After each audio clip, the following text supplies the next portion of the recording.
that story is real for a second, okay? Like your kid's like, oh, I would want to give the homeless people homes. And you're like, no, you're a Republican now, bitch. Fucking dumb baby, dumb bitch ass baby. Fucking dumb baby, dumb bitch ass baby. Fucking dumb baby, dumb bitch ass baby. Fucking dumb baby, dumb bitch ass baby. You wanted to help those who are marginalized? Fuck you, dude. I need you to be a fucking paleo-conservative right now.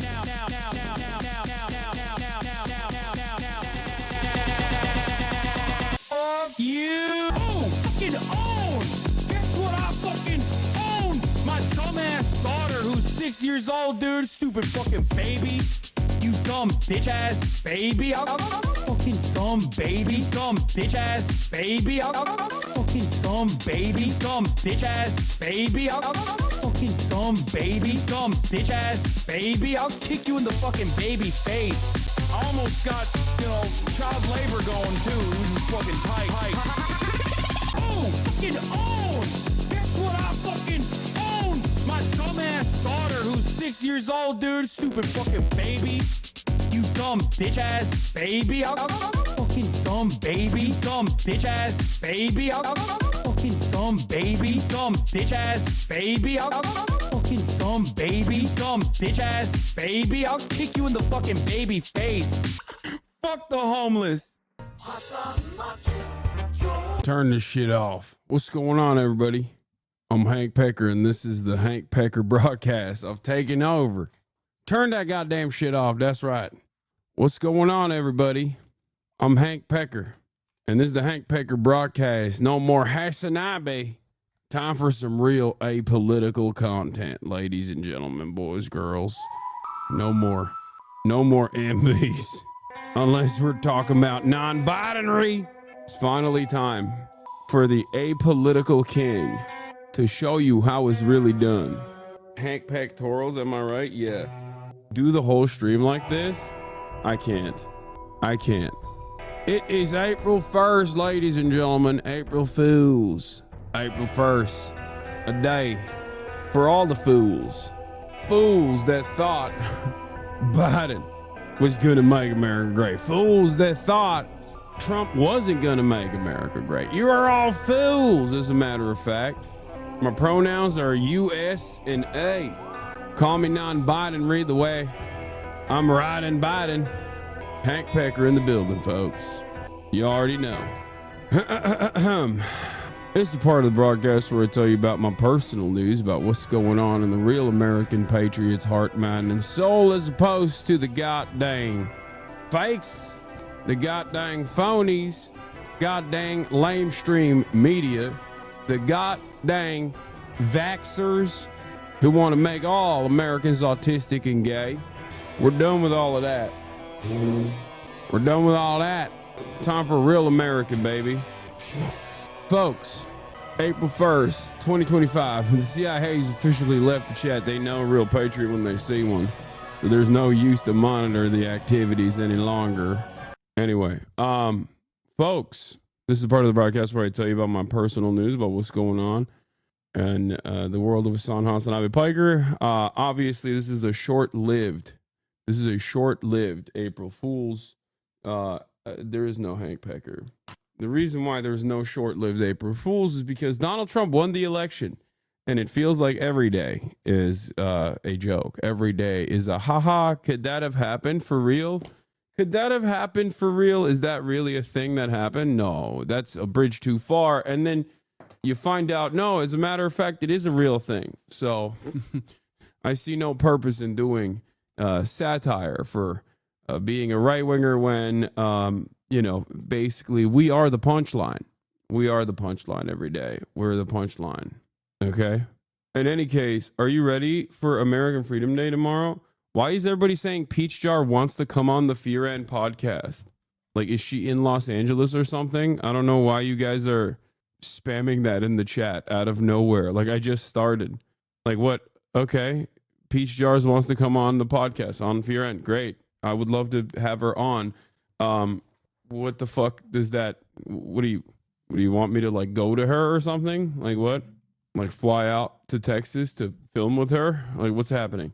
Anyway, personal news wise, I ended the broadcast last night and ended the broadcast last night. And what did I do? Hung out with my dad, hung out with my father, my padre.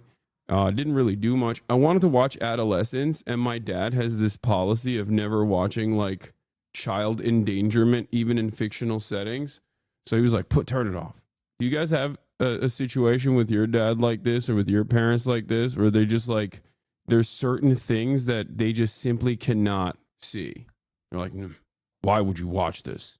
He's like, no, why would you watch this? Why would anybody ever watch this? It's like, I don't know, because I need to know what people are watching. Like I need to know why people think this is a good media product, you know? Like, why is it, like, why am I don't know. I find it very strange that he just can't find it even, he can't even entertain it for a moment, even if it's like harrowing, even if it's fictional.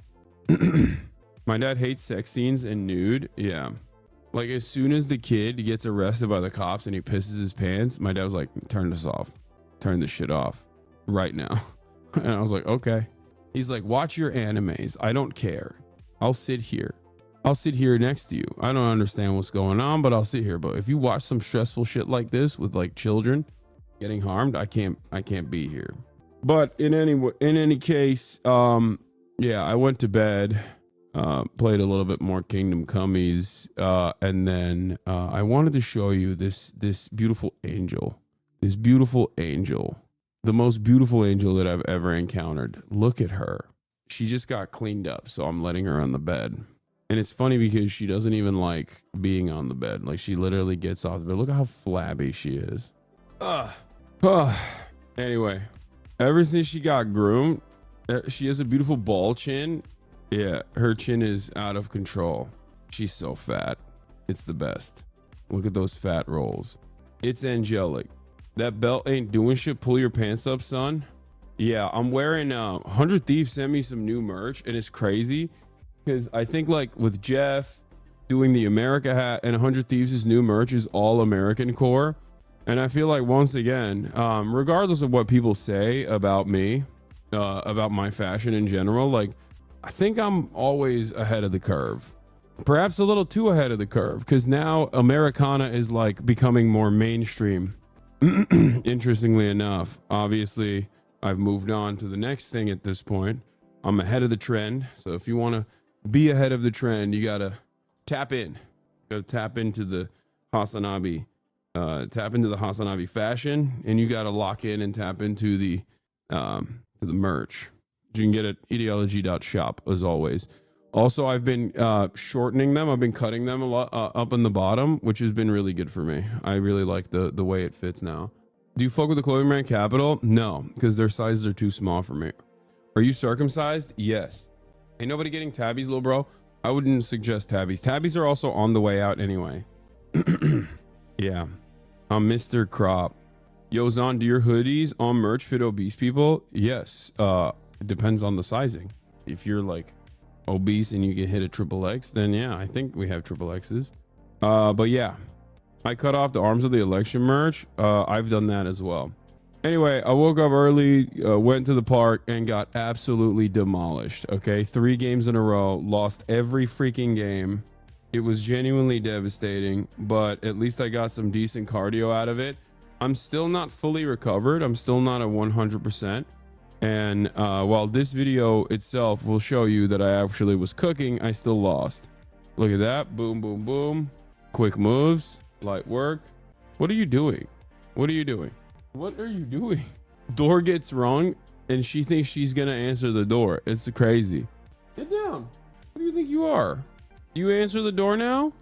Okay. Is he going to go right again? Is he going to go right again? Nope. Nope. Just a left-handed bandit right there. Boom, boom, boom. Easy peasy.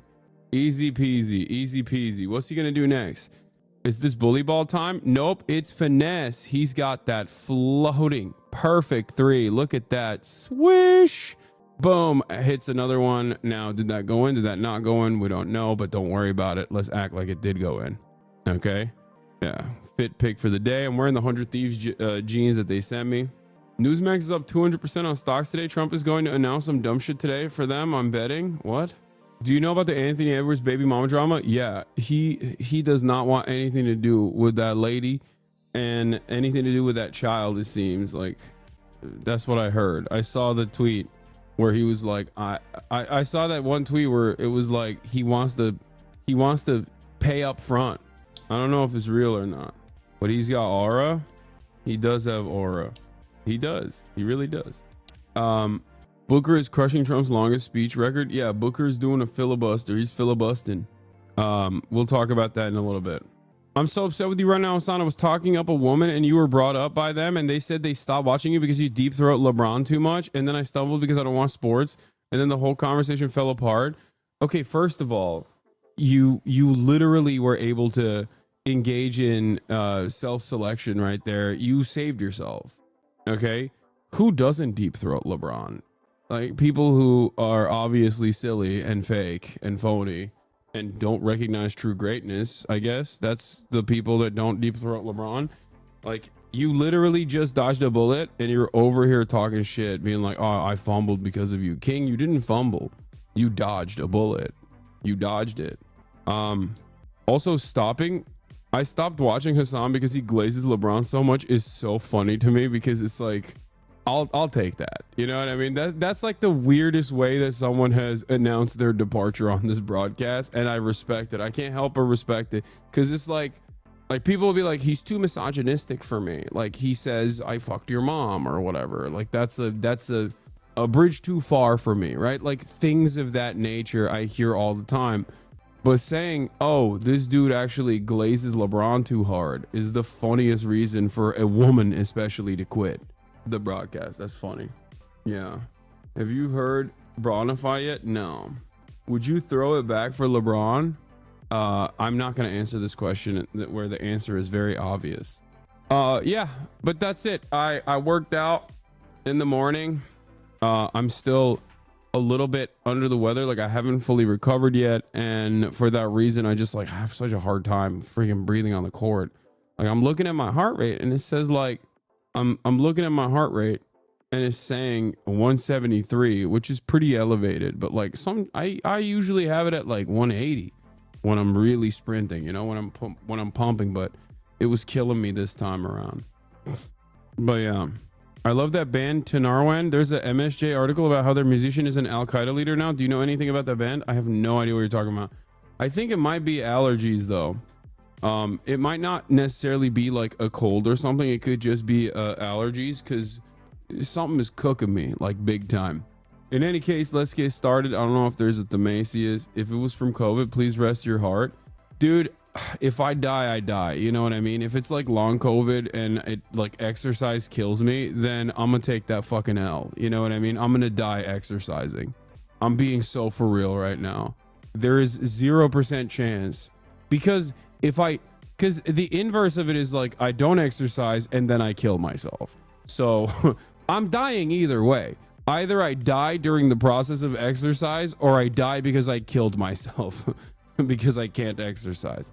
So, you know, I would rather, you know, die on my standing on my feet in that process. Sean Raid. Hey, thank you for the raid. Do you still have a headache? No. Yeah, okay. Well, we got a lot to talk about today. I'm gonna blast off. I'm gonna get right into it. Do we have a blast off meme? Death, Luigi Mangione death penalty, Trump, tariff, time tomorrow. Probably got allergies. It's spring in LA now. It don't feel like it, let me tell you. What is this? This is how I know we moved on from fashion, but this is how I know you're on the trends for real. Crop shirt, same style jeans, same style clothes. Yeah, he's wearing the Adidas shoes, but I didn't even see this. This is really funny. Yes, he has a boxier shirt. Mine is obviously a more normal fitting shirt, but his is cropped as well. But yeah, this is a very similar fit to what I'm wearing. But yeah, the Adidas shoes he's wearing are actually his shoes, as a matter of fact. They're very cool, and they're like ballet shoes. I'm currently wearing the Japan version. I don't know what they're called. Like the ones I'm wearing are like Adidas version. I don't know what they're called. Like the ones I'm wearing are like Adidas Japan's, I think they're called. They're like, they are similar to ballet shoes. They look like ballet shoes. They're so comfortable. I love them. They're like slip-on slippies. They're sick. Yeah, I'm not wearing Onitsuka Tigers. No, I have Onitsuka Tigers as well, but I'm wearing the Adidas Japan's. Like, that's literally what they're called. And they do have a similar look to what are they called? The ballet shoes. What are they called? Babette, like flats. No, not tabbies. Anyway, whatever. And ballet flats. Yeah, that's what it looks like. Get Bad Bunny on the broadcast. Yeah, dude, that'd be sick. I doubt it. I doubt he'd be interested in doing that. I don't think he's a fan of mine. I don't think he knows who I am. And even if he did, I don't know if he'd be a fan or not. I mean, he does get political about Puerto Rico, but the problem is, like, I don't speak any Spanish. It'd be quite difficult for us to talk to one another, because he speaks English, but like, I feel like I feel like I would have to interview him in Spanish to not disrespect him. You know what I mean? Anyway, Luigi Mangione death penalty. Trump tariff time tomorrow. Right wing infighting over Israel. Have Austin translate. That would be the most disrespectful thing on the planet. I would never do that to anybody. I would never do that to a native Spanish speaker. Are you crazy? Are you out of your dang mind? Are you out of your dang mind? You must be out of your dang mind if you think I would do that. Anyway, where was I? What was I talking about? We'll do the Wisconsin special election. What else is I gonna talk about today? God damn, there's so much to cover. Jesus Christ. Trump admin admits they sent legal folks to El Salvador and can't bring them back. Get in now. Can we watch this? Yes, I will watch the skip intro video today. Okay, I will watch the skip intro today. Assassins DEI, Enzo, first Berserker Kazan. Yeah, you want me to do gaming at a time when, like, shit's popping off. All right. Does anyone have a blast off meme for today? Yes, I want to cover JD Vance's insane lie and insanely stupid thing as well. What does you being rep by WME mean? Oh, someone in my Twitter comms was mad that Phineas and Billie Eilish are represented by a Zionist management group or something, and I thought it was really funny because that person very clearly is oblivious to how any of that stuff works. Because I was like, dog, I'm represented by WME. Okay, who the fuck do you think Ari Emanuel is? That guy's not even a fan, by the way. Yeah, I know. They just like come in and try to shit stir to be like, see, this is hypocritical. He said I was a Nazi for interviewing AOC and Bernie. I can't tell if people are just like, I can't tell if those people are personally like mentally ill and they're just like engaging in record behavior for free, or if they truly hold these convictions because they're mentally ill, or because they're mentally ill and they're getting paid to do this or something. I don't understand it. Because there's purity checkers out there that just like genuinely feel like this conviction in their hearts. They just don't understand it. Like someone being like, you interviewed AOC and Bernie Sanders, you are a Nazi. Like, you have to be out of your mind. You have to truly be an insane person. I should have never. What is this? Bad Empanada is correct about Hasan. I had to unsubscribe from Hasan after his rant last night. That was embarrassing as fuck. Well, you also sat down with people who have supported the genocide and gave them gifts. What the fuck? Oh, they're followed by Film the Police LA? No, this person is just an anarchist, I think. Like, that's probably what it is. This is just like a really sweaty person whose heart might be in the right. Their overall mentality might be correct on the world, but like the targets that they pick are almost always going to be other people who are closest to them. Yeah, that makes sense. Yeah. What? I'm a conservative, but I do not understand why other people call people Nazis for the simple fact of exercising their constitutional rights of free speech. I mean, I don't know. Maybe if they're exercising their constitutional right to free speech in a Nazi kind of way, then yeah, it's pretty valid. Please stop deflecting good faith criticism. What are you saying? What are you saying? None of this is good faith criticism. A lot of you are just simply babies. This is your first fucking protest. This is your first movement that you've like joined in on, and you don't know anything. You're just like a rudderless, anchorless fucking ship floating around. Shut up. What is happening today? What is going on? Stop glazing genocidal politicians then? No, dude, I'm not going to. I love genocidal politicians. I love the genocide. Okay, that's what it is. I'm just a fan. I can't tell if you guys are doing April Fools or not, but like, what do you want me to do? Spend every day fucking talking about Bernie Sanders' liberal Zionism? I have covered it time and time again. I am critical of Bernie Sanders on this issue. I don't know why you guys fucking want me to just exclusively. You know what, guys? Today, just like yesterday and the day prior, we're just only going to talk about Bernie Sanders, okay? Finally, the sweatiest, crustiest fucking losers on the planet will maybe hopefully think, well, this guy is morally consistent and intellectually honest. Shut the fuck up, okay? Shut up. You're not doing advocacy. You're crying in a Twitch chat. You are crying in a Twitch chat. You are crying in a Twitch chat. You are not an activist. You're a fucking loser, okay? Seriously.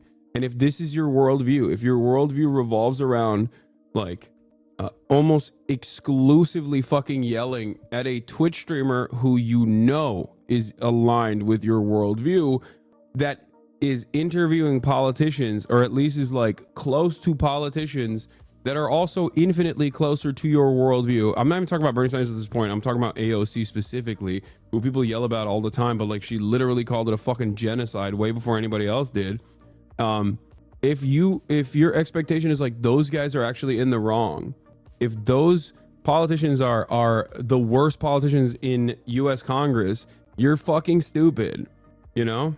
Well, to be honest, I'm not here all the time. Okay, what are you, a baby? Are you a child? Are you a child person? Are you a person with a childish brain? Okay, you don't know what I do in my free time? That's what I'm talking about. Do you have object permanence? Don't you think it's up to you to go and maybe perhaps see what my perspective is?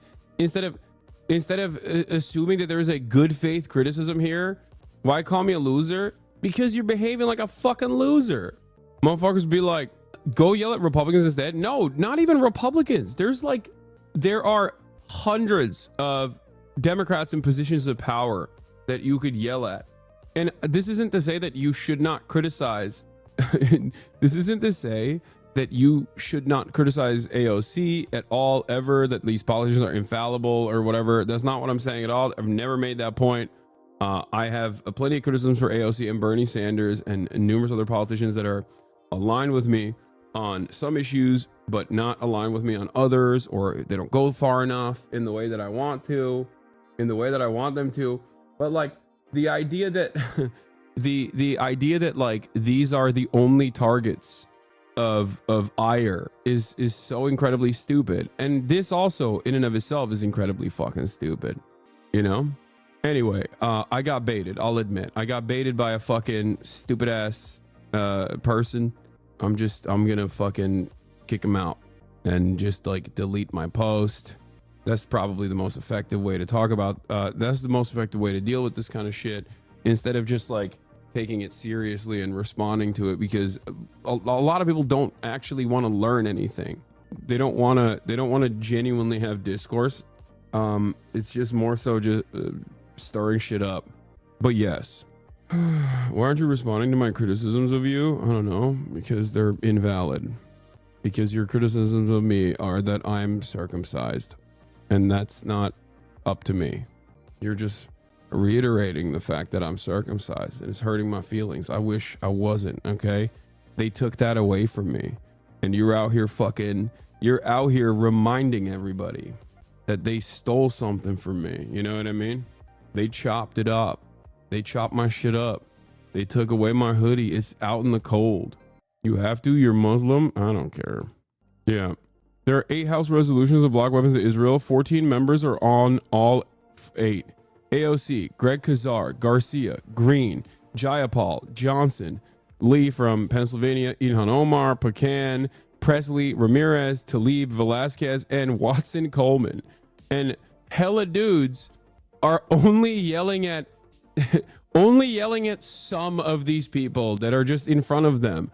I'm sorry. If my point always is the same. If the rest of Congress resembled even Bernie Sanders' position, which is nowhere near as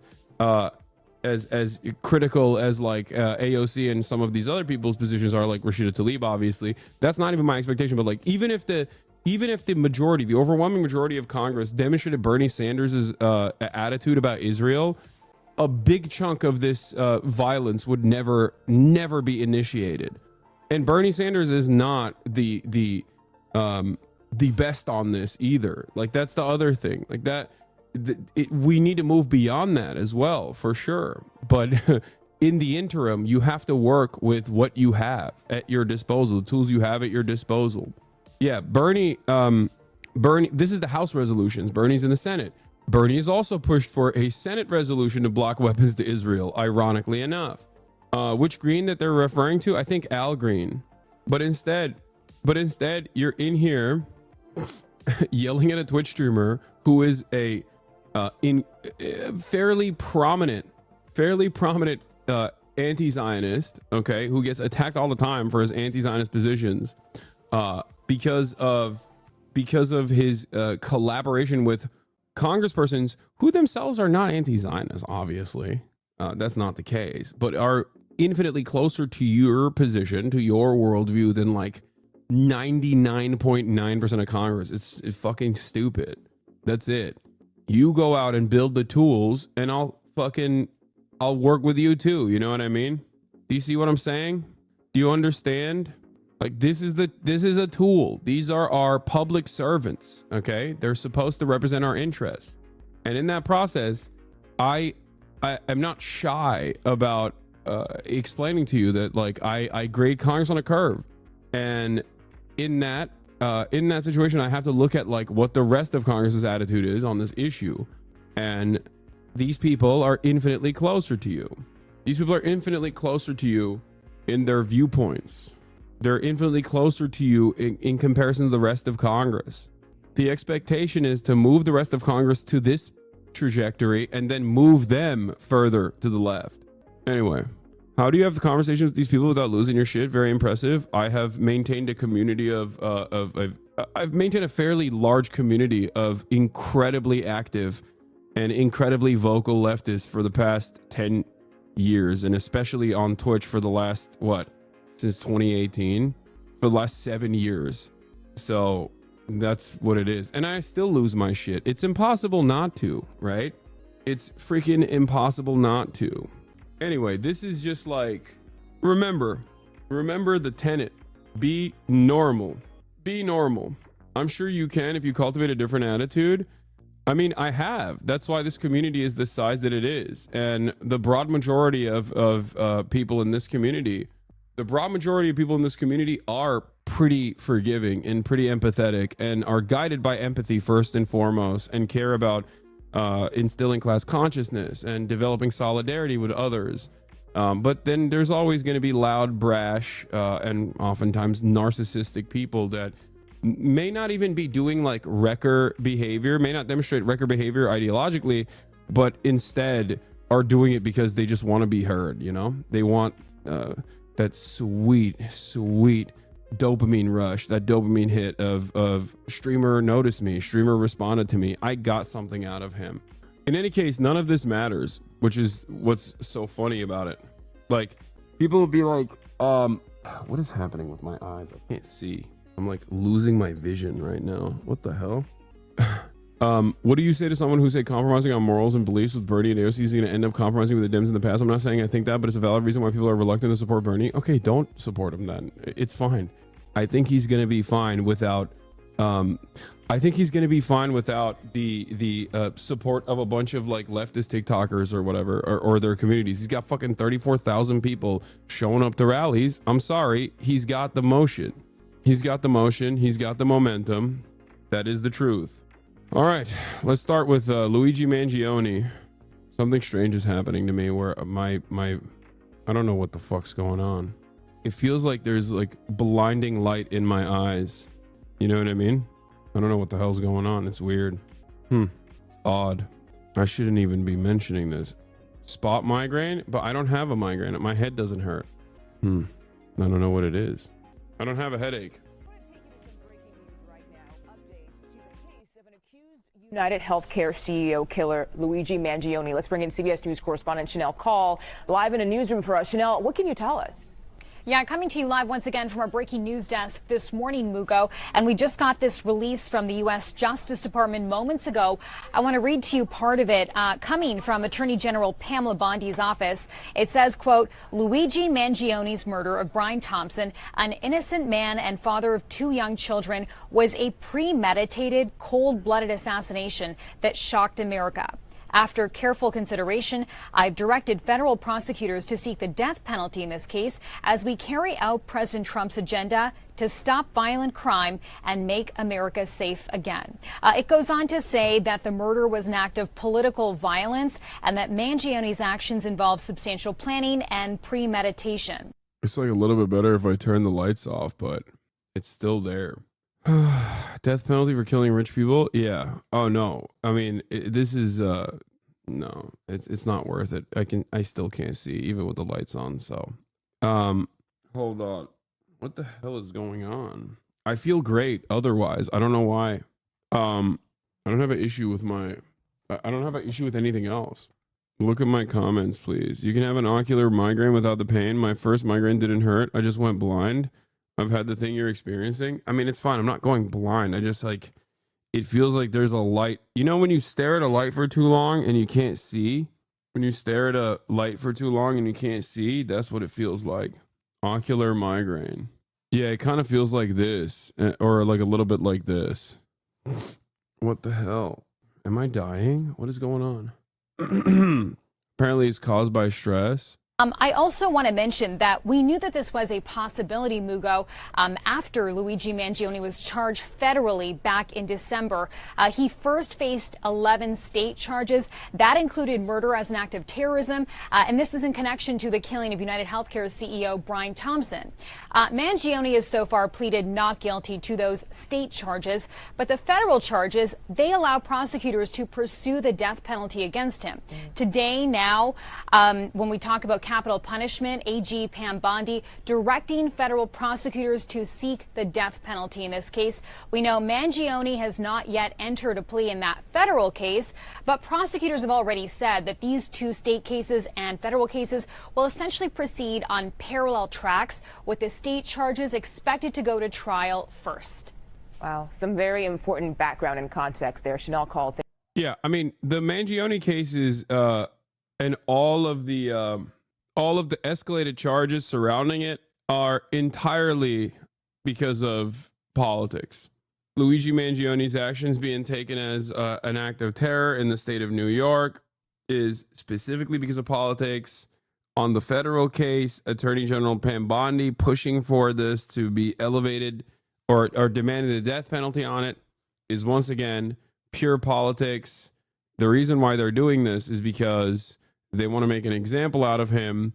And it's kind of interesting because I feel like this creates a unique opportunity for the court system, or at least his defense attorneys, to try to push for a mistrial. Like there is a lot of outside interference in this case. I don't know. I mean, I hope that they don't end up crucifying him. I also don't know if crucifying him like this is going to backfire, you know, in terms of like how people see him, how people treat this case, because he was seen as a relatively positive figure. And I don't think that the attitude has shifted by the broader American population. I think that they still look at what he allegedly did as not a inherently evil act, even though obviously murder is evil, right? Murder is bad. It's unacceptable. Allegedly, Luigi Mangione's alleged murdering of Brian Thompson.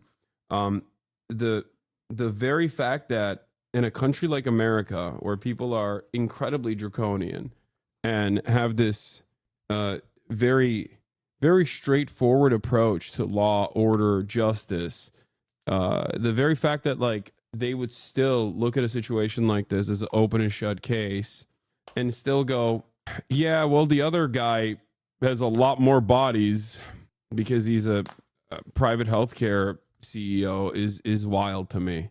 It is indicative of how much pain private healthcare has caused in this country.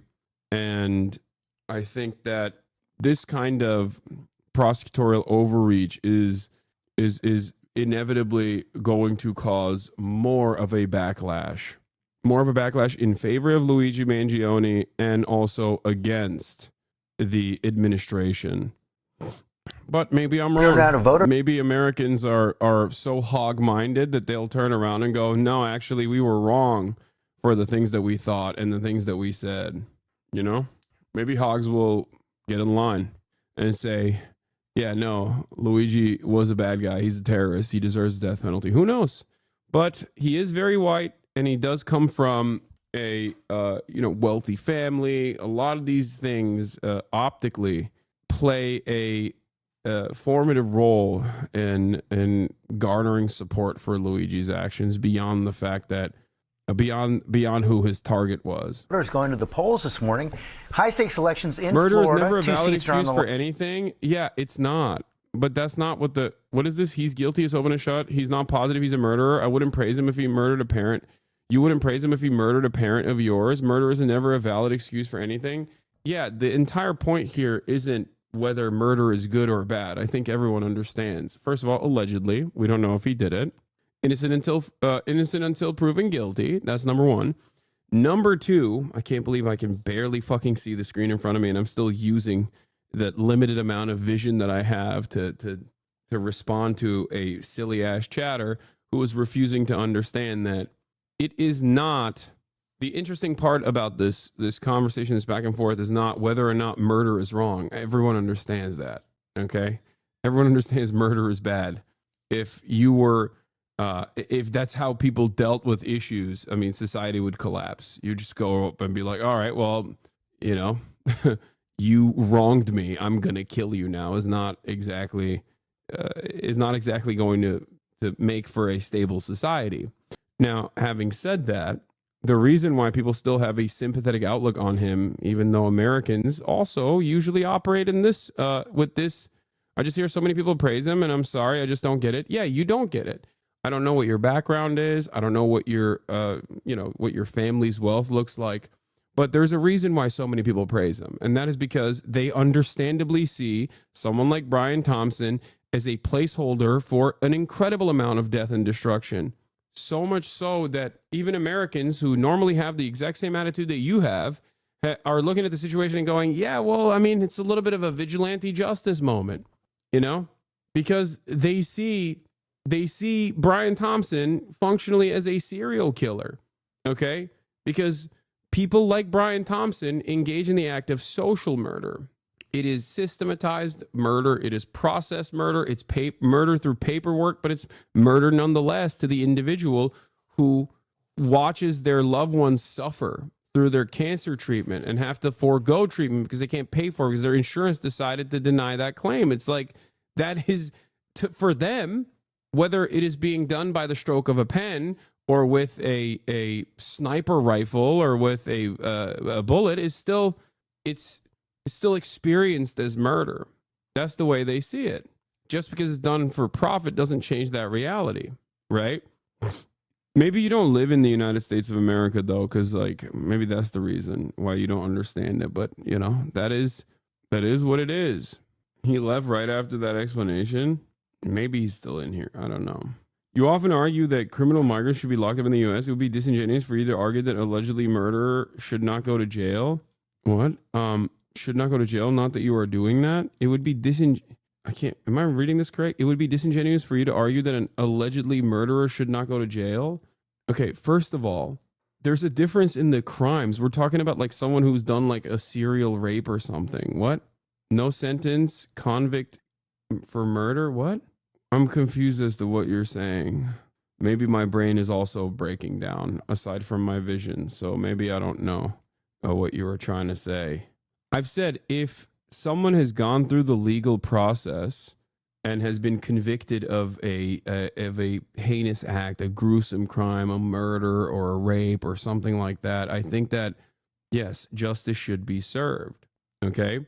If Luigi Mangione was a undocumented immigrant, I would still have a fairly similar attitude about it all. That his citizenship status or his documentation would not change my attitude at all, because I'm looking at the individual deed. Line where Republicans have a slim majority in the House. And in Wisconsin, there's a race for a seat on the state's Supreme Court. Senior political correspondent Rachel Scott is outside a polling place in Milwaukee. Rachel, these elections are about... Okay, maybe it's a sinus-related situation, because when I do this to relieve pressure, I can see better, weirdly enough. the balance of power in the House, essentially.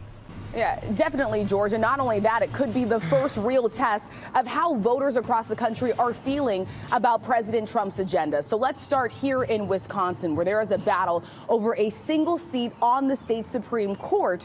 You have the conservative judge, Brad Schibel, running against a liberal county judge, Susan Crawford. The outcome of this race will determine the balance of power on the state Supreme Court, and that could have big implications for future rulings on abortion rights, election and voting laws, but also the way the congressional maps could be redrawn in this state, which could ultimately determine control of the U.S. House of Representatives. President Trump has backed the conservative judge. Elon Musk was here handing out $1 million checks. But of course, Democrats are hoping this does turn into a referendum on President Trump's agenda.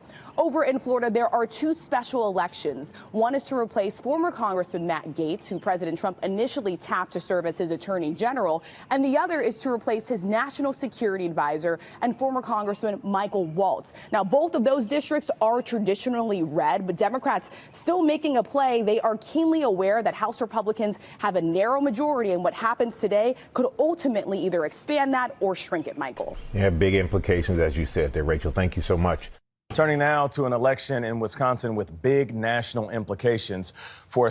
Hey, I support Luigi, but I went through his tweets. I'm sorry that I'm being woke of the day, but his tweet on Japan really irked me as an immigrant myself. How do I cope with that? Not asking rhetorically, really asking as an honest question. I don't care, you know? I just don't care. That's it. I don't have, my expectations are not, go to urgent care, my guy. Everybody fucking shut up. It's fine, okay? Calm down. All right, let's get to the Wisconsin Supreme Court race. Seat on the state Supreme Court. Check the numbers out. It's the most expensive judicial contest in... What did he say that could make you feel more empathy for a millionaire CEO? No, it's not even a millionaire CEO. It's a millionaire CEO whose entire livelihood relies on denying the average American the healthcare coverage that they paid for. Okay? That's an entirely different, that's a totally different spectrum of pain. We're not talking about, like, I don't know, a millionaire CEO that fucking sells paint or something, okay? Like sitting on top of sitting on top of an empire that sells paint brushes and paint supplies. We're talking about like a dude whose livelihood directly involves your parents getting fucked over and possibly dying. Claim denials are directly a form of violence. What if the paint has cancerous chemicals? Yeah, I mean, I guess that would be the equivalent in this situation. You know what I mean? If the CEO was knowingly, selling cancerous paint, and just like tens of thousands of people every year were just dying because of the cancer in the cancer they were getting from the toxic chemicals in the paint itself or something, like that would be the equivalent. And it would have to be done in such a serialized, systematized way that like virtually every other paint company was doing the same exact practices, and tens of thousands of people were dying because of this every year. And then someone was like, fuck you, I'm taking revenge.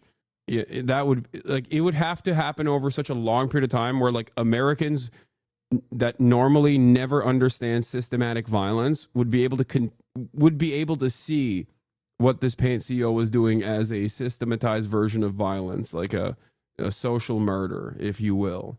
history.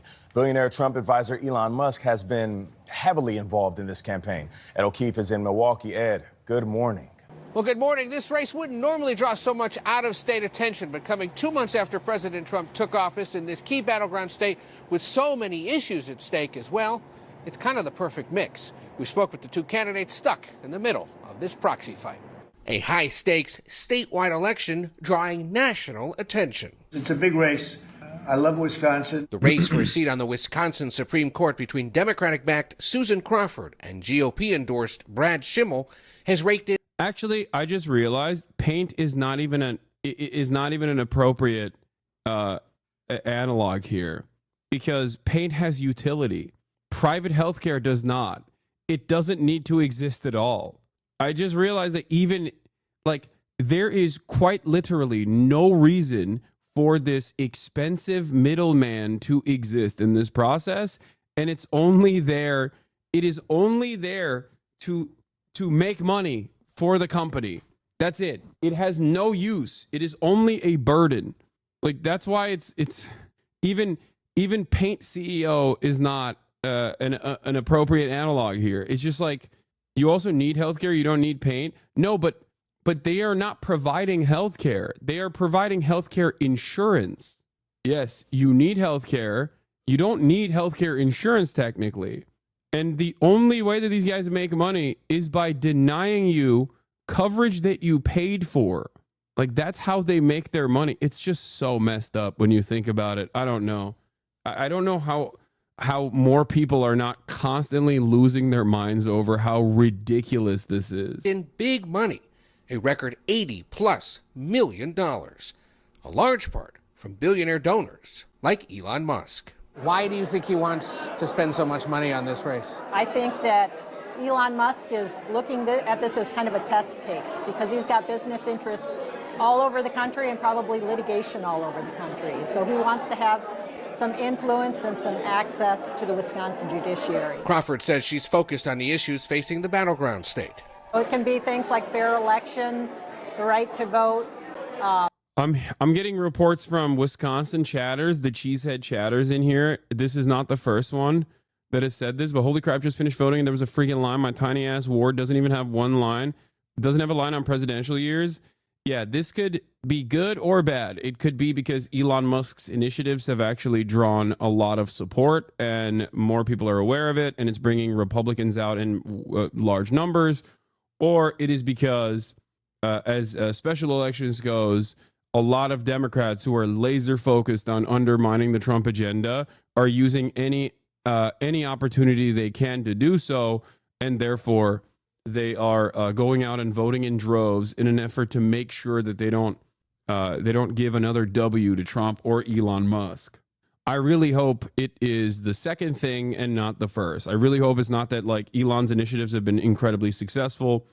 I'm going to say doomer and try to be wrong on purpose. Yeah, I really, really hope it's the second thing. It's that people are listen, we don't like the Democrats all that much, but it doesn't really matter right now because, we're going to do anything we can in our power to undermine the agenda of the right here. I'm leaning on the hopeful side. I am leaning on the hopeful side. And the only reason why I'm leaning on the hopeful side is because regardless of how dumb I would say a lot of Americans are, or oblivious a lot of Americans are to the broad cruelty of this administration, they're still very annoyed. They're annoyed with Elon. They're annoyed with Doge. They're annoyed with Trump. They're annoyed with the markets. They're annoyed with the tariffs and the instability. And also Democrats are historically the ones who outperform the Republicans in special elections in general, because they're the ones who are way more. I mean, they're the high propensity voters. So all of that combined, I hope, is leading to a decent victory here for the Dems. I don't know. All the major indexes are red now. Yes, every single one. How is this man paying people to vote? Isn't it against the law? Yeah, but when you're rich, you can do whatever you want. Please. Don't you know that if you're rich, you're allowed to violate the laws are simply suggestions for you, okay? Healthcare privacy, reproductive rights. Schimmel, who's endorsed by President Trump and Musk, offers a clear contrast. I'm not really running on policy issues. I'm running on the need to restore objectivity to the court. That judges shouldn't be making policy decisions at all. Chad Oldfather is a law professor at Marquette University. Why would a bunch... That also is not exactly very... That's not exactly a confident man, okay? That in and of itself is not... There's not a lot of motion there, you know? There's not a lot for the Republicans who did their job. They went out, they voted, they got the great white hope to be in power again. You need something more. You need like real harm being done to you. If you're a Republican right now, you're either riding high on the victory of Donald Trump and you think it's based, okay? Or you're looking at the situation and you're like, maybe not so based. I really thought that things would get better. It hasn't gotten better yet. I'll wait to see how this goes. But all of that, in my opinion, is not exactly enough for someone to take time out of their day to go out and vote for a Supreme Court justice in the state of Wisconsin. You know what I mean? It's not. A bunch of billionaires want to pony up millions of dollars if it's only to deal with issues in this one state. I think part of it is that this is such a key state. If you believe that this court might change the congressional maps in this state, which might have the effect of altering the balance of the House of Representatives, then yeah, it could matter. There are also special elections today in a much warmer place, Florida. First up, the race to succeed Matt Gaetz, that former congressman who had been President Trump's first pick for Attorney General. A race in the 1st Congressional District. Over in the 6th Congressional District of Florida, the race to succeed Mike Waltz. You say that, but have you ever been in Wisconsin? No. Hearing the entire FOIA office at cdc.gov has been eliminated, that is insane. Radically transparent administration, baby. Current national security advisor also being held. Republicans expected to win in both of these races, but Democrats are hoping that their margins are a little better, given all the anger directed at the president. All right, we know you'll keep watching it, and thank you very much. Appreciate it. Now, obviously, so many eyes also on Wisconsin, maybe most of all, and that's where we find NBC News correspondent Shaquille Brewster, live outside a polling place in Waunakee, Wisconsin. Shaquille, good to see you this morning. Give us the latest there. This is a closely watched, highly expensive race. That's exactly right. Look, this is Wisconsin. You're expecting to see these competitive races. You're expecting to see those expensive races. But this is another top race that people are watching. And at the top of the ticket, at the top of the ballot, there is this race for Wisconsin's Supreme Court, where ideological control of the court is up for grabs. This is a court that is used to hearing some pretty meaty issues, everything from abortion rights to voting rights to union rights. It's considered all of those in the past couple of years, and it's expected to consider some of those issues in the years to come. But despite the weighty issues this court is going to be hearing, it's Elon Musk that has been driving much of the narrative, much of the attention, and has been on the minds of many of the voters, including one who I just talked to as she was walking out of here, saying that it's Elon Musk's spending in this race and the focus that Democrats have put on him that got her out here to vote in this election that she said she normally wouldn't participate in. And that's because we saw, even just this past weekend, Elon Musk came here, flew to the state of Wisconsin, had that $1 million check giveaway for signers of his petition.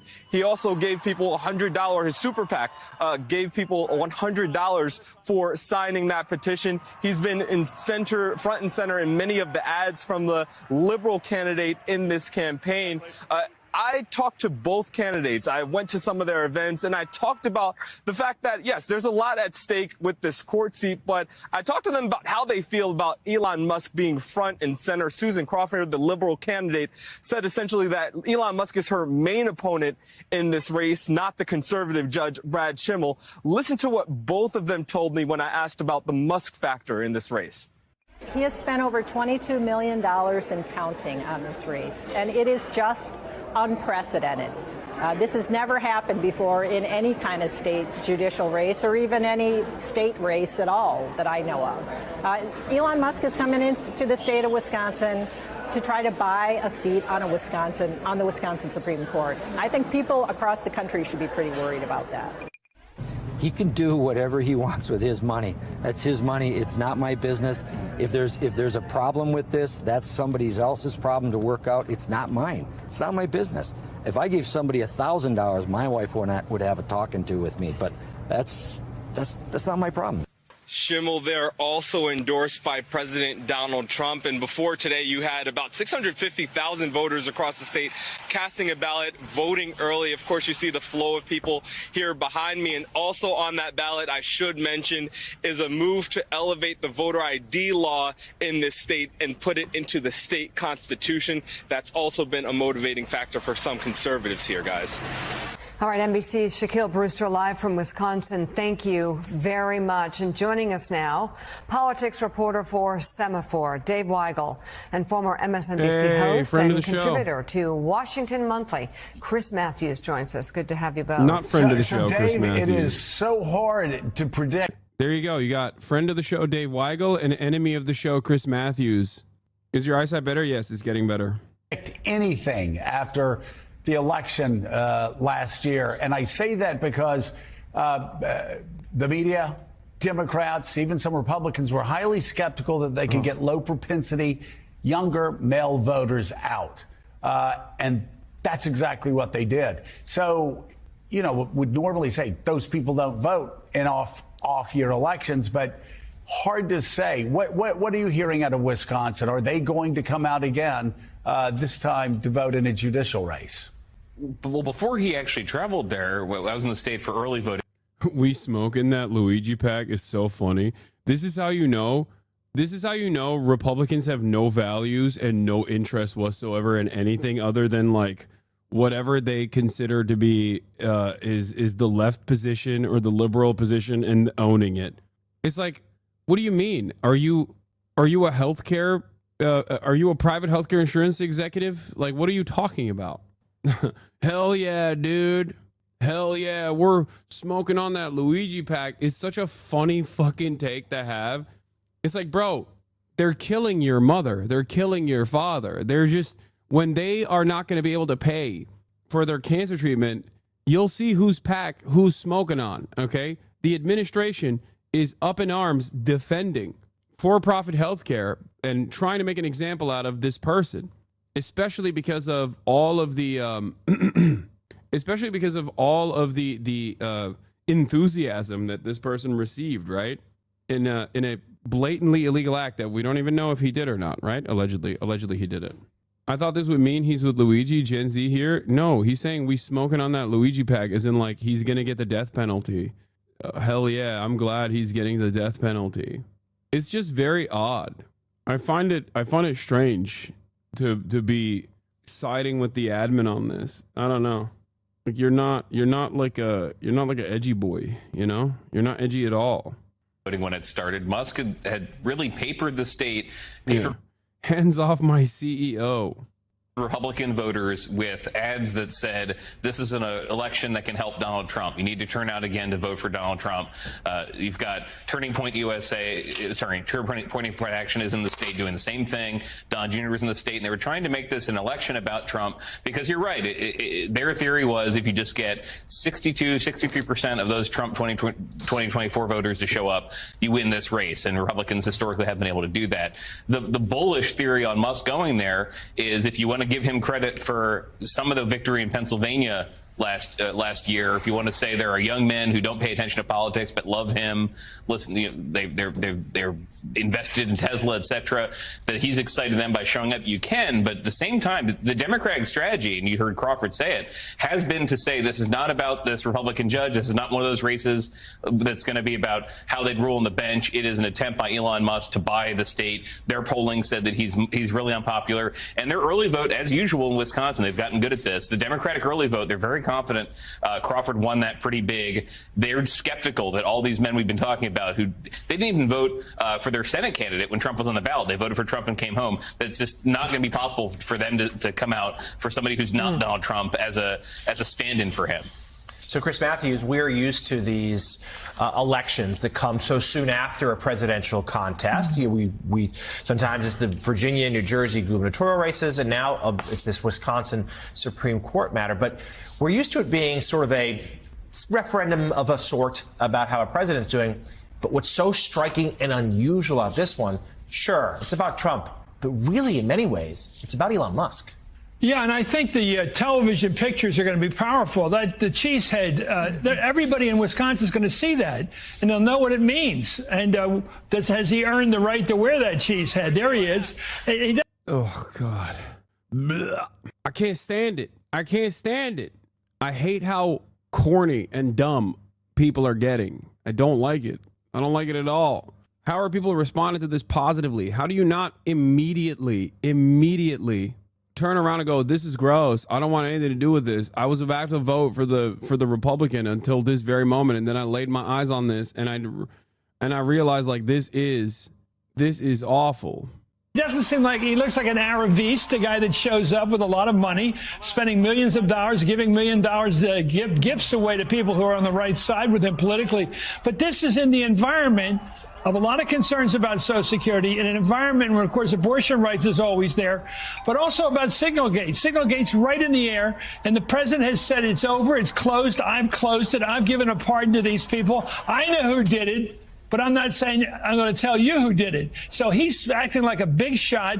This guy, Musk, is clearly acting like a big shot. I think they're going to say no to it. I was going to ask you, Chris. I mean, you know the Upper Midwest well. I mean, you're a Pennsylvania guy. Yeah. How do they respond to Elon Musk coming in? You know, and by the way, I hear a lot of people giving Elon Musk credit for winning Pennsylvania. I mean, you know, Trump won Pennsylvania.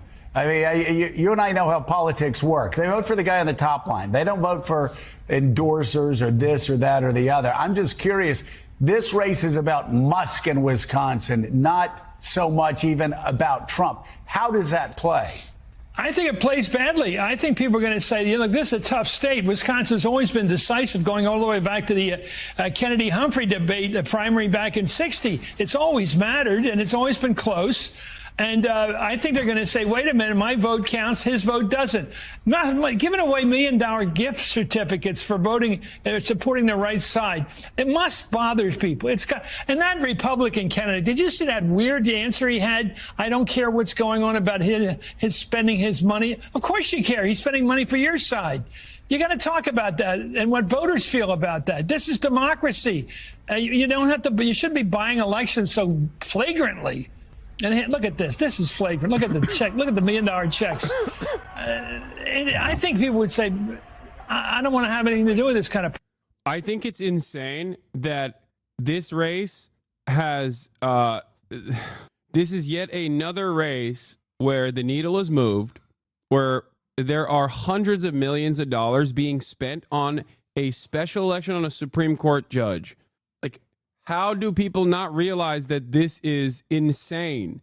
How do people not look at this and go, dude, what are we doing here? What are we doing? Like, Elon Musk doing this comical $1 million check thing is not even the most psychotic aspect of this. Elon Musk personally contributed to the hundreds of millions of dollars that have been spent on this, right? Spent on this individual race, but like, they're spending Senate race money now. America is so cooked, man. How is this democracy? How is this democracy? Politics, I think.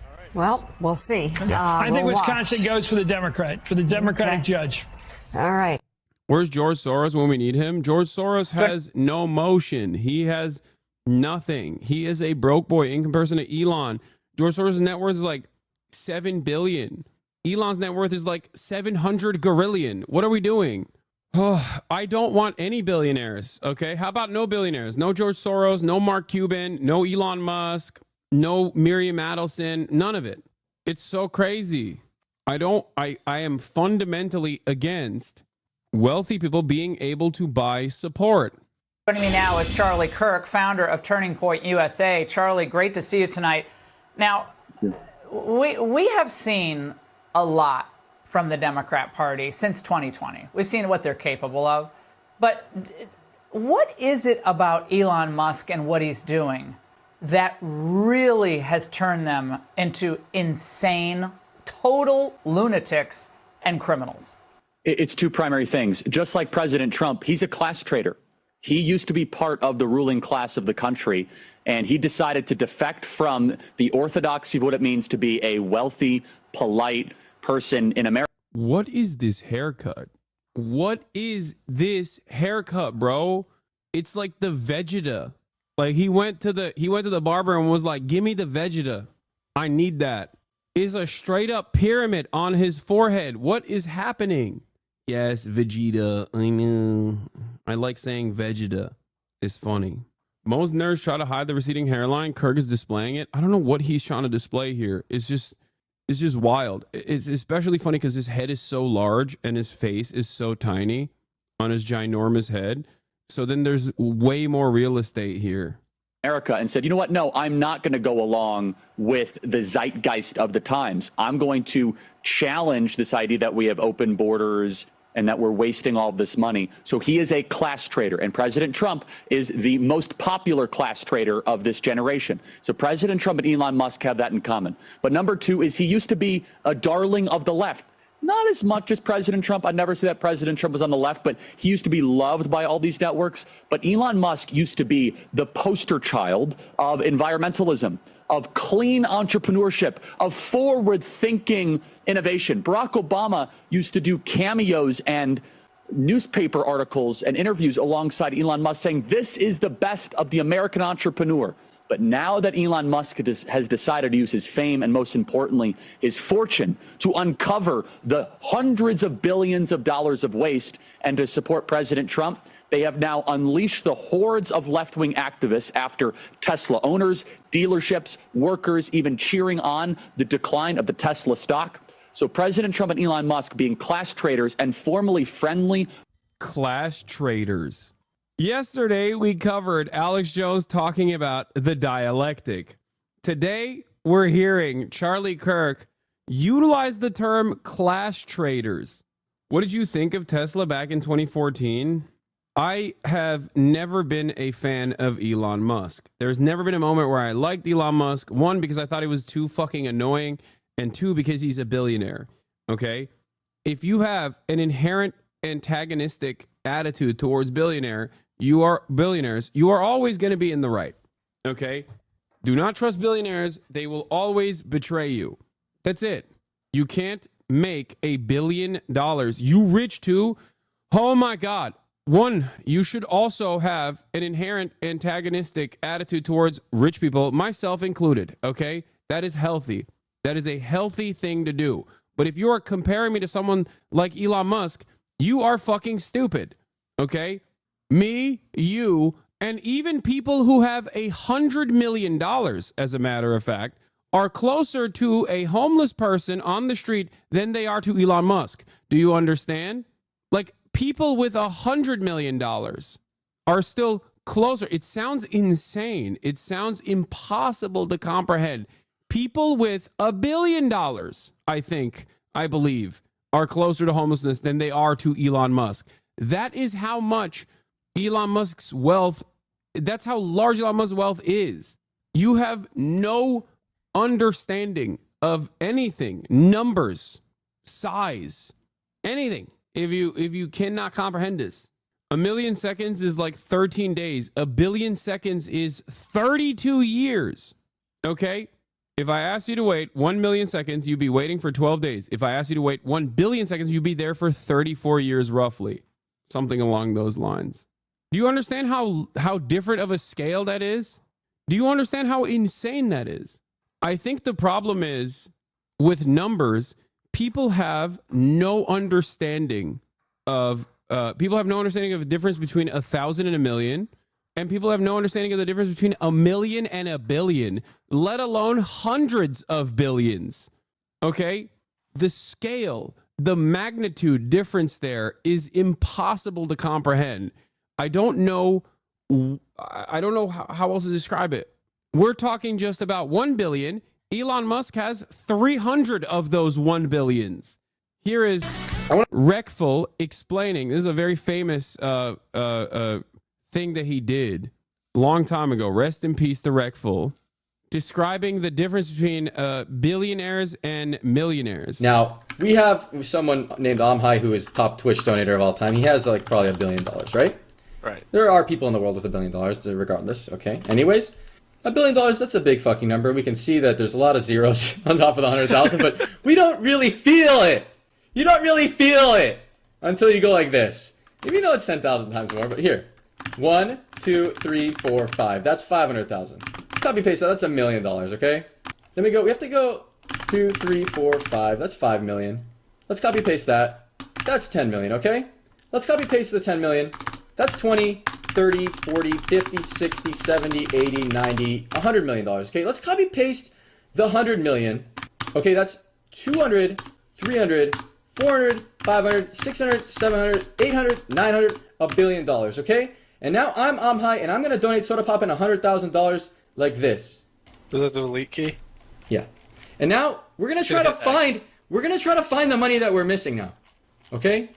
It's on the right. It's on the right. I see it. There it is. You saw it. It was right there. But it's kind of hard to feel it. If I put it somewhere in the middle, you guys probably wouldn't find it. But you know what? You wouldn't find it for sure. Let's donate $2 million to my good friend Vinruki. And he could... Actually, let's donate this... Let's donate fucking $4 million. He could probably live a swell life with $4 million. Here, I'm Amhai. I'm giving Vinruki $4 million. Real quick. $4 million. I actually do not notice it's gone. I can never find it again. It's really difficult. You know? Because it's just lines missing. I'm not going to count my lines. There's so many. Jesus fucking Christ. I don't think you guys understand. This is just 1 billion. Elon has 300 plus of these, okay? It is impossible to comprehend.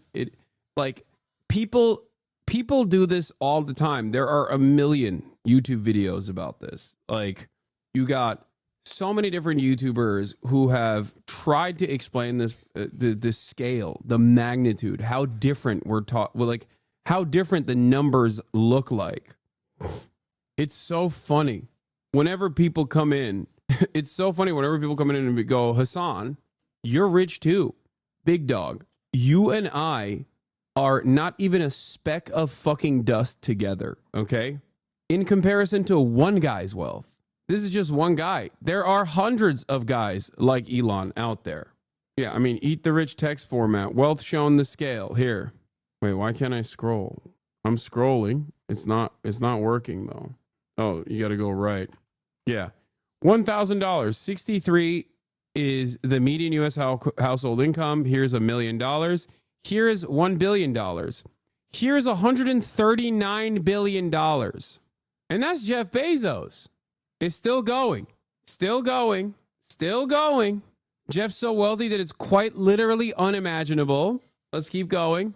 Still going. Still going. Still going. Still going. Still going. Still going. Maybe it'll go. Maybe it'll be done eventually. We rarely see wealth inequality represented to scale. This is part of the reason Americans consistently underestimate the relative wealth of the super rich. Still going. Look at the bar down here. Like, I'm not going to do this. I'm not going to do this because it still goes. It's still, like, look at the bar. Anyway, and by the way, this was when Jeff Bezos had 139 billion. His wealth has gone up, obviously, since then. Please, please, please try to comprehend. This is not only one rich person. He's not the richest person. Elon Musk is almost 3 times wealthier than Jeff Bezos. Now, that in and of itself is not even the full scale of the problem. Okay? That in and of itself is not even the full scale of the problem. The entire system is designed from the bottom up to represent the interests of people like Elon Musk, all the way down to the individual small business owner, those who own capital, those who hire people, hire wage laborers. Do you understand? So it's not even just like one singular billionaire could potentially solve this issue. It's not even that Elon Musk could, if he tomorrow got hit with like the socialism beam, would be able to dismantle the capitalist structure. One person cannot do that. Elon Musk, being as wealthy and as powerful as he is, would still not be able to do that on his own. Okay, he would not be able to buy his way to socialism. That, of course, would be stupid anyway. Why the fuck would he do that? Of course he wouldn't do that. The only way to change this system is through the bottom up. The only way to change the system is by recognizing your class position. Okay? The only way to change the system is by organizing. Because at the end of the day, the one thing that you have, the one thing that we all have is numbers. If this was a truly democratic process, we would have been able to undermine this current existing hierarchy a long time ago. That's it. I could have $1 billion and it would be nowhere near, that money alone would not be able to put a dent in the structures that exist, as opposed to me doing this every day to 35,000 people. That is significantly more important. Okay, that's it. Let's continue. With the left, boy, that animates them because they're trying to say, to make an example, you are not allowed to leave the ranks of high society left-wing thought. Oh, sharp analysis, Charlie. All right. Turning Point USA, I know, spoke to some of these protesters in Phoenix. Let's watch. We need to focus on getting Musk out.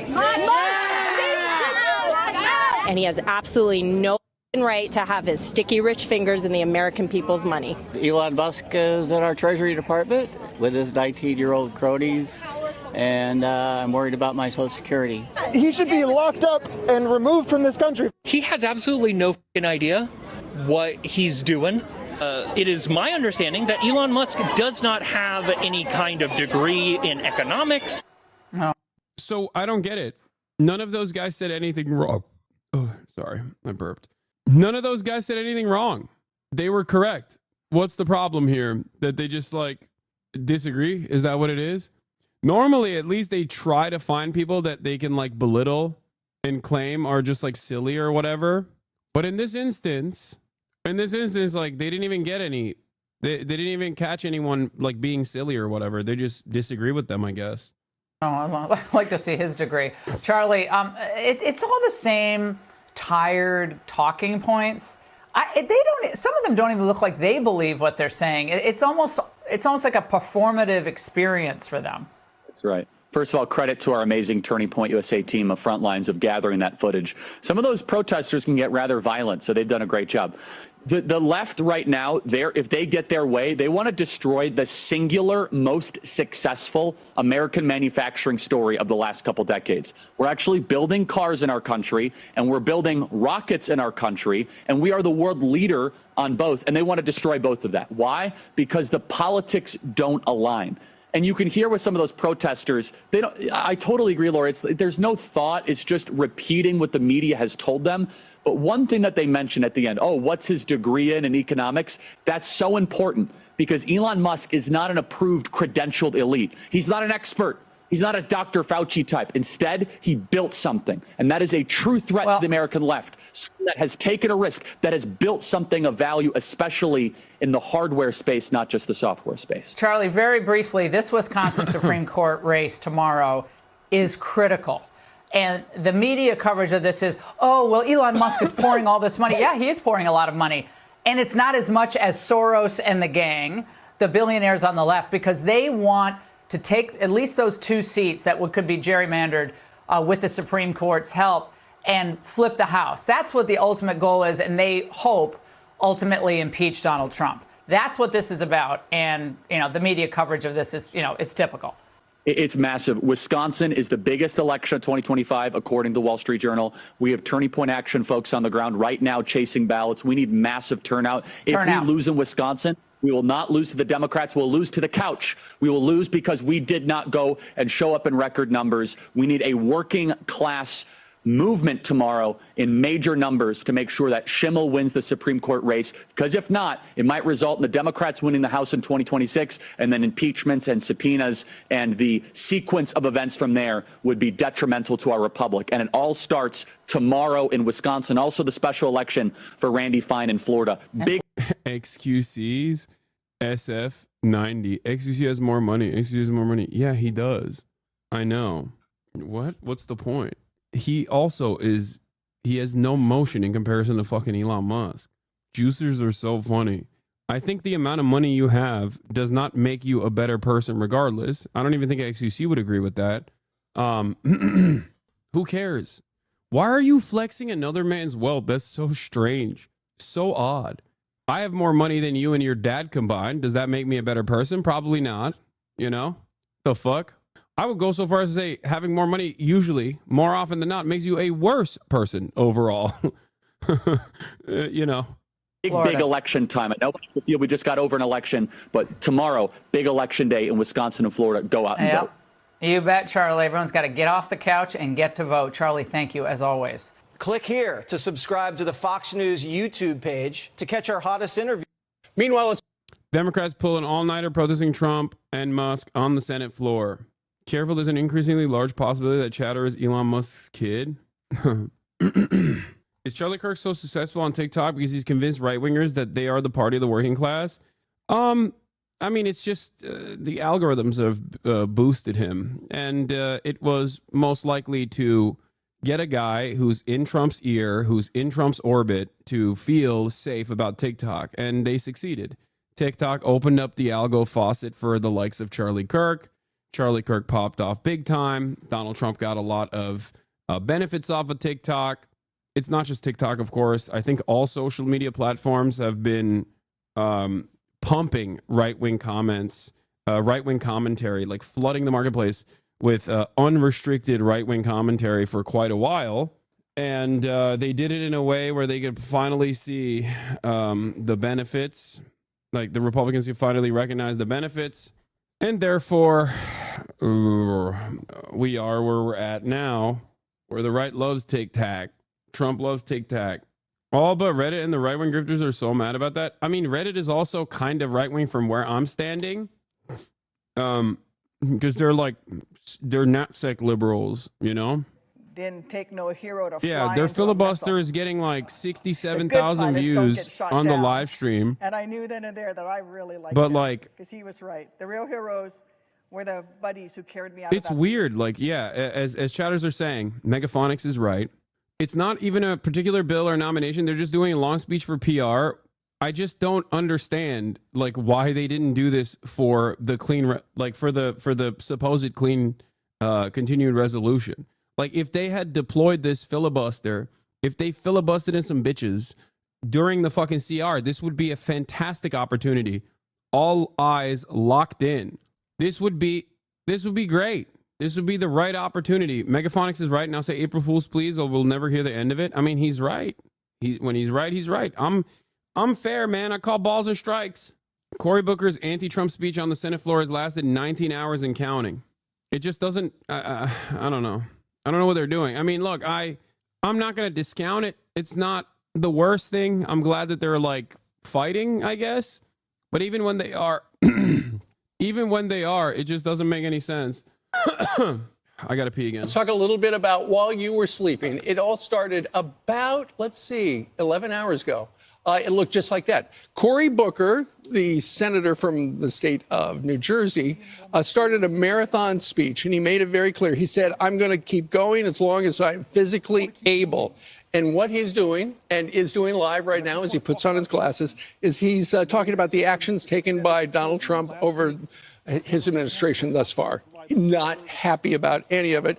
But keep in mind, he's part of the Democratic leadership in the Senate, and Democrats are under pressure from their base to do more to stand up to Donald Trump. How does this work? So he's standing up against Donald Trump, even though Donald Trump is down the street. Do the senators all have to be there? Nope. They have to stay there all night? No, it's not even blocking Is he speaking to anyone? Nobody. So he just wants national attention. has a few fans. Well, there are a couple other senators who occasionally ask him questions, and he yields the floor.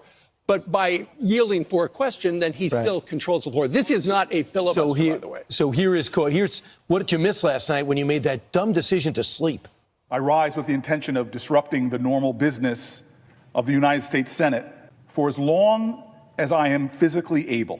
I rise tonight because I believe sincerely that our country is in crisis. We are not solving the deficit in what they're proposing here.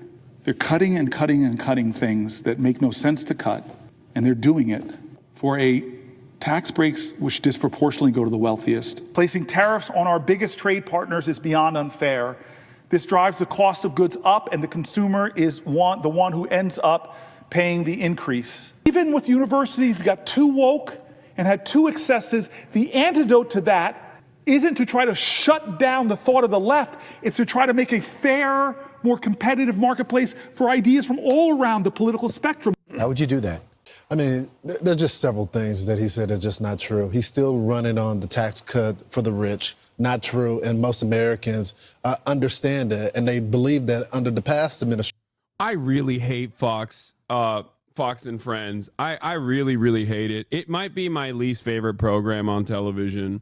It's just like objecting to observable reality every day of the week. That's all they do. All they do is just up is down, right is wrong. That's all they do. They just sit there and go, everybody knows it. This is wrong. It truly is mind-boggling. There is not a single point that they make that is correct.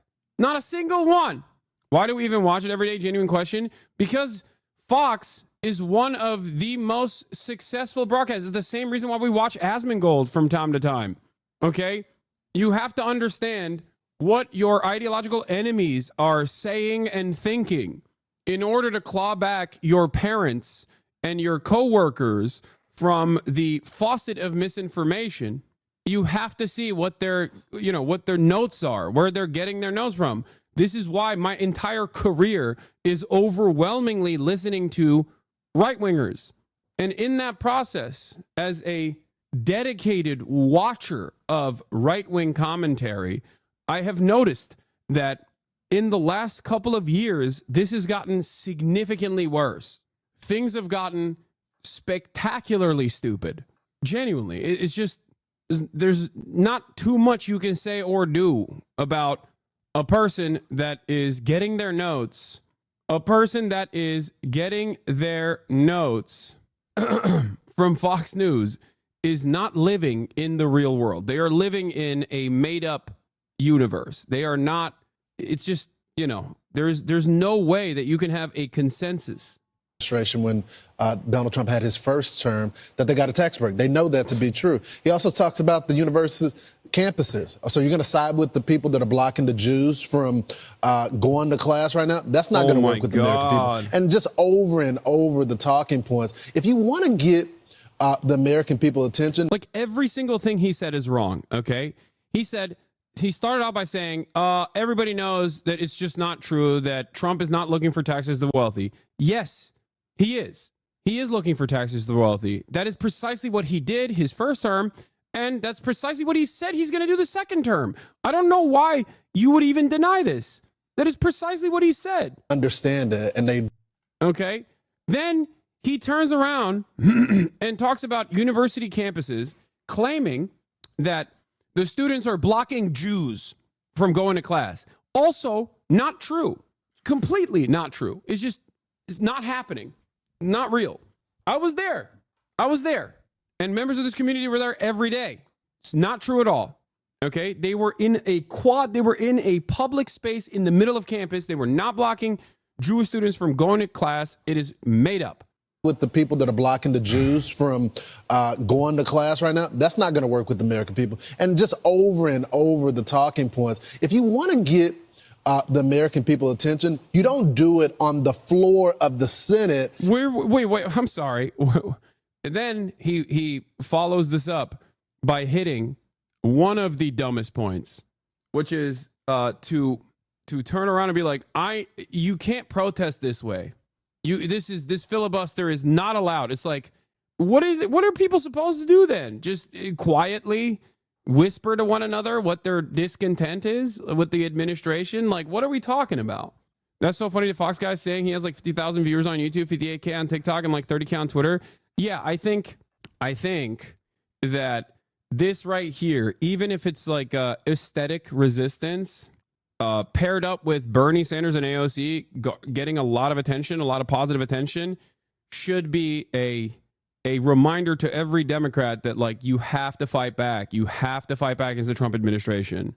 You go and you start talking with voters. I'm not sure he's going to town hall, right? Yeah, I'm not sure this is going to get much attention. I mean, we're probably the only people that are covering this right now. I don't think the American people care what he's saying on the floor. Lord, here I am. And so I confess Be in a world of Schumers, be a Booker. Oh my that God. I have been imperfect. I confess that I've been inadequate to the moment. I confess that the Democratic Party has made terrible mistakes that have given lane to this demagogue. I confess we all must look in the mirror and say we will do better. And it's not just defining ourselves what we're against. We, the next generation, as the baby boomers are leaving the... Yeah, they're not even doing like a real filibuster because there's no motion. There's no quorum. There's no motion or bill that they're blocking. It's just they're taking space. That's what it is. Overall, I think I'm leaning on the side of this is not the worst thing. I am not going to yell at Democratic Party senators or any representative really for that matter, any congressperson for that matter, that is at the end of the day doing anything. I wish they were doing this in the appropriate moment, which was, 2 weeks ago. That would have been cool. And now it's our generation. We have to redeem the dream. We have to excite people again. He, in the highest office of our land, wants to divide us against ourselves, wants to make us afraid, wants to make us fear so much that we're willing to violate people's fundamental rights. We're willing to go after the speech on college campuses. We're willing to go after law firms, go after the freedom of the press. Don't let him do that. Don't become like him. Be an American that says, I look to the future and I'm excited. Yes, things are tough right now. Oh, God. Ay, ay, ay, ay, ay, ay, ay, ay, ay. Ay, ay, ay, ay, ay, ay, ay, ay, ay, ay, ay. It's just like, it's just, I'm thinking about all the Democrats that love this, where they're like, this is so sick. This is, oh my God, it's making me quiver a little bit, Dual chat. Sorry, I turned on the wrong thing. Look, I said the same thing about AOC and Bernie's rallies. It's great that they are getting people excited. It's great that they're getting people excited. It's great that they're, getting people to turn out. But you got to use that people power. You got to take that momentum you have and that energy you have around your causes and your initiatives and move it into developing mechanisms of pushback, mechanisms of pressure, whether that be labor organizing, union organizing, community organizing, or whether that be individual issues that you give voice to. Okay? Says you? Like what? I like that people are saying like what as I'm in the process of describing, as I have described time and time again. And this is a worse version of what they're doing, what AOC and Bernie are doing anyway. I'm glad that they're doing this, but we need more. Also, ironically enough, a lot of people think I'm a politician, I think, or have any sort of power in changing the outcomes of the legislative body. Like, I yell at the Democrats every day. I yelled at the Democrats for capitulating to the Trump agenda and not using the one weapon that they had to push for concessions from the Republicans when they had the budget. I'm not a politician. I'm not within these caucuses. I can't talk to my coworkers who are also politicians and get them to be on board. I wish I had that power. But if I had that power, Chuck Schumer wouldn't be the minority leader in the Senate. And even if he was, he would be listening to me, don't you think? Starting Monday, I'm ending dual citizenship under the Espionage Act and all these traitors. Wait, this is not real, dude. What? This is not a real tweet, chatter. What are you talking about? Come on. I like, you can immediately tell that that's not a real tweet. People are coming in with like the lowest form of April Fool's tweeting. Thanks for giving me a heart attack. What? How did I give you a heart attack? I immediately told you it's not correct. It's not real. It's not a thing that he posted. Baits are getting worse. That's a recession indicator. True. They're hard, they're scary, they're hurting, but we can overcome this. Our American history, if it's nothing else, American history, if it's nothing else, it is a perpetual testimony to the achievement of impossible things against... First of all, Trump would never end dual citizenship because that would mean he would have to end dual citizenship with Israel, okay? And he would end his own life before he would do that. Give me a break. I'm ending dual citizenship except for Israel, which is more America. It's America, extra America. It feels like if you have an Israeli citizenship, you're American plus. It's like we have Americans and then we have extra Americans. Impossible odds. We are a nation that is great not because of the people that are trying to whitewash our history. To remove great people, Native Americans, black people, and women from our military websites. I don't want a Disneyfication of our history. I don't want to whitewash history. I don't want to homogenize history. Tell me the wretched truth about America, because that speaks to our greatness.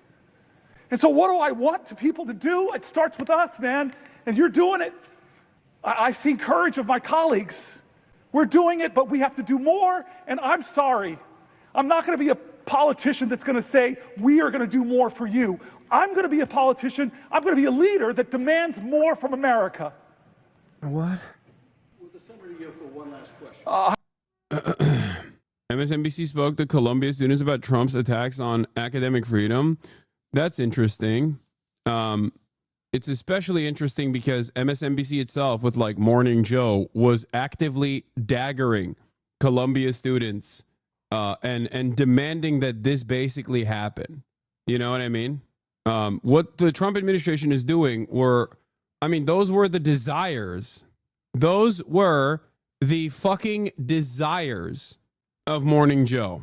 Directly. They spent every morning talking to Greenblatt. Oh, God. My mom loves Cory Booker. She just texted me. Oh, no. All squishy liberalism is back. Oh, man. Yep.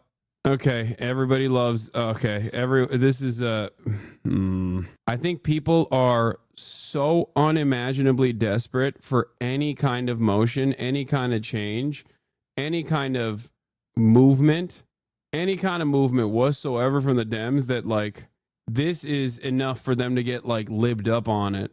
She is right. You are wrong on this. He needs more from you. He's talking about you. Dude, what do you want me to do? Actually, like, do you want me to do acts of violence or something? Like, what are you talking about? I go to fucking protests. I fund resistance networks in general. I actively urge my relatively large audience to also partake in this. The fuck are you talking about? I think everybody just wants someone else to do some shit. You know? Everybody's like, not me, someone else. What are you talking about? These are the people who have the power, albeit limited, to actually undermine the administration's agenda. I speak to an auditorium, a stadium full of people every day, like-minded people. Urge them to also organize. What are you talking about? More right now? I think he just wants to be relevant. Yeah, it's I think thirsty. that the progressive group has gotten so much attention lately. I think he's seeing like all these younger people or people who are new in Congress. It's so funny. People go, okay, you got to run for office. It's like, dude, what are you talking about? If I ran for office, I couldn't do the most effective thing I do every day. If I did anything else, I would not be able to do the thing that I'm the most effective at. Get all this attention, like AOC, she's not new, but she's always out there. Jasmine Crockett is new. We're hearing a lot from her. I think he's doing this so that we all cover it on the morning show and he gets some attention. But can I just bring up one other thing? If you want attention, Lindsey Graham showed you the template. John McCain showed you the template. Joe Manchin showed you the template. You go out and you make news and you say things that are relevant. Dude, Claudia streams every day. Come on. You're comparing me to the president of Mexico, chatter. What are you talking about? She wasn't a streamer that became the president of Mexico. She became the president of Mexico and is using the pre-existing streaming network that she has surrounding her. What are you talking about? This is not, you have to be Joe. It was a joke. Okay. Oh my God. I can't tell because I feel like people are so stupid. Not saying you need to run for office, but you can stream while running for office. You get record numbers. You are wrong. You're just not correct. Oh my God. This is what I mean. People are just like, it's fine, Hasan. I'm lazy. Dude, I fucking stream 8 hours a day. I do agitprop 8 hours a fucking day, 7 days a week. Motherfuckers are like, bro, you're straight. You're just lazy. That's why you won't do more.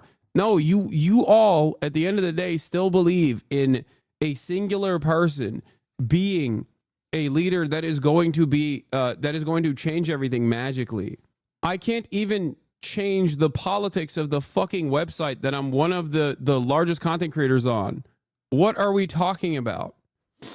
And then all the reporters follow you around, Hillary Vaughn and everybody else. They go, okay, we got to get this interview. But just doing a filibuster saying, I really have no agenda, I'm just going to rail against the administration overnight. It's like I'm volunteering to do something when no one's watching. So congratulations. I don't know who your PR guy is, but just go stay active. He has been active. He's been going at it for 11 hours and 12 minutes. But if he wants to break the record, he's got to go another 13 hours because Strom Thurmond actually broke the record. He holds the record. He filibustered for 24 hours and 18 minutes back Remember in Nancy Pelosi 1957. Strom Thurmond was railing against the Civil Rights Act. Remember when Nancy Pelosi did it in those 4-inch high heels all night? Right. That's a workout. But I will say this, next hour, we will play that Strom Thurmond filibuster. We'll play the whole thing top to bottom. Why is he laughing? Why are you laughing? You think that's funny? Segregationist Strom Thurmond's filibuster? What was he filibustering? Funny, huh? Why is that so funny to you? That's a funny joke? That's crazy. I'm sorry. A black news commentator on Fox News laughing about this douchebag being like, oh yeah, segregationist Strom Thurmond's filibuster is actually the record-breaking filibuster. What was he filibustering? Oh my God. How funny. Oh, that's right. He was doing a filibuster intended to prevent the passage of the Civil Rights Act of 1957. Oh, that's funny. Ha ha ha. Yeah. Imagine being that racist, by the way. Imagine being that fucking racist where you were just like, no thanks. Didn't Strom Thurmond also literally have a half black child too, like a secret child? Am I crazy? Yeah. Ezzie Mae Washington Williams was an American teacher and author. She was the eldest child of Strom Thurmond, governor of South Carolina and longtime U.S. senator known for his pro-segregation politics. Of mixed race, she was born to Carrie Butler, a 16-year-old African-American girl who worked as a domestic servant for Thurmond's parents. And Thurmond, then 22 and unmarried.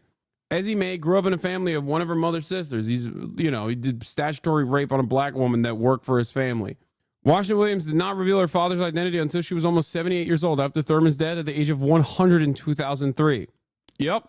Hell is not hot enough for demons like this. Yeah, you know who eulogized him, by the way? That guy, this piece of shit. You know who eulogized him at his funeral in 2003? Joe Biden. Joseph Robinette Brandon. That's who. Joe Biden loved this guy. Joe Biden also wrote a lot of the draconian laws that in the 80s, 90s, and onwards destroyed the black community alongside this dipshit. American politics is so messed up. It's so messed up. It's so crazy. And liberals yelled at you for bringing this stuff up where you're like, maybe he's not the best guy. Good idea. But haha, very funny. He thinks it's funny. People would love that. Do that on your radio show. Right. Oh, I can't do that. That would be a bad idea. I'm Steve Doocy. I'm Brian. 10 days. Sexual violence by the state against black women and people have been foundational in this country. This is also true for indigenous people in this country as well. Yes. You just hate me because I'm black? What? Hype train has been started. Okay. Let's listen to Columbia students talking about Trump's attacks on academic freedom. Now, this is interesting to talk about, and I will be talking about it before we get into the new email saga that's going on, by the way.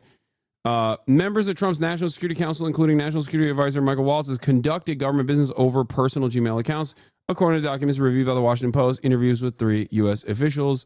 We'll obviously talk about that as well. Fantastic stuff, by the way. Fantastic. You fuck with Booker's legendary run or nah? I think it's hype. No, I don't think it's hype. I think it's nothing. That's what I think. We'll see. I mean, I'm not going to discount it.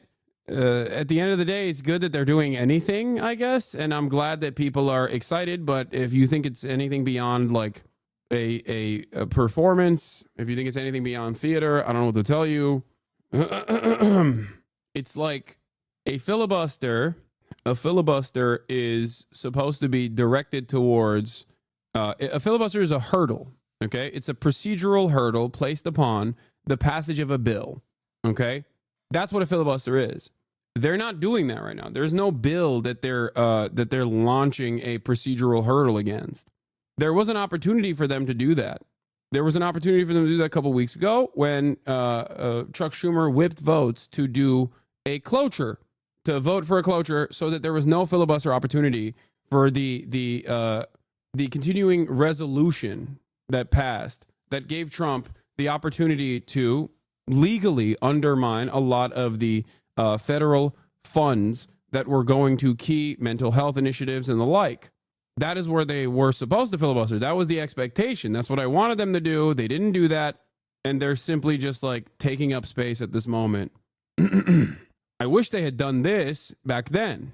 Then it would have been infinitely more impactful. I would have been super on board. I'm still on board with what they're doing, but make no mistake, this is symbolic. It is not dissimilar to like Nancy Pelosi taking a performative knee, wearing the kente cloth in the aftermath of the George Floyd murder.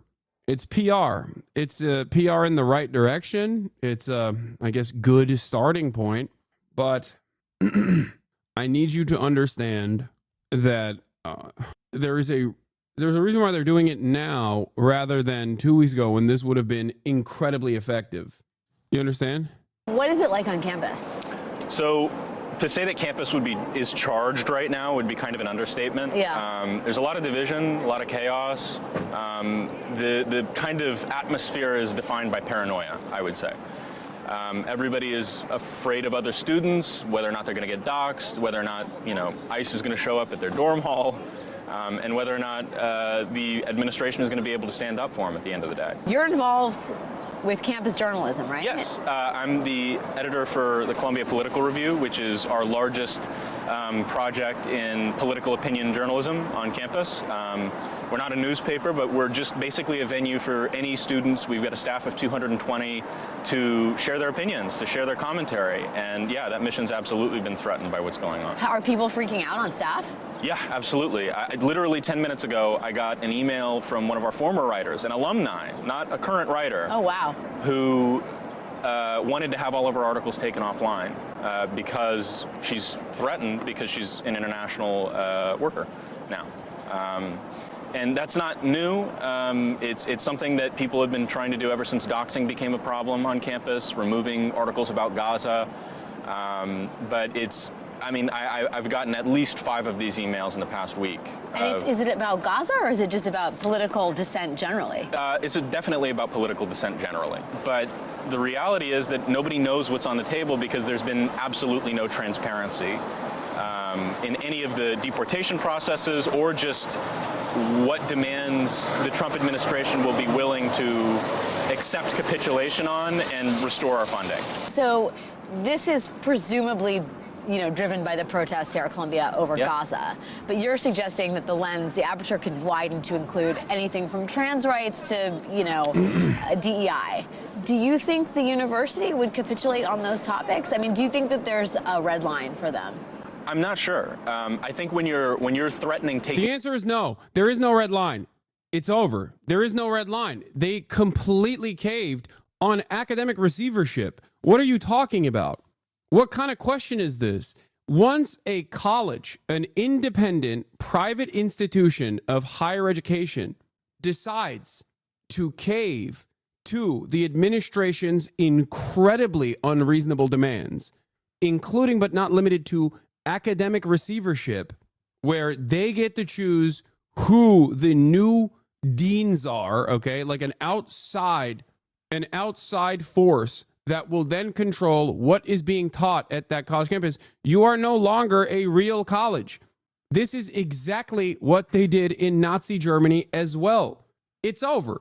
It's over. It's quite literally thought policing, okay? Ironically enough, the very same people that constantly go, oh, it's 1984, George Orwell, you're trying to do mind control, it's fucking bullshit, blah, blah, blah. All these people that say that when someone goes, hey, man, maybe you shouldn't say the N-word, okay? Those people are literally looking at the government doing that and going, hell yeah, we want more. Or they're probably oblivious to it. That's it. They're doing it at the Smithsonian. They're doing this to Harvard. They're doing this to every college campus right now. Harvard quietly went to the administration when they saw what they were doing to Columbia, what the Trump administration was doing to Columbia, revoking $400 million in grants as a threat to make Columbia concede to their insane demands, which Columbia happily conceded to, mind you. Okay. Harvard went to the administration quietly and said, we will work with the anti-Semitism task force. And in the process, Harvard actually fired one of their tenured professors. Here it is from the American Prospect on March 31st. Today on tap, it's a law school faculty shames the university's general strategy of appeasement. On Saturday, 82 members of Harvard's law school teaching faculty out of 118 sent an open letter to Harvard law students warning of the dire threats to civil liberties and the rule of law. The letter in part said the rule of law is imperiled when the government leaders single out lawyers and law firms in retribution. This is a separate issue as well. This is a separate issue. Trump has also been going after law. Trump has been directly going after law firms as well. And he has gotten a lot of capitulation from the law firms as well. Now, ironically, Harvard talked about how the administration is threatening law firms and legal clinics for their lawyers' pro bono work or prior government service, relent on those arbitrary threats, punish people for lawfully speaking on matters of public concern. Meanwhile, Harvard, as an institution of higher education, turned around and fired a important, I forget what he's a Turkish dude. I forget what his name is right now. Columbia forced Catherine Frank, a tenured professor at the law school, into retirement due to her pro-Palestinian stances. Never mind the fact that she was its most famous professor in legal academics in the United States. Jamal Kafadar is the name. Jamal Kafadar. Okay. Harvard dismisses leaders of Centers for Middle Eastern Studies. Jamal Kafadar was dismissed by interim Harvard Dean of Social Science David M. Cutler. Faculty leaders for the Center for Middle Eastern Studies on Wednesday, according to a faculty member familiar with the situation. The reason why they did this is because they didn't like what he had to say. The CMES director, professor of Turkish studies, Jamal Kafadar, and his associate director, history professor Rosie Bashir, both were forced to leave their posts, according to the faculty member. Global health professor Salman Keshavji, the center's interim director, while Kafadar was on leave, will continue to hold his post. The departure comes after CMES has repeatedly faced public criticism from Harvard affiliates who have alleged that some of the center's programming has been anti-Semitic and has failed to represent Israeli perspectives. These are the nation's top elite institutions. This is where the next crop of society's elites are learning information and will inevitably become people in positions of power. And in that aspect, they're supposed to be bastions of liberalism, bastions of learning the truth about the world, okay? Protecting the liberal attitude. And yet here they are saying even a little bit of criticism of Israel, because it is necessary to understand the truth.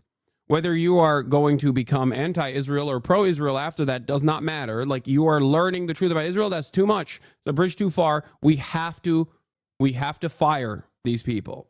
This is outside pressure on education. It is insane. And these institutions are completely fucking caving.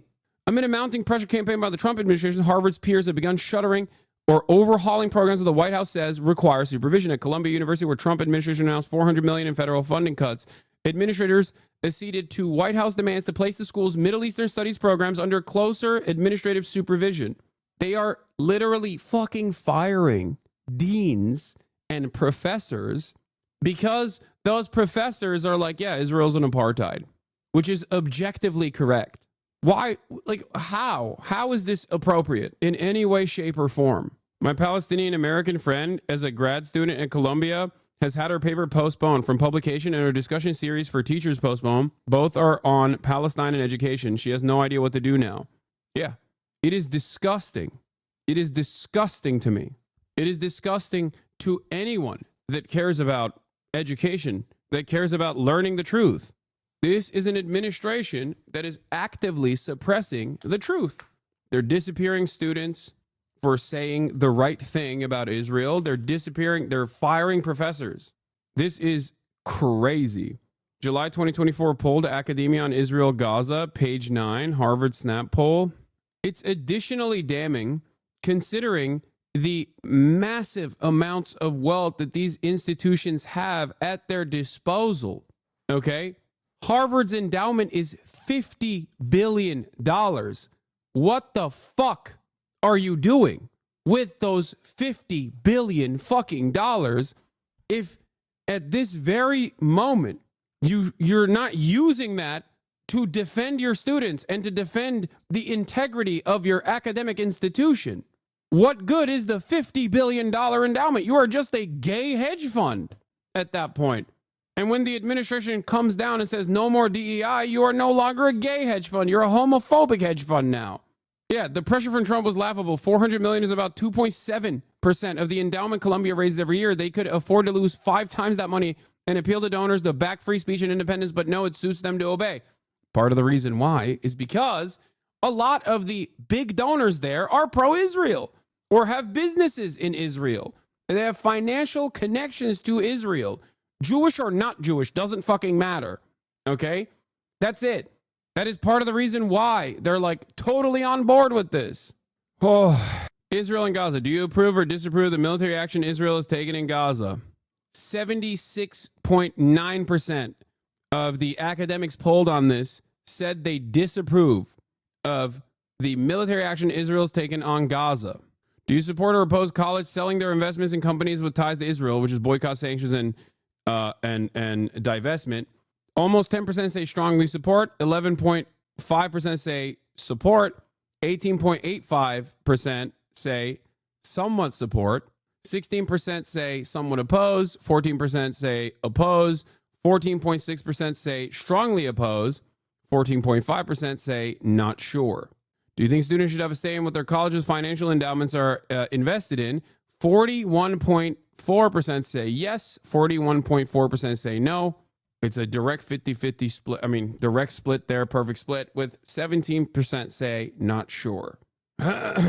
Should your college or university boycott all collaborations, e.g. study abroad programs, authorships, visiting scholars, speakers with Israeli universities, and scholars at Israeli universities in response to Israeli military action in Gaza? 86% say no. This was in 2024.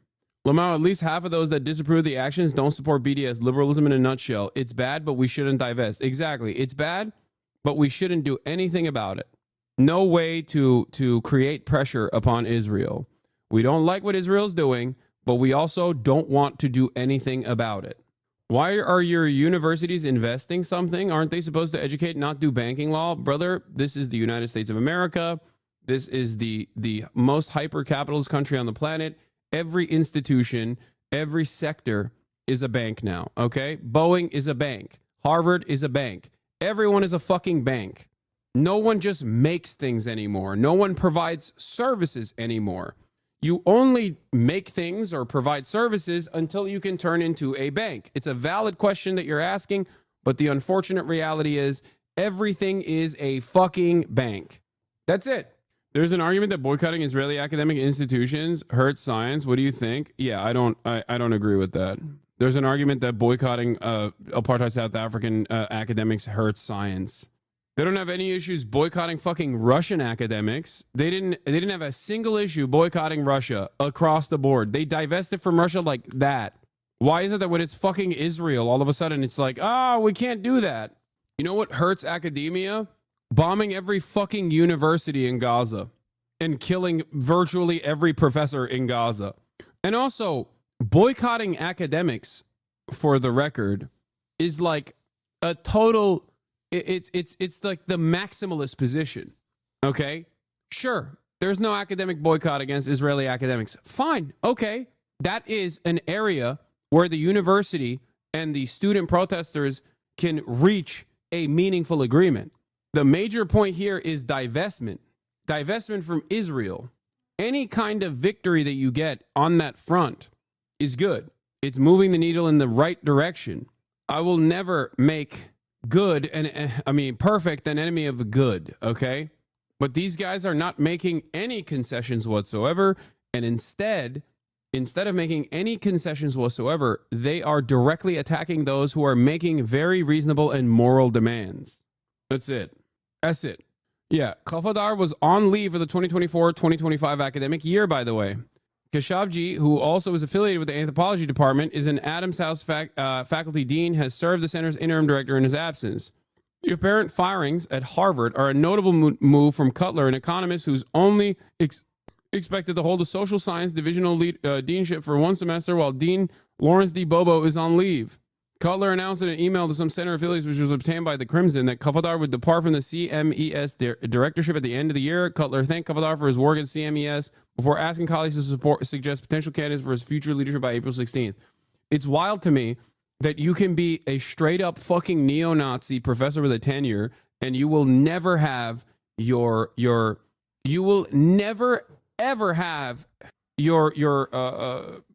position be called into question.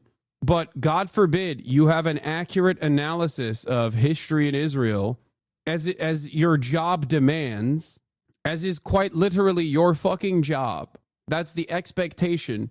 Then, you know, you're done. You're out. It's so fucked up, dude.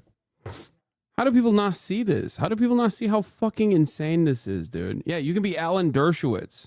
Harvard still has Alan Dershowitz as a professor emeritus. Like he is he has permanent tenure, if I'm not mistaken, at Harvard. Alan Dershowitz, constitutional law scholar. Some of his formative work in terms of constitutional law was demanding that we lower the age of consent from a constitutional law argument, of course. From a constitutional framework, we must lower the age of consent. That is a real piece that he wrote, by the way. That's not even a fucking joke. Alan Dershowitz, who very famously defended Jeffrey Epstein, was friends with Jeffrey Epstein. That Alan Dershowitz. Yeah. Good friend to Jeffrey Epstein. The Professor Alan M. Dershowitz is a Brooklyn native who's been called the nation's most peripatetic civil liberties lawyer and is one of his most distinguished defenders of individual rights, the best-known criminal lawyer in the world, the top lawyer of last resort, America's most public Jewish defender, and Israel's single most visible defender, the Jewish state's lead attorney in the court of public opinion. Alan Dershowitz, while simultaneously talking about free speech as a constitutional law scholar, has actively worked against free speech.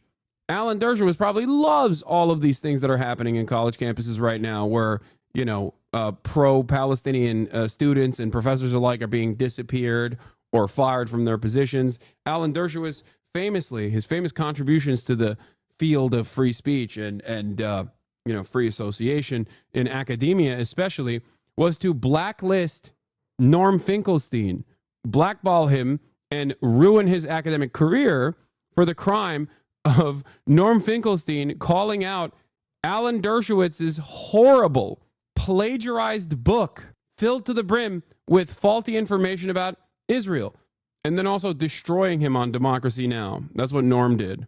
It was crazy. When institutions are pro-Israel, it's so crazy. For example, FIFA banned Russia for invading Ukraine, banned Pakistan because they don't have fair democratic elections, and haven't banned Israel for their war crimes and for committing genocide. Yes, because Israel is an extension of America. Banning Israel is seen as like banning America from shit. And ain't nobody's moving to do that yet. It's funny, yeah, because Alan Dershowitz not only plagiarized this book defending Israel, but he plagiarized it from another book that also was just incorrect. The information was completely incorrect in the book that he plagiarized. Truly horrifying nonsense. Let's see what the White House had to say about the thing that I covered yesterday, by the way. Speaking of Israel, it came out that Israel had assassinated 15 Red Crescent workers and first responders in Gaza, and then hid those murders in a mass grave, including the ambulances that they struck, that they buried. We found out about this. The New York Times itself reporting on this was such an abdication of duty that I find it to be criminal negligence, by the way. They reported on the matter and said, hold on, let me see if I can find it. Yeah, IDF buried the ambulances, chat. Burying the ambulances themselves along with the medics they executed is one of the elements that makes this latest crime so extraordinary and also revealing. A group of IDF soldiers collectively agreed to use a bulldozer to bury the ambulances in the sand with the men they had just killed on the apparent hope that nobody would notice 15 men were missing. Consider how far down the path of dehumanization you have to be to get there. That's what they did. Yes, they buried the ambulances that they blew up, chatters. We watched them do excavation and find the ambulances buried under the sand. Yes, the entire ambulances that they blew up, they buried those ambulances alongside the first responders they killed, that they assassinated. I need you to understand something. Red Crescent engages in deconfliction, which means that every move that Red Crescent takes in the Gaza Strip is done with the knowledge of Israel. They don't go anywhere without informing the Israeli authorities when they're in the Gaza Strip, which means that the Israeli authorities knew exactly where these ambulances were going and still assassinated them, just like they did to the World Central Kitchen aid workers, as a matter of fact. Most moral army on the planet.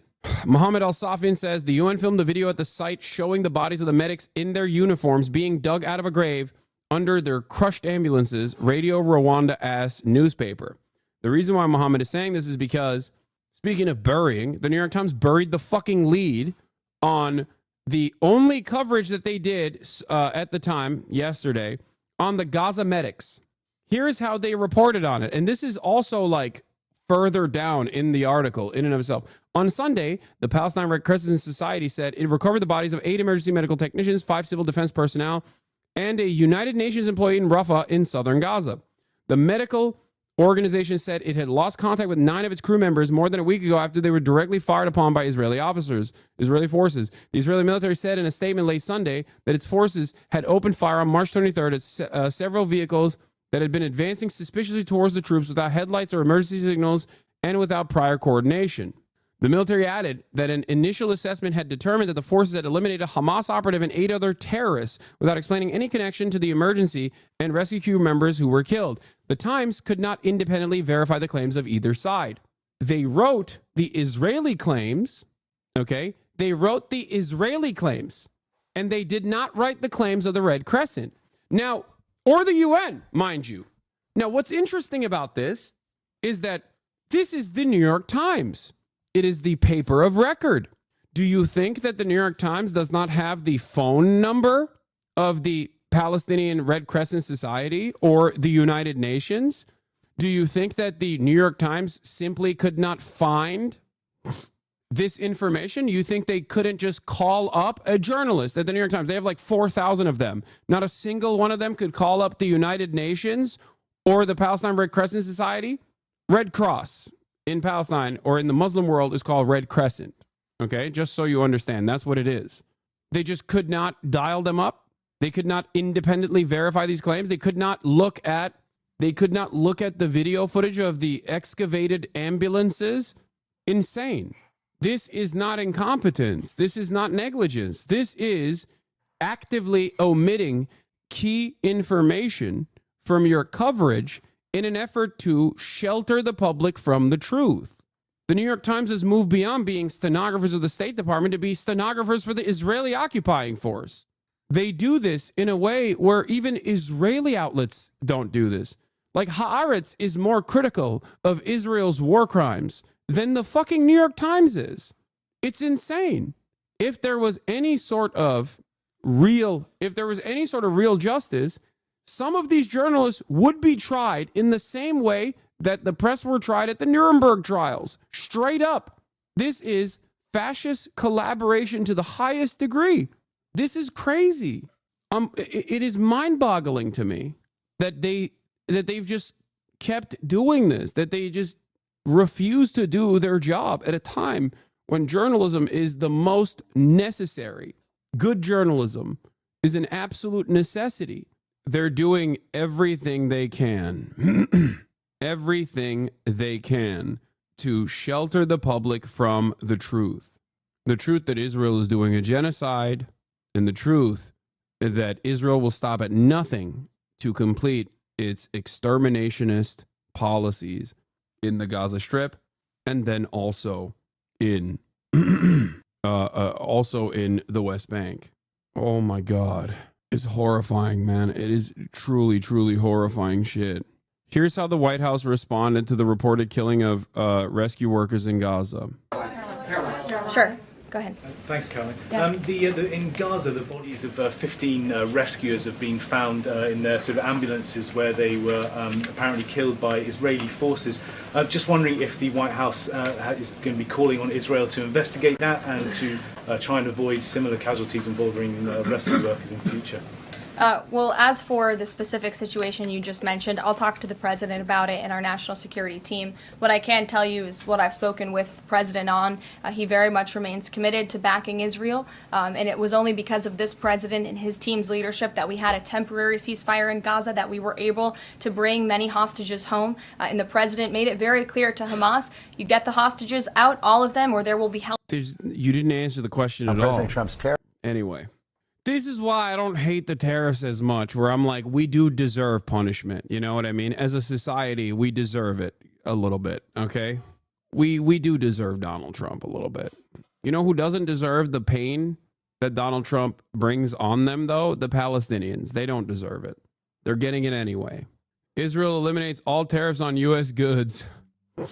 Things are getting worse and worse at an alarming rate all around the world, dude. It is crazy.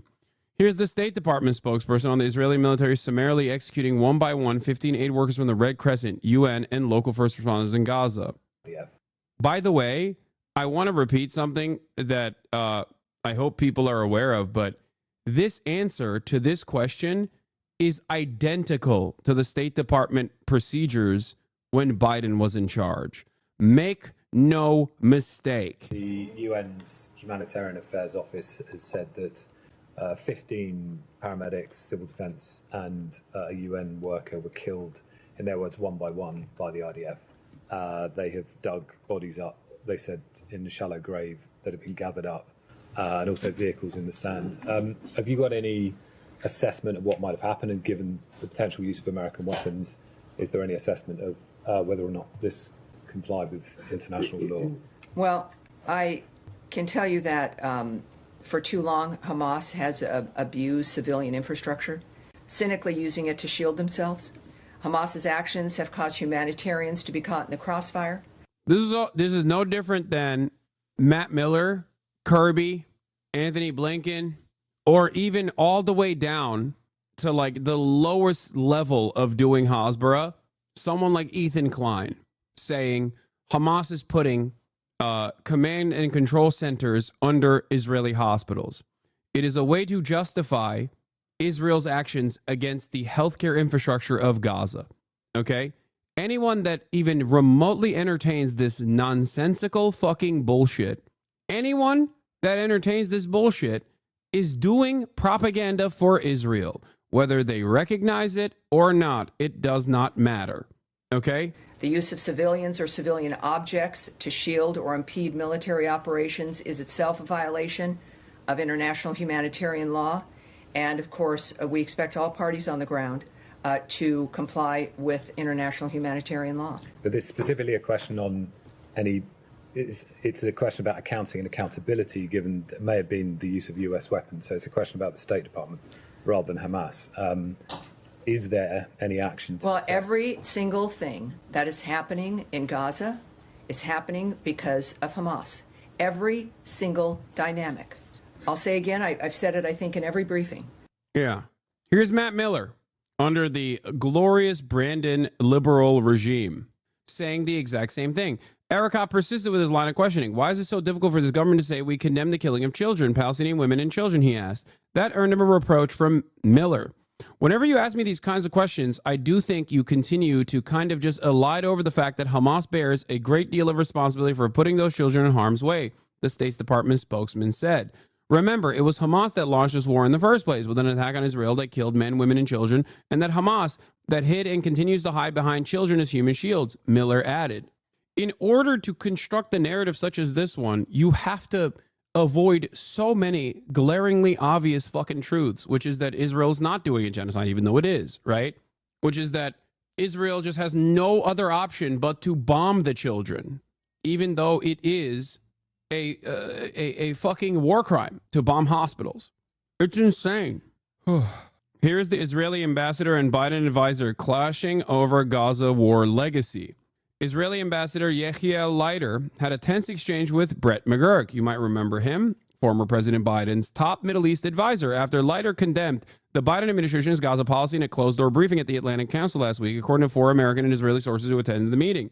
Brett McGurk said, "What the fuck are you talking about? We let you do a genocide, and you're still shitting on us. Do you understand?" The sources noted that Leiter even claimed all the Biden administration wanted to discuss with Israel was a number of aid trucks entering Gaza. McGurk was in audience, and he asked the opportunity to comment after Leiter ended his presentation. "I want to make sure the ambassador knows all the details about what the Biden admin did for Israel since October 7, McGurk told Leiter, according to sources who were in the room.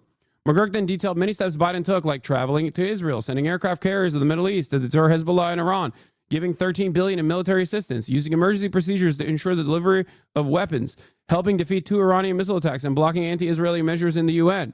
Look how honest Brett McGurk is. Remember that. Brett McGurk is speaking for the Biden administration here, and all of the wonderful actions the Biden administration took. After McGurk's pushback, Leiter said he stands corrected, but thanked McGurk personally, but not the Biden administration as a whole, the sources said. Here he is, brutally honest about all the things that they did for Israel. So remember that whenever fucking dumb fucks in the chat go, "Oh, the Biden administration wouldn't do this." Like, what are you talking about? They did do this. They did it. They did it, and they were so horny to continue doing it that they lost the election to a fucking fascist. What do you mean? And this is just the sum of the many things that they did, by the way. This is just like the tip of the iceberg, I guess. So remember that whenever someone tries to tell you, like, "Oh, it's totally different. It's totally different." Anyway, now let's get to the freaking tariffs. It's Trump tariff time. Tariffs. The president's set to impose new sales taxes on imports, and Wall Street is bracing for the impact. We're going to have the latest from Wall Street first. Chief White House correspondent Mary Bruce. Good morning, Mary. Good morning, Georgia. President Trump is poised to upend the global economy with these unprecedented tariffs coming tomorrow, but the details still remain unclear, creating even more anxiety for the markets and American consumers. This morning, President Trump is touting his upcoming blitz of tariffs against American trading partners. They're reciprocal, so whatever No, they I'm not going to charge finish us, the college we charge student them, video. but I don't we're being care. nicer than they were. But it's still unclear how big these tariffs will be or which countries will be targeted. Has the president decided on the scale and scope of these tariffs? It's time for reciprocity, and it's time for a president to take historic change to do what's right for the American people. The president is adamant his tariffs will encourage manufacturing in the U.S. and ultimately boost the economy. But experts caution it could take years to bring industries back to American soil. And in the meantime, American consumers will likely pay the price. Economists warning tariffs are just taxes on imported products paid for by American businesses. Those costs passed on to consumers in the form of higher prices. In just days, prices could skyrocket on everything from groceries and clothing to electronics and cars. By one estimate, the cost of a new car could go up by more than $8,000 when tariffs on foreign-made vehicles kick in later this week, sending some consumers scrambling. In Ferndale, Michigan, Karen Petke had planned to buy a new Subaru in June. Instead, she rushed to the dealership. I didn't want to take a chance that this car could go up thousands of dollars. Small businesses are also bracing for the impact of Trump's trade war. The chaotic nature of how these tariffs are rolled out and how it changes every single day. How am I supposed to plan for that? I can't plan for that. In Buffalo, New York, Dave Sheffield sells custom sports products, many imported from Canada. Now with tariffs in place and potentially more to come, he says he could lose thousands of dollars. We're having to either, take that hit on our bottom line and just at the end of the year, I make $10,000, $15,000, $20,000 less for my family, or we have to pass it on to our customers, which when customers see a higher price, then sales typically go down. So we're kind of stuck between a rock and a hard place. And a new poll from the Associated Press shows Americans aren't sold on the president's trade policies, 60% disapproving with 38% approving. And on his handling of the economy overall, 58% disapproving with 40% approving. Robin. All right, Mary, our thanks to you. Europe did not start this confrontation. Hey all, Peter Zion here, coming to you from a bright and sunny What is this? This helped you understand the tariffs? There's a little on the high end. Goldman estimating 10-15% increase in new car prices after dealerships eat through the current inventory. Additionally, 60% of raw materials are imported to the U.S. to make cars is so fucked. We think it is wrong, But my message to you today is that we have everything we need to protect our people and our prosperity. We have the largest single market in the world. We have the strength to negotiate. We have the power to push back.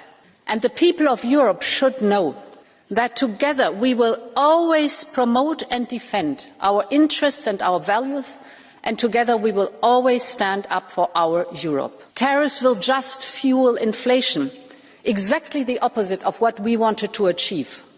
We are open to negotiations.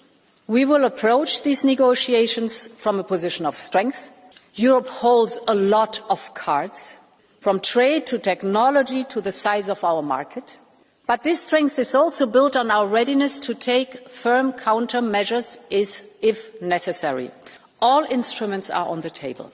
Our immediate response to tariffs is unity and determination. Our objective is a negotiated solution.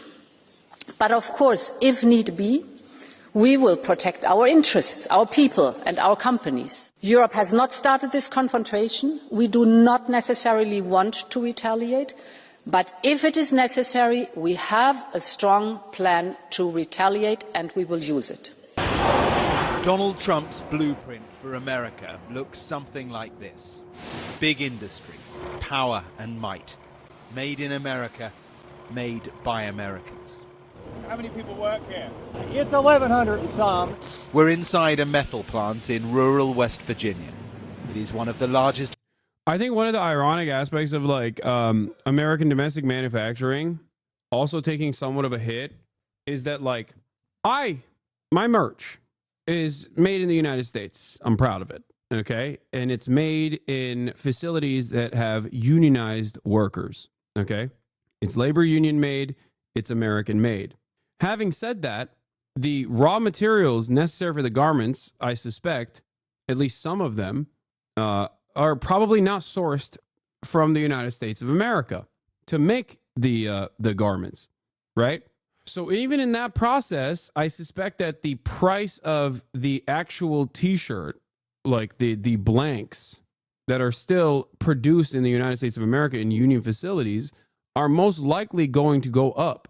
So even if someone is working with American-made manufacturing, even if someone is making American-made manufacturing, you better take the hit.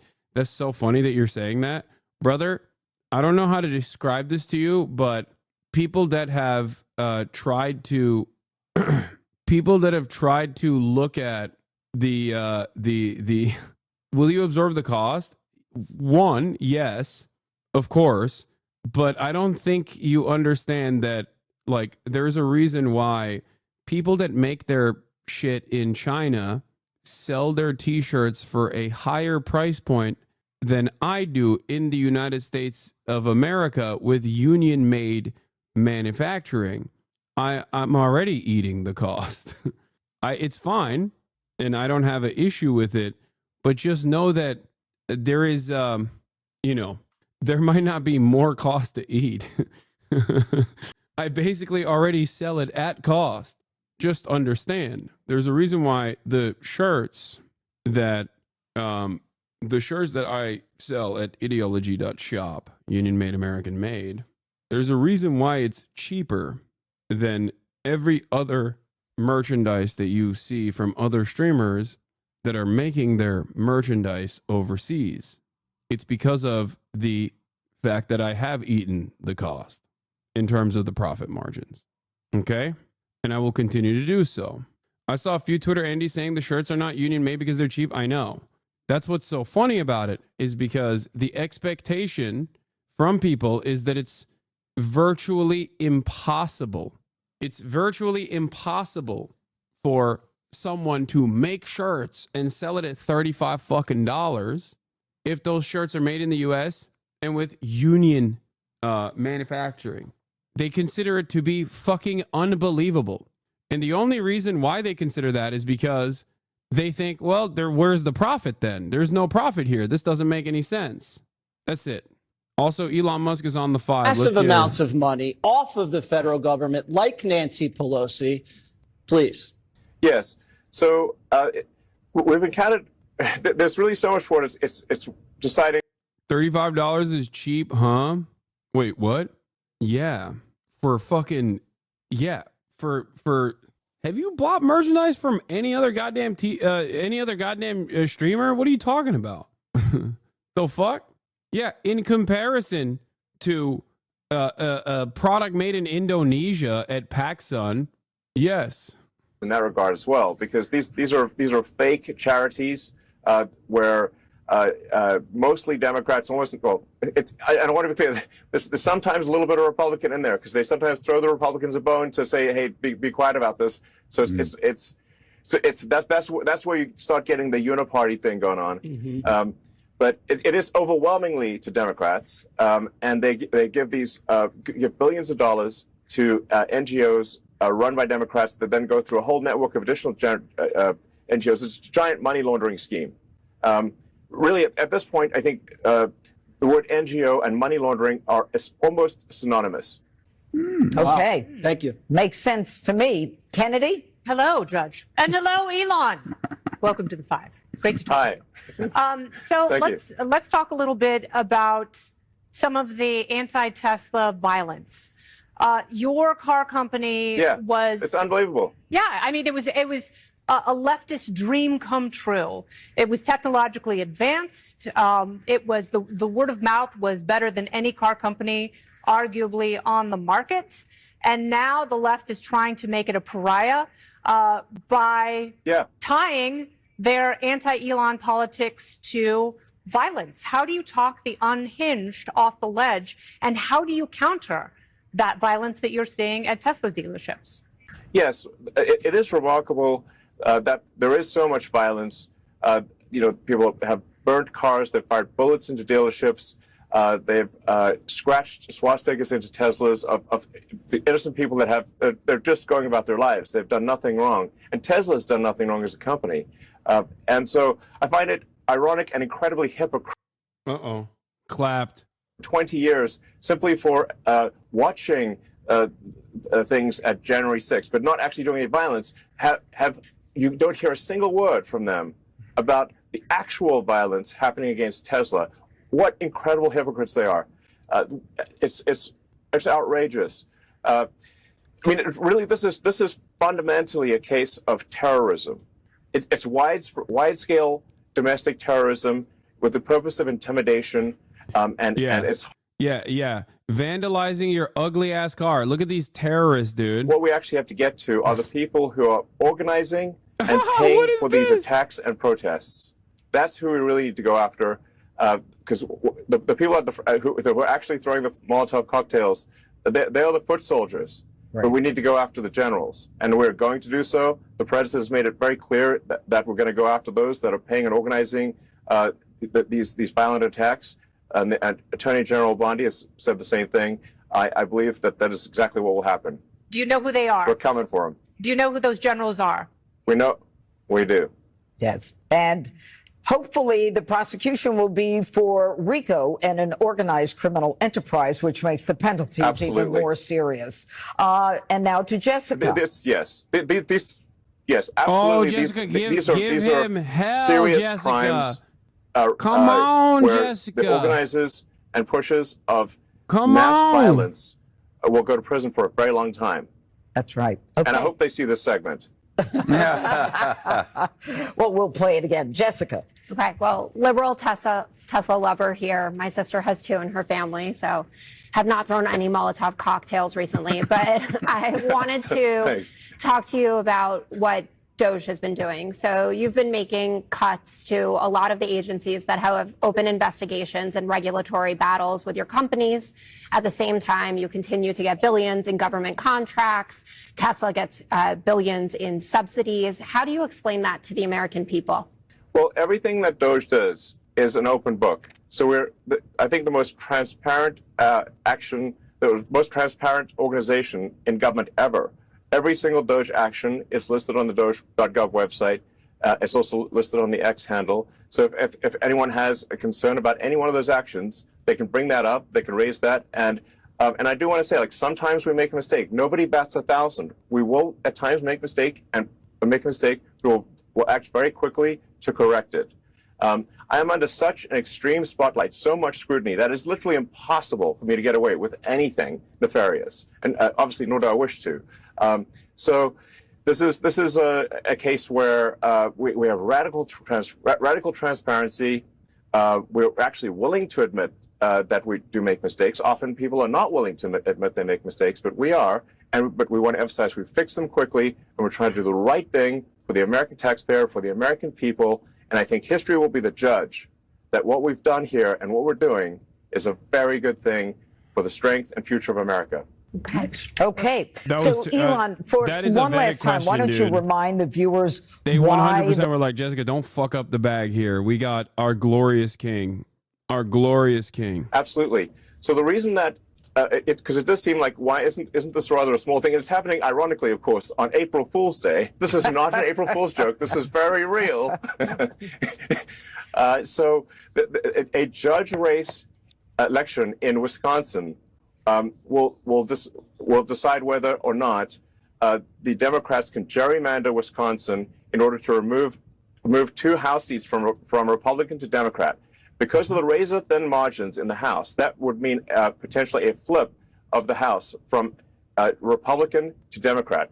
That means at the next election, roughly less than 2 years from now, the House will then immediately take action to stop the president's agenda. And it's always worth reminding people the president was elected with a majority of the people of America, a meaningful majority of the popular vote. So all the president is trying to do is implement the will of the people, and they're trying to stop the will of the people through judicial trickery.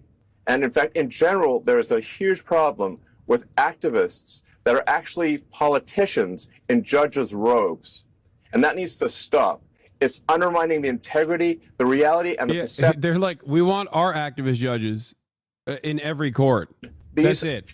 That's what they want. Of themselves, they're just pretending to be judges. Yeah. Big money is interfering in the political affairs of this country, which is why the representation, the physical manifestation of big money interfering in politics, am interfering in politics with the big money that I have in order to put my activist judge in a position of power.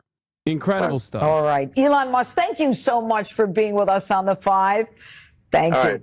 And thanks for having me. You're very welcome. All right. And there's so much more to come on our exclusive interview as radical liberals take courses on how to resist President Trump.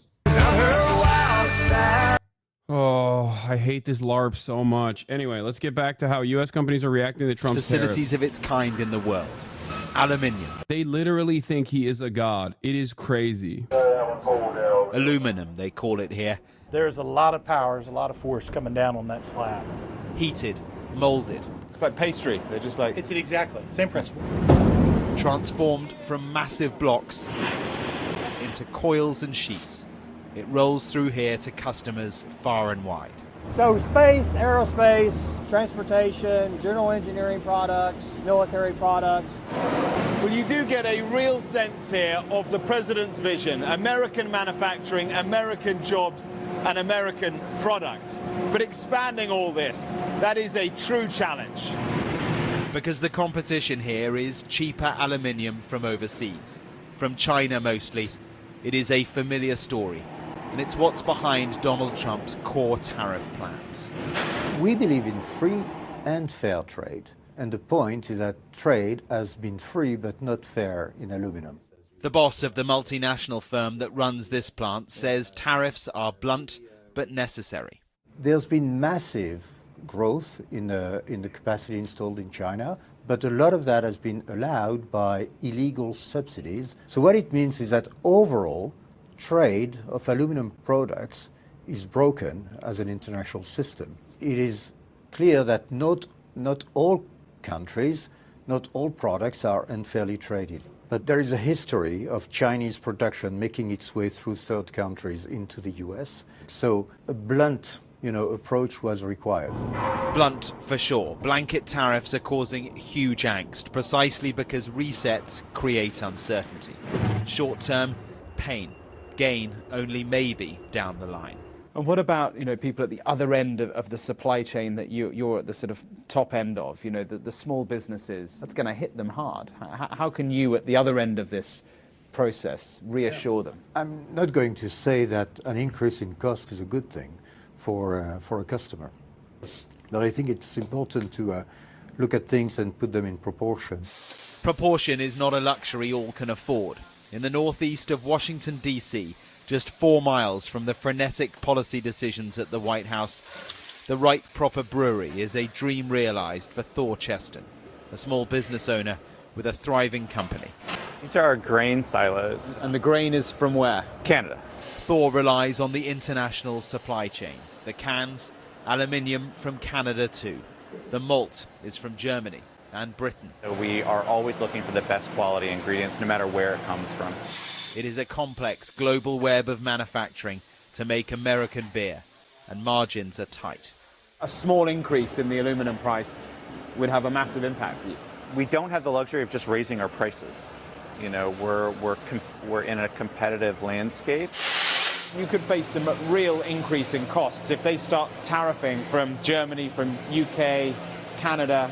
It could have a really, existential impact on you. Yes, absolutely. And so, we've dealt with major problems like this before.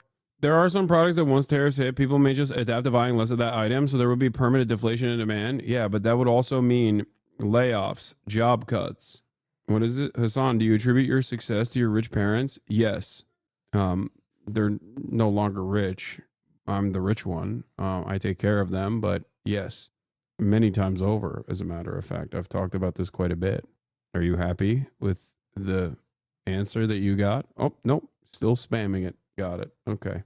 He admitted. We've had to pivot a lot. We have survived the global pandemic. We've done dunking on your parents' law? No, there's nothing wrong with that. I'm proud of all the things that they did. I'm proud that I can take care of them now. It's fucking amazing. I'm an endlessly fortunate individual who comes from a loving family who now has the capability of taking care of my loving family. What is the problem? So which influencers have been pushing the rich parents accusation? I mean, it's not even an accusation. Like, it's not even a fucking secret. I mean, people lie about my father's wealth. They say he's, I think, the third richest person in Turkey or something. It's very funny. There's like a bunch of AI articles that were written about it at the time. They say he has $5 billion, which is very funny. That's not the case. 36K viewers and I'm living in your head rent free? Wait, what? I don't think you understand what rent free is. Chatter, I don't think you understood. I treated you like a human being and not the bot that you are. I will forget about this interaction as soon as I'm done, as soon as I'm done responding to you. You should be endlessly grateful that I took you as a human being with a question and responded to it. And then your immediate reaction was, I'm rent free in your head. That's not what rent free is. That's not how that works. I hope you get better, Chatter. Oh, my new Vox.com article / podcast hit came out. Done it before, we just need a break. I guess the government's argument is buy American, but it's not as simple as that. It's not as simple as that, no. Back in West Virginia, right next to the aluminium plant, a reminder of what once was and what Trump says could be again.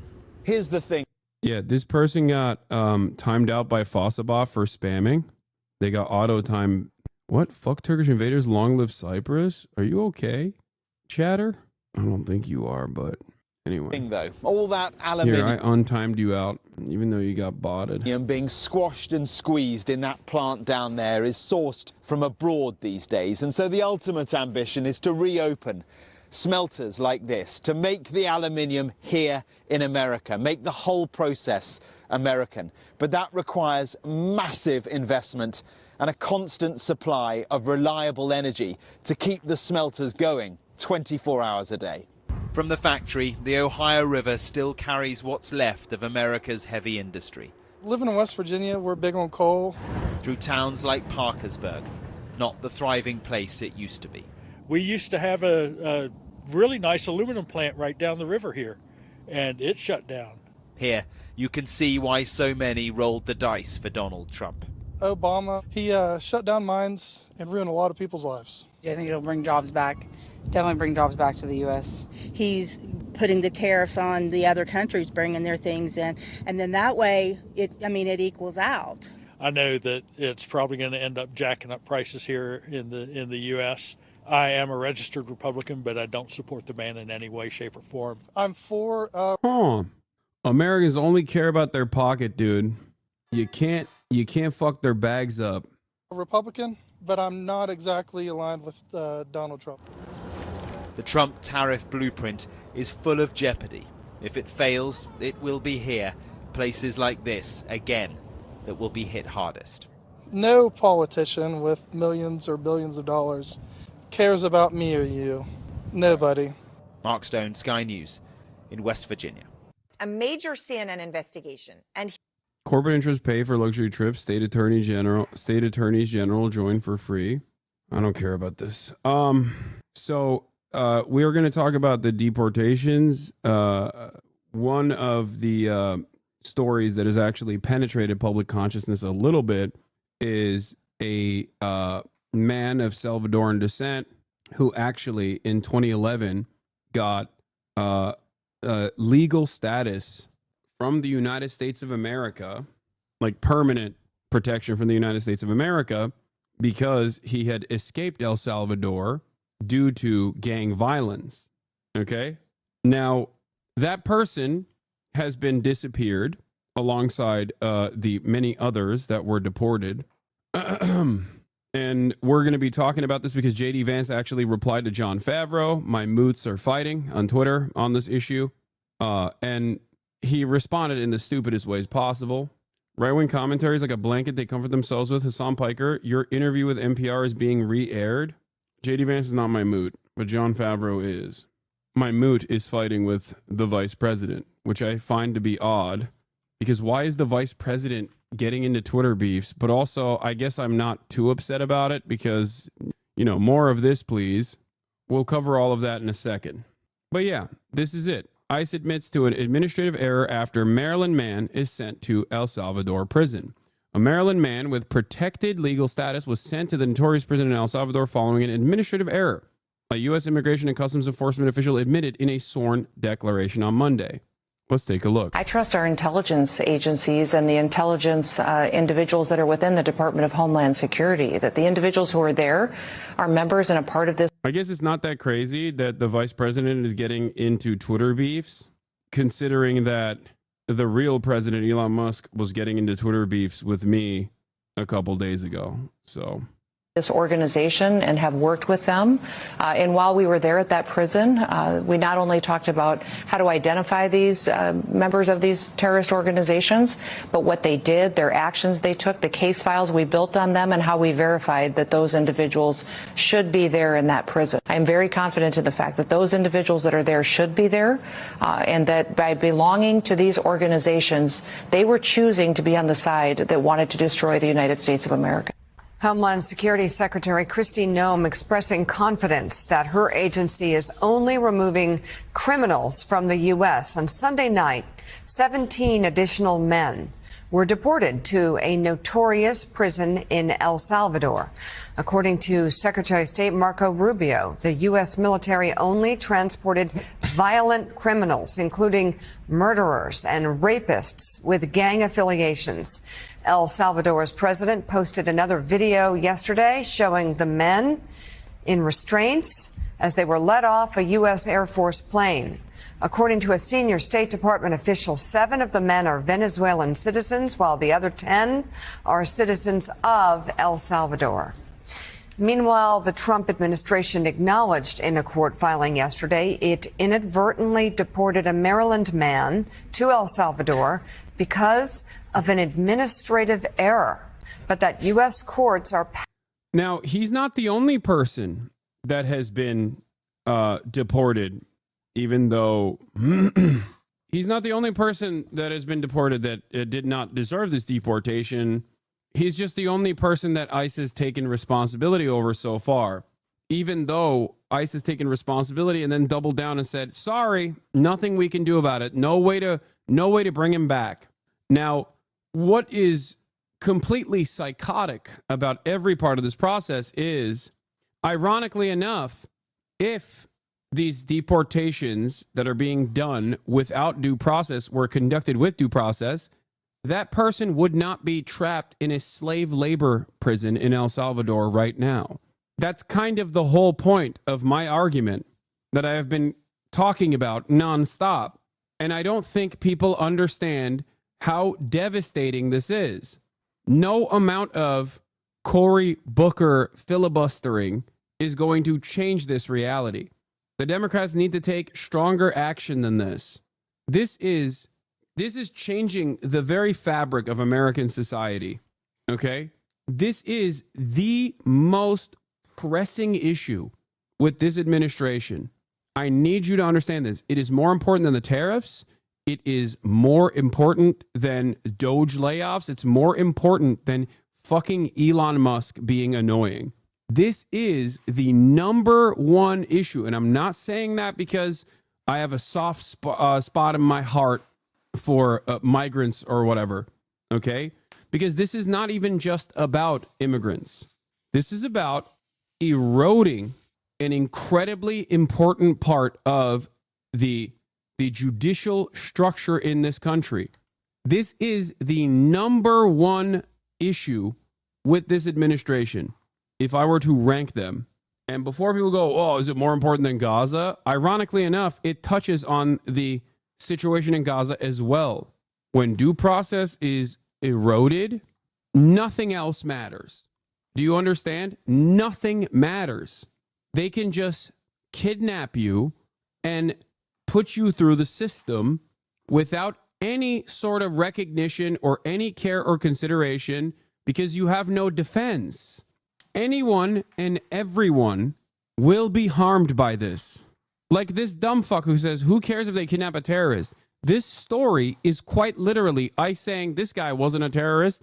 This guy was a legal resident in the United States of America. Oopsie, we fucking kidnapped him and shipped him off. But that's not the point. That's not even the point. The point is you will be considered a terrorist tomorrow and you will have no defense. Yeah, I want to watch this video because I saw this. I saw this and it just like broke my brain. Powerless to order his return. Kilmar Abrego Garcia is a Salvadorian national who came to the U.S. at the age of 16 in 2011 after fleeing gang threats in his native land. According to Politico, he was deemed by an immigration judge in 2019 to be a likely member of the MS-13 gang, a decision he sharply contested and that the government credited to information. Yeah, except guess what? That was a claim made by another prisoner, okay? And guess what? The judge found that the claim was erroneous. It was made up. As in, he was able to contest successfully a false claim that was made against him in a court of law when there was fucking due process. Gleaned from a confidential informant. But the court also agreed at the time that he should not be deported to El Salvador, finding that his fear of being persecuted or tortured was credible. On Monday, attorneys for the government admitted that Abrego Garcia was deported accidentally. Although ICE was aware of his protection from removal to El Salvador, Abrego Garcia was removed to El Salvador because of an administrative error. Trump lawyers said For those of you who at this point still don't know what due process is, I'm going to tell you, okay? The principle of the due process guided the framers of the U.S. Constitution. The Fifth Amendment and the 14th Amendment, for example, prohibit federal and state governments from depriving people of their life, liberty, or property without due process of the law. As in, if your freedom is going to be taken away from you, and it's understandable in certain instances, obviously, if you're like a fucking violent criminal or whatever, innocent until proven guilty matters. You must be able, you must be found guilty beyond reasonable doubt in a court of law, as in there has to be an investigation. Your side will defend the claims being made by the prosecution. A jury will judge you. A judge will adjudicate so that this doesn't happen. Do you understand? Here is directly from the Cornell Law School Legal Information Institute. The Constitution states only one command twice. The Fifth Amendment says to the federal government that no one shall be deprived of life, liberty, or property without due process of the law. The 14th Amendment, ratified in 1868, uses the same 11 words called due process clause to describe a legal obligation of all states. These words have as their central promise an assurance that all levels of American government must operate within the law, legality, and provide fair procedures. Most of this article concerns that promise. We should briefly know, however, 3 other uses of that word have had in American constitutional law. The Fifth Amendment's reference to due process is only one of many promises of protection the Bill of Rights gives citizens against the federal government. Okay, it's there to protect you from the government, from government overreach. That's what the Constitution does. Originally, these promises had no application at all against the states. The Bill of Rights was interpreted to only apply as against the federal government, given the debate surrounding its enactment, blah, blah, blah, blah, blah. Okay? But substantive due process. The words due process suggest a concern with procedure rather than substance. And that is how many, such as Justice Clarence Thomas, who wrote the 14th Amendment's due process clause is not a secret repository of substance, are guarantees. Okay, this is like boring legal interpretations coming from Supreme Court justices. But basically, the clause reflects the Magna Carta of Great Britain, King John's 13th century promise to his noblemen that he would act only in accordance with the law and that all would receive the ordinary procedures of law. It also echoes Great Britain's 17th century struggles for political and legal regularity. It is at the heart of what like Western liberal democracies have maintained. Okay, it's like other countries and other cultures have had similar versions of this as well, but it's like long-standing precedent. It is one of the most significant aspects. That's why when you watch like historical fiction or whatever, and those guys are wearing the wigs, even all the way back in the fucking 13th century, there is some kind of legal work being conducted because every man has a right to a fair trial. Because without that, you can just go up to a random person and say, I'm a member of the law enforcement. I'm a member of law. I am a law enforcement officer, and I have declared you to be engaging in illegal acts. I do not have to prove any of those things. I can simply claim you did so, and you have no recourse. I am now kidnapping you. I am putting you in jail, and I am deporting you. In that process, you have no way of going, no, I'm an American citizen. No, I am innocent. Nothing. That's what that fucking means. It's insane. And that's precisely what's going on. And it's shocking to me that Americans can't recognize this and think, as a matter of fact, that non-citizens shouldn't get this procedure. It is quite literally what happened in the witch trials. Due process is at the heart of innocent until proven guilty. You have to be able to prove your innocence. If you can't, then everyone is guilty. I can't believe I'm describing the most basic concept. Because guess what? If due process does not exist in this country, and currently as it stands, the Trump administration is actively eroding this constitutionally protected right that everyone has. If due process is eroded, then all of us are non-citizens. You understand? Every single person in this chat, no matter how fucking white or rich you are no longer a citizen. You are a terrorist. It is entirely up to the person that brands you as a terrorist. If you think it won't harm you, you are wrong. Giving this unimaginable amount of power to a bunch of fucking psychos is insane. Conservatives know this, but they think constitutional rights are only reserved for citizens and non-citizens are exempted. It doesn't matter because you can't prove your citizenship if due process doesn't exist. That is my point. There is no citizen and non-citizen if there is no due process. Your citizenship is now entirely in the hands of the person who's apprehending you. That's how this works. Yes, of course that includes me. That includes every single person on U.S. soil right now, citizen or non-citizen, tourist alike. Jewish last name hack? What? No, that's not a hack, chatter. You will not be spared. The fuck? That chatter wasn't, he wasn't being anti-Semitic. That chatter is most likely Jewish themselves. He's just a 49-month subscriber. Yeah, he said, I'm Jewish. Come on. A 49-month subscriber isn't going to fucking magically be anti-Semitic out of nowhere like that. By the way, this just also, this is breaking news, but judge rules that Mahmoud Khalil's habeas case should go forward in New Jersey because that's where he was when the petition was filed. They poured over 67 pages of analysis on the issue.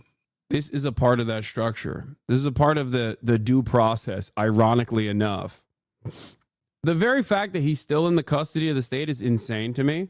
It is a real crime in and of itself. The Trump administration wanted to move it expeditiously to Louisiana, but they failed. As of this moment, the case will proceed in New Jersey, where the activist judges will most likely take a fairer approach to the matter because they're not the actual activist fucking judges in Louisiana. Are you going to cover Senator Booker making history right now on the Senate floor? I am going to make history by Brian Kilmeeing on live stream. I feel like you should be boosting his speech right now. No, man, I don't care about fucking Lin-Manuel Miranda ass speeches on the fucking Senate floor while I'm talking about constitutional rights being shredded, okay? Shut the fuck up. He's making history, he says. I covered it this morning. If you want to see my reaction to it, I'm sure one of the HasanAbi fan accounts have already probably posted it. Ay, ay, ay. Libs literally don't fucking care about this at all. It's insane. I know. Let's continue. Court has no ability to bring him back now that he is in Salvadorian custody. The man's attorney is asking the court to order the Trump administration. My filthy leftist crafting group is praising Cory Booker and yelling at everyone who says it's performative. These hacks ain't leftists. I mean, you should ask them what he's filibustering. Like what Senate procedure are they limiting with this action? Because that's what filibuster is supposed to be. A filibuster is not supposed to just be about like talking. Ask for his return and, if necessary, to withhold payment to the Salvadorian government, which says it's charging the United States $6 million a year to jail U.S. deportees. Trump administration attorneys told the court to dismiss the request on multiple grounds, including that Trump's primacy in foreign affairs outweighs the interests of the man and his family, and also noted that he was not likely to be tortured or killed in El Salvador. According to his attorney, Abrego Garcia has no criminal record, is married to a U.S. citizen, and has a 5-year-old disabled child who is also a U.S. citizen. So John, you're covering the story, and of course, the judge in 2019, during President Trump's first term, said that if he went back to El Salvador, he was likely to be tortured, right? Yes. So he's in El Salvador right now, and they're admitting that they made a mistake. The president has a very close relationship with the El Salvador government, Salvadorian government. Can't they just say, we made a mistake? We need... Please return this man. Please return this man, and we'll process him correctly. President Trump just yesterday took to Truth Social to praise the president of El Salvador, thank him for his help in his immigration policies. This is the first time the administration has admitted a mistake. This is not the first time that others have said there's been a case of mistaken identity. We've heard from other family members, other immigration activists who say, look, you've swept up some of the wrong people and deported them to this prison in El Salvador, which is known as a hell prison.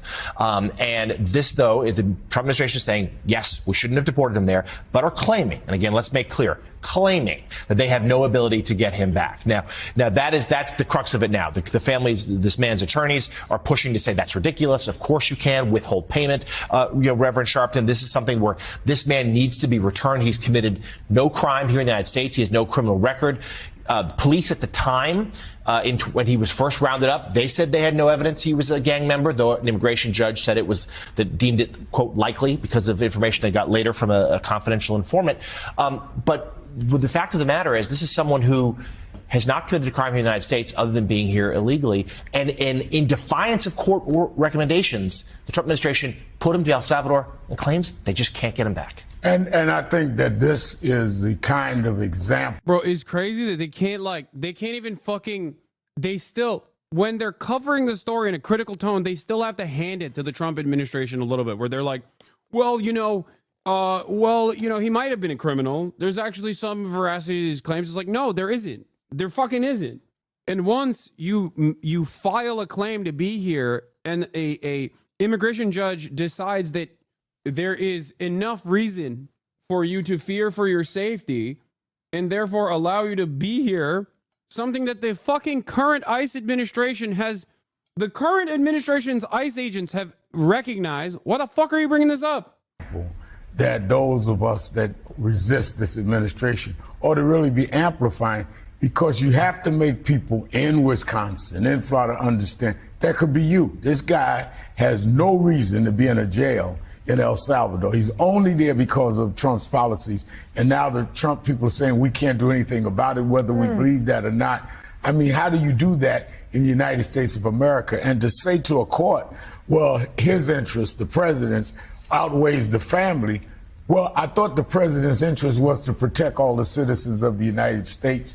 Here's a woman who's a citizen whose husband is there, admittedly for no reason. This is a threat to everybody, but you have to drive that to the public to understand. First of all, no one believes that the Trump administration cannot get this guy back. If they actually want to get him back, they may not. They've been dictating the terms of this relationship with El Salvador from the beginning, paying $6 million to take all these alleged criminals. And I think the larger point, Joe, something we talk about, which most Americans say, if you have gang members who are here illegally committing crimes, get them out of the country. Right. People support that. But what happens when you go in with a big net and scoop up a lot of people, in some ways indiscriminately, you're going to get stories like this. Well, and this goes back to what we said the morning before Jeffrey Goldberg came on with the second signal info dump, which is sometimes the best political move, the smart political move, is to say we made a mistake. Yeah. Not going to do it again. In fact, we've learned from our mistake. And while we think this is a policy that most Americans want, and we said we were going to do, we made a mistake with this one gentleman. We're going to bring him back, and he's going to go through the correct deportation process, and he'll have due process, everything else. But to say we don't have the power, nobody believes that. So again, sometimes it's just best to say, hey, we're doing a lot of stuff. We messed up. We're going to bring this guy back and do the right thing. The problem is, and Americans will say, okay, this policy, I support the policy, and they're admitting when they make a mistake. The entire flights are in question because these people did not receive due process, and the judge, so there's a bigger issue going on about the entire group of men that were sent to El Salvador, and more being sent now.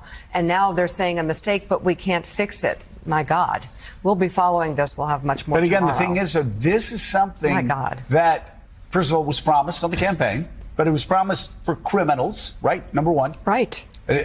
Number two, it is a policy that the overwhelming number of Americans support. So carried out in a way. This is the voice of the opposition, dog. We're in Nazi Germany, okay? Like, even in an instance where the only reason why this is a story is because the ICE facilities, the ICE administrators admitted to their wrongdoing and then said, my bad, nothing we can do about it. This is not the only person who has been deported with erroneous claims, okay? This is the only person so far that they have recognized they've deported with erroneous claims. And this is the coverage that you're affording to the matter. oh, well, you know, Americans did vote for this. They wanted this. Like, that's insane. That's fucking insane. Way that will keep the overwhelming the Americans on your side. And when you make a mistake, admit it, fix it. And Americans are like, okay, they fixed it. I'm losing my mind. El Salvador recognizes that these gang members are members of a terrorist organization, which is exactly how President Trump is approaching MS-13 and TDA as well. That's Department of Homeland Security Secretary Kristi Noem on her recent trip. She joins us now. Thank you for having us at the department. Absolutely. Thank you for being here today. First, I want to ask you about President Trump. He said the attacks on Teslas. Do you see that as domestic terrorism? I do, and it's an act of violence, and it has ramifications on community members, and at times has risked people's lives. I do see that as an act of domestic terrorism, and we certainly have a president who's willing to use his full authorities to go after people that choose to destroy people and communities and businesses in the way that people have. I want to talk to you about your trip. El Salvador, Colombia, Mexico. What did you take away from that? Well, my task as Homeland Security Secretary is to secure the homeland of the United States of America. So I have jurisdiction over every person that comes in and out of this country, every product that comes in and out of this country, and everything that transpires over the internet. Talking to these presidents of these three countries was very productive. I had a conversation with the president of El Salvador about the TDA members that he accepted and took into his CCOP prison. We toured that prison, which I'm sure you are well aware of. And that was saw some the of the most conditions striking there. images from that trip, Yeah. of you touring that prison. Just the image alone, was that sending a message? Yes, people need to see that image. They need to see that the United States is going to use every tool that we have to make our communities safer, that is a consequence of someone who is a terrorist. The president has declared Tren de Aragua and MS-13 as terrorist organizations, and the president of El Salvador has as well. The only people allowed in that prison are terrorists. And to tour that and to look at that was giving the American people the transparency that they want out of their government. They were able to see exactly where we're sending these people who have murdered and raped Americans, that have decimated communities, and there's going to be consequences for individuals who continue to do that. My conversation with that president was, will you take more of these terrorists? And he said, absolutely, we will. We will take the worst of the worst and make sure that they're facing consequences for what they've done to your country. I think there's a lot of people who look at this, Madam Secretary, and say, yes, get the bad guys out. But they want to make sure that the people that are rounded up and taken out are really those guys. There are some allegations from activists and media and immigration attorneys that a few of the people you sent to El Salvador via the Alien Enemies Act are not members of criminal gangs, or that they might not be. Do you see those as credible at all? And if you found out, would you work to take them out of El Salvador? I trust our intelligence agencies and the intelligence individuals that are within the Department of Homeland Security, that the individuals who are there are members and a part of this organization and have worked with them. And while we were there at that prison, we not only talked about... The activists he's talking about are literally the legal counsel of these victims, okay? They're not fucking activists. They're immigration attorneys. And depending on what he's talking about, it could even mean federal immigration judges. These are not fucking activists, dude. What are you talking about? These are people who are trying to defend their clients, as the federal government is actively taking away every point that they could defend their clients, including due process. How to identify these members of these terrorist organizations, but what they did, their actions they took, the case files we built on them, and how we verified that those individuals should be there in that prison. So we'll continue to do that. I am very confident in the fact that those individuals that are there should be there, and that by belonging to these organizations, they were choosing to be on the side that wanted to destroy the United States of America. Immigration enforcement is one of the biggest things that is a positive for President Trump right now, yet Democratic lawmakers talk about it a lot. Take a listen. Any immigrant can be accused of association with gangs and cartels, and they will be deported without due process of law. There's not much to this president's agenda. It's tax breaks for the rich and rounding up immigrants. That's the whole program. You have to have due process. What if you got the wrong person? That is the whole point of all of this. So what do you say to those Democrats and what's happening now with Tom Holman and what you're seeing on the border? I would say those Democrats are doing exactly what they've done for years. They're trying to use fear to control people. They're using fear to promote their agenda and lying about what the situation is really here on the ground. We are doing due diligence to make sure that we're going after these criminals that have perpetuated violence on American citizens, and we're removing them from our country. Our president has told us clearly he's prioritizing these criminals and the worst of the worst, those with final removal orders, and that we're making sure that not only did we secure our border, but that we're making sure we don't let those people back into this country. Lying is OP. Projection is OP. Yeah. It's the Democrats that are going, hey, these Democrats aren't even against deportation, okay? They're against no fucking legal setting, no fair trial, no trial whatsoever, no due process whatsoever, and then doing deportations.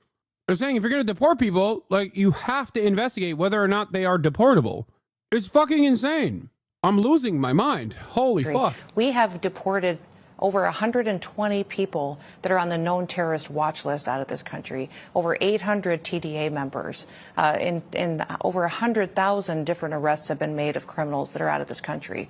Every single family that can identify with Laken Riley's family, Jocelyn Nungary's family, people who were devastated by these criminals are thankful that they're gone, and President Trump is on the right side of history. Do you think the Mexican president, you talked to her, is doing enough to defeat the cartels down there? You know, we talked extensively about that. I gave her some options of more she could do. She's participated a lot on our southern border, but we want her to secure her southern border with Guatemala. We want her to share some more information with us. Right now, we don't scan every single shipment that comes into this country over air freight. We have some information sharing that could happen on criminal background checks. So I gave her a list of things that President Trump would be very happy to see, and she was remarkable. It was supposed to be a half-hour meeting. We met for almost 2 hours. Very productive. She did sign some of those agreements with us, and I asked her specifically to share biometric information with us, and she's willing to discuss that, even though that in her country would be a little bit controversial. But she's putting a good faith effort. But President Trump is clear. He doesn't want people to keep talking. He wants to see action, and she has an opportunity to do some things that I will give a report to the president on and see if we can deal with the tariff situation that may be facing her people. Madam Secretary, you talk about the terrorist watch list and the people rounded up. We are removed from 9/11, but the terrorist threat is still there. What do you tell people about what you see every day, knowing what you know, about the terrorist threat facing this country? That it's very real. It could happen today. It could happen. She's like, yeah, these loony leftists are complaining about due process being violated, which I just defended and I think is awesome. But also, they're doing it with, they're trying to spark fear through erroneous claims. Also, immediately after, I'm going to tell you that a 9/11 can happen at any given moment. A 9/11 today, a 9/11 tomorrow, a 9/11 every day. I'm actually stopping 9/11s happening 9 times out of the 11 days that I've been in office. Actually, I love 9/11. 9/11 is the best. 9/11 all the time. Please panic. Please panic. 9/11 all day, every day. Please panic. Psycho. Yeah, good thing Republicans don't try to stoke fear in the hearts of Americans, in the minds of Americans with ridiculous claims, dude. Good thing that's just a Democratic Party thing that the Democrats do. Happen tomorrow. We have people in this country that would do 9/11 all over again if given the opportunity. And we have to have a strong president that stays dedicated towards securing not just the interior of our country, but the exterior, and using every tool that he has to fix what Joe Biden broke. Joe Biden purposely broke this country and our democracy and put us at grave risk. So I'm so thankful that we have a president that recognizes the threats that we have and lets me do my job to follow through on what task he gave me. You know, we had a lot of focus on the DOGE interviews I did with Elon Musk and members of that DOGE team. They've been in every agency. I assume they're here. They are. You're working with DOGE. What are they finding, and are they rooting out some of the waste fraud? Yeah, they've been fantastic. We have worked with them. I take a lot of extra items to them, all my contracts, evaluations, people who are in position, should they be there? Is this the mission that that agency was created for? What can we do to become more streamlined and efficient? They have been extremely helpful in helping us identify that and looking at where the American people are getting ripped off. And that they're tired of. I tell everybody that every dollar that goes out the door that shouldn't be spent is somebody's Social Security check that won't be there someday when they need it. And President Trump, by allowing Elon and the Doge team to be in here and evaluate everything, really brings a new accountability to government that we've never seen. And is it going to be ugly? Absolutely. For these bureaucrats here who are fighting us every single day, who don't want the dollars to quit getting spent, who want to keep their jobs, yeah, they're going to fight back. But I will tell you, this government is more responsive than it's ever been before. It's refreshing to be here. Surprising that Kristi Noem now loves dogs all of a sudden. The real Doge annihilator over here, all of a sudden, is a fan of Doge. Under an administration that truly gets up every day and decides, you know what, today I'm fighting for the American taxpayer. Taxpayers oftentimes in our offices don't have a lobbyist that shows up for them. There's lobbyists that show up for every other industry and every other contract and every other business. The American common man deserves a person that will sit there and lobby for them, and that's President Trump. Well, Madam Secretary, thank you very much. We'll talk down in the National Operations Center in a bit. Sounds good. Honestly, that's basic stuff.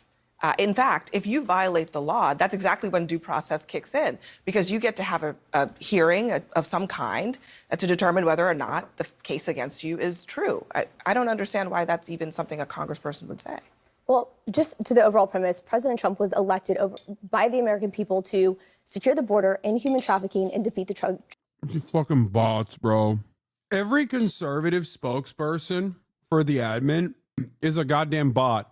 They just straight up repeat the same points over and over again.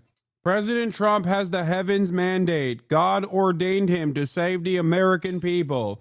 And that's why we have to kill every Guatemalan. You don't understand.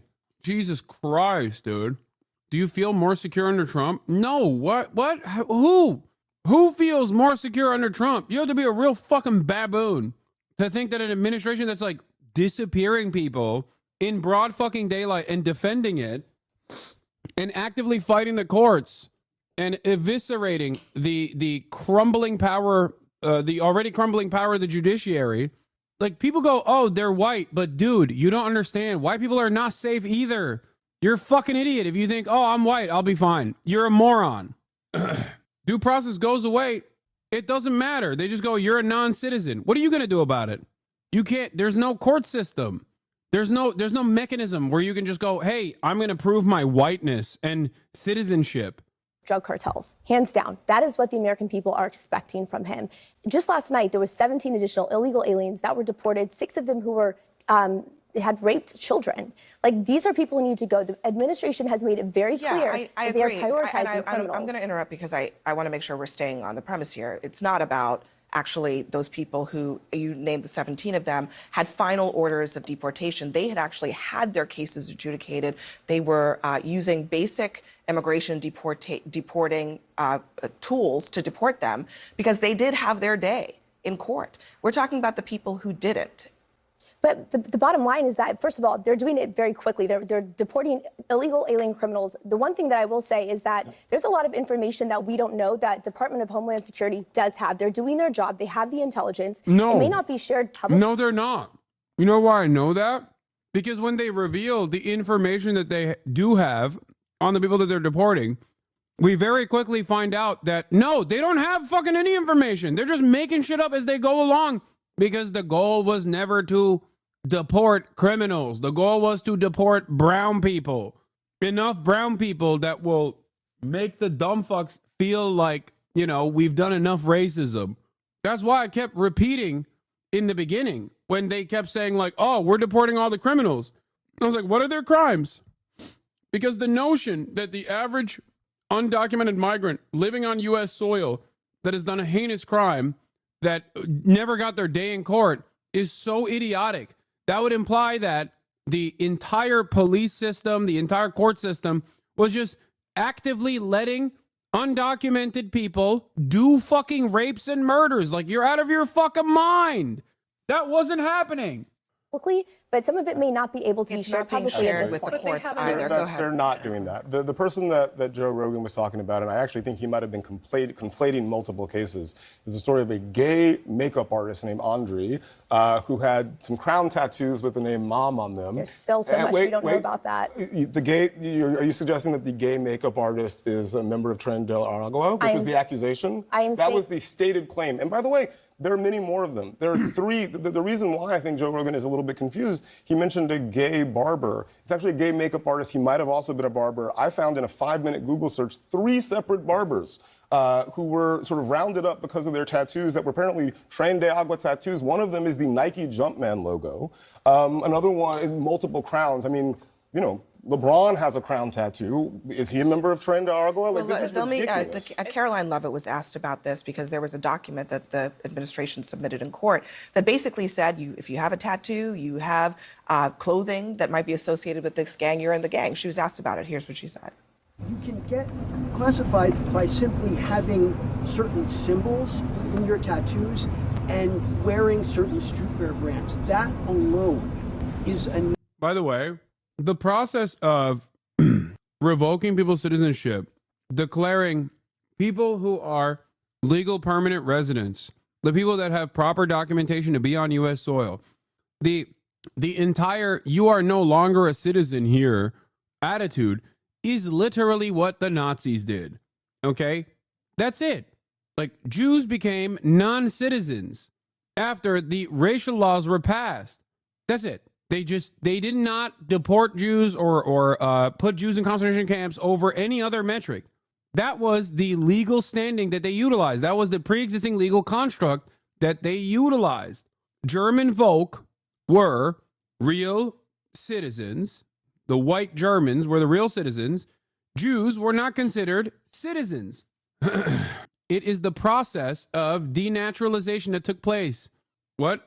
Technically, an undocumented migrant is an illegal alien, which is a crime to enter the United States illegally. Dude, we've moved so far past that point right now. You are so fucking stupid. First of all, the process of crossing a border in an effort to get an asylum claim filed is already a legal process. So you're wrong about that.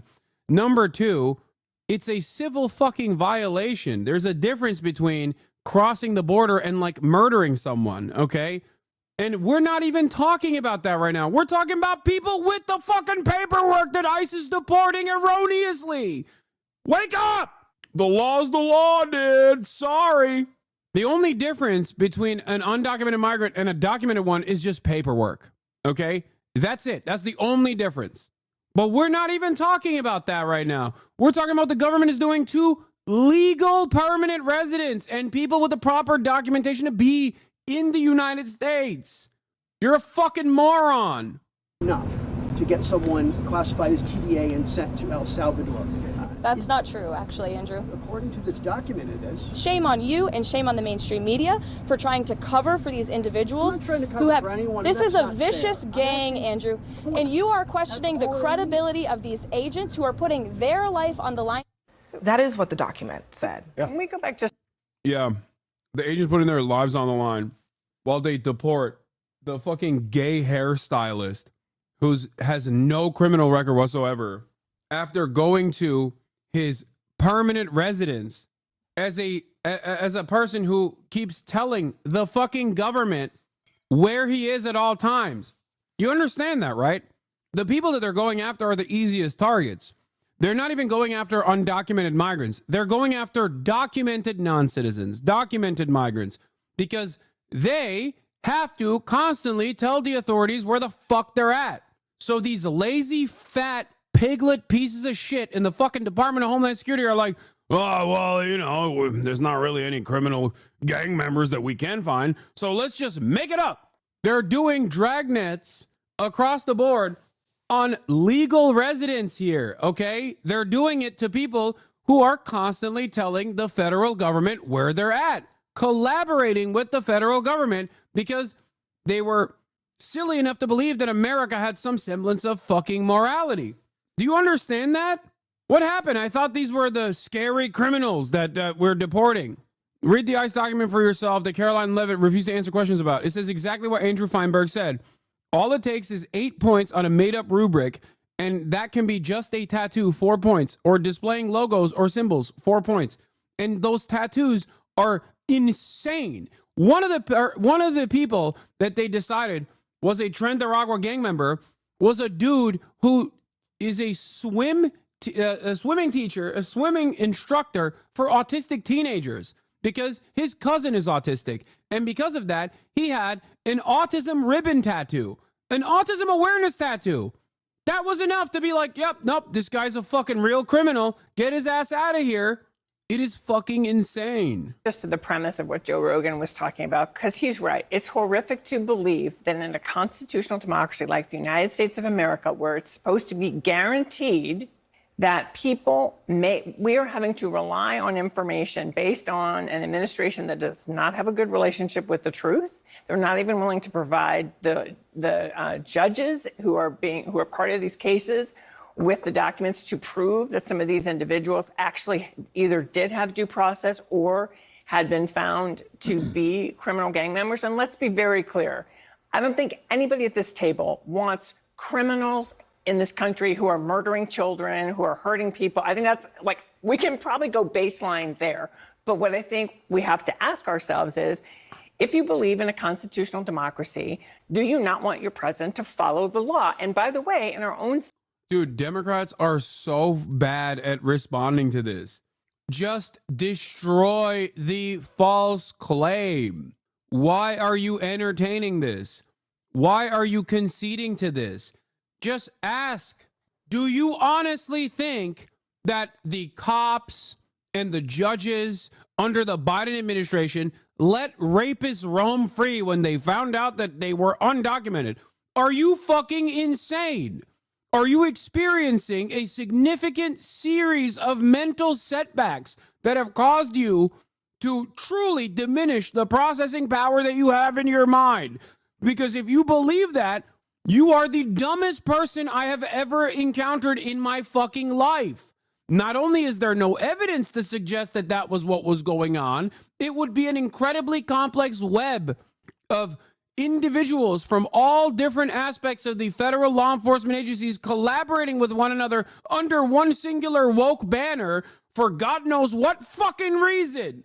What are you saying? The Biden administration did not just go, oh, are you a rapist, but you're an undocumented migrant from El Salvador? I guess you can go free. My bad. You have to be the stupidest fucking person on the planet if you believe that. And not only that, but also the evidence that is readily available for criminal convictions, charges, arrests, prove the exact opposite reality. What is effing? It's not effing for me. What are you talking about?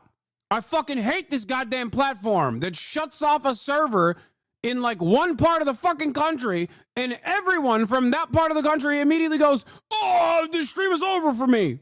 Oh, as I was saying, there has never been a moment in the United States of American history where the government has gone, oh, you've done a crime, but you're undocumented. Oops, nothing we can do about it. You're free to do more crimes. That's not real. And not only that, but also there is a process that takes place, of course, when you are an undocumented, when you are a non-citizen across the board, documented or undocumented, you do a crime on U.S. soil, you get prosecuted, you go to jail. And in that process, there is information that's readily available for all of you at the Department of Homeland Security's website, at the Customs and Border Patrol website, where you can fucking look for yourself. The rate of criminality amongst undocumented migrants is far lower than natural-born U.S. citizens. Far lower. Undocumented migrants are responsible for less crime per capita than natural-born U.S. citizens are. You are a fucking moron if you don't recognize that. That's just the truth. So my statement to Karen Finney, former senior advisor of the Hillary Clinton 2016 campaign, is, what the fuck are you doing? What are you saying? Why are you conceding to the made-up hysteria of a white supremacist psychopath? The fuck is wrong with you? Maybe because there's a lot more U.S. citizens, maybe, Law. This is exactly what I mean when I say people want to sound smart, but they're so fucking stupid that they just don't hear the words that are coming out of my mouth. I said per capita. Undocumented migrants per capita are responsible for less crimes than natural-born U.S. citizens are. That is proportional, okay? I'm not telling you in totality. Of course, undocumented migrants are responsible for virtually no crimes whatsoever when you look at the totality. Oh. CNN poll, a vast majority of Americans said they're concerned and want to see Donald Trump follow the law. Scott, isn't this exactly what we denounce other countries for doing? Not giving our own citizens, when they get wrongfully detained around the world, our own citizens, the due process that they deserve? Well, I think multiple things could be true. Number one, I delineate between American citizens and everyone else. If you're a U.S. citizen... No, you don't delineate. That means you don't care about the Constitution. There's no delineation in the Constitution. Non-citizens, okay? Non-citizens, migrants, documented and undocumented alike, still get constitutional protection as long as they've crossed the fucking border, okay? When they've crossed the border, they are on U.S. soil. When they're on U.S. soil, they get the same fucking constitutional protections. It's in the Constitution. It doesn't matter what your opinion is on this, okay? It doesn't matter. Either you say, fuck the Constitution, and maybe you do think that way, and that's fine. I don't like the Constitution either, but there are certain things that I do like within it. This is one of them. Every single person on U.S. soil, citizen and non-citizen alike, have constitutional protections. And one of those protections is obviously a free speech protection from the government taking action against them, which the government is currently violating. And another one is the 5th and 14th Amendment that requires there to be a fair trial. There is no delineation that you can individually make. Unless you want to say, yeah, I don't really care. Some of these non-citizens, yeah, they shouldn't get any fucking due process. They shouldn't get anything. The problem with that argument is that if that is what you want to entertain, if that is your argument, if you are making this argument, you can be one day branded as a non-citizen because now there's no due process. That means they can do whatever the fuck they want to you. Due process of privilege, not a right, like a driver's license. Okay, this person is memeing, dude. They're fucking LARPing in the chat. I put you in a different category. On due process, that's not a distinction that the law makes, Then if you've come here and broken our laws and committed violent acts or murdered and raped and whatever, I put you in a different category. When it comes to the law and due process, that is not a distinction. Well, if you'd like to argue that Trinidad should have the same rights and that you get as an American citizen, go ahead. Here's the argument. Change the Constitution. Hold on a second. The argument is... Yes, I will argue that. Yes, of course. What do you mean? What the fuck do you mean, dumbass? Yes, they should. Because it's not about the actual fucking criminals. It's about people that you have branded as Trinidad. That's precisely the point. How do I know Scott Jennings is not a part of Trinidad? How do I know? Let's say I'm now a fascist little piggy working. I've gotten 100 pounds fatter so I can work for the Department of Homeland Security. I'm a Customs and Border Patrol fascist pig, okay?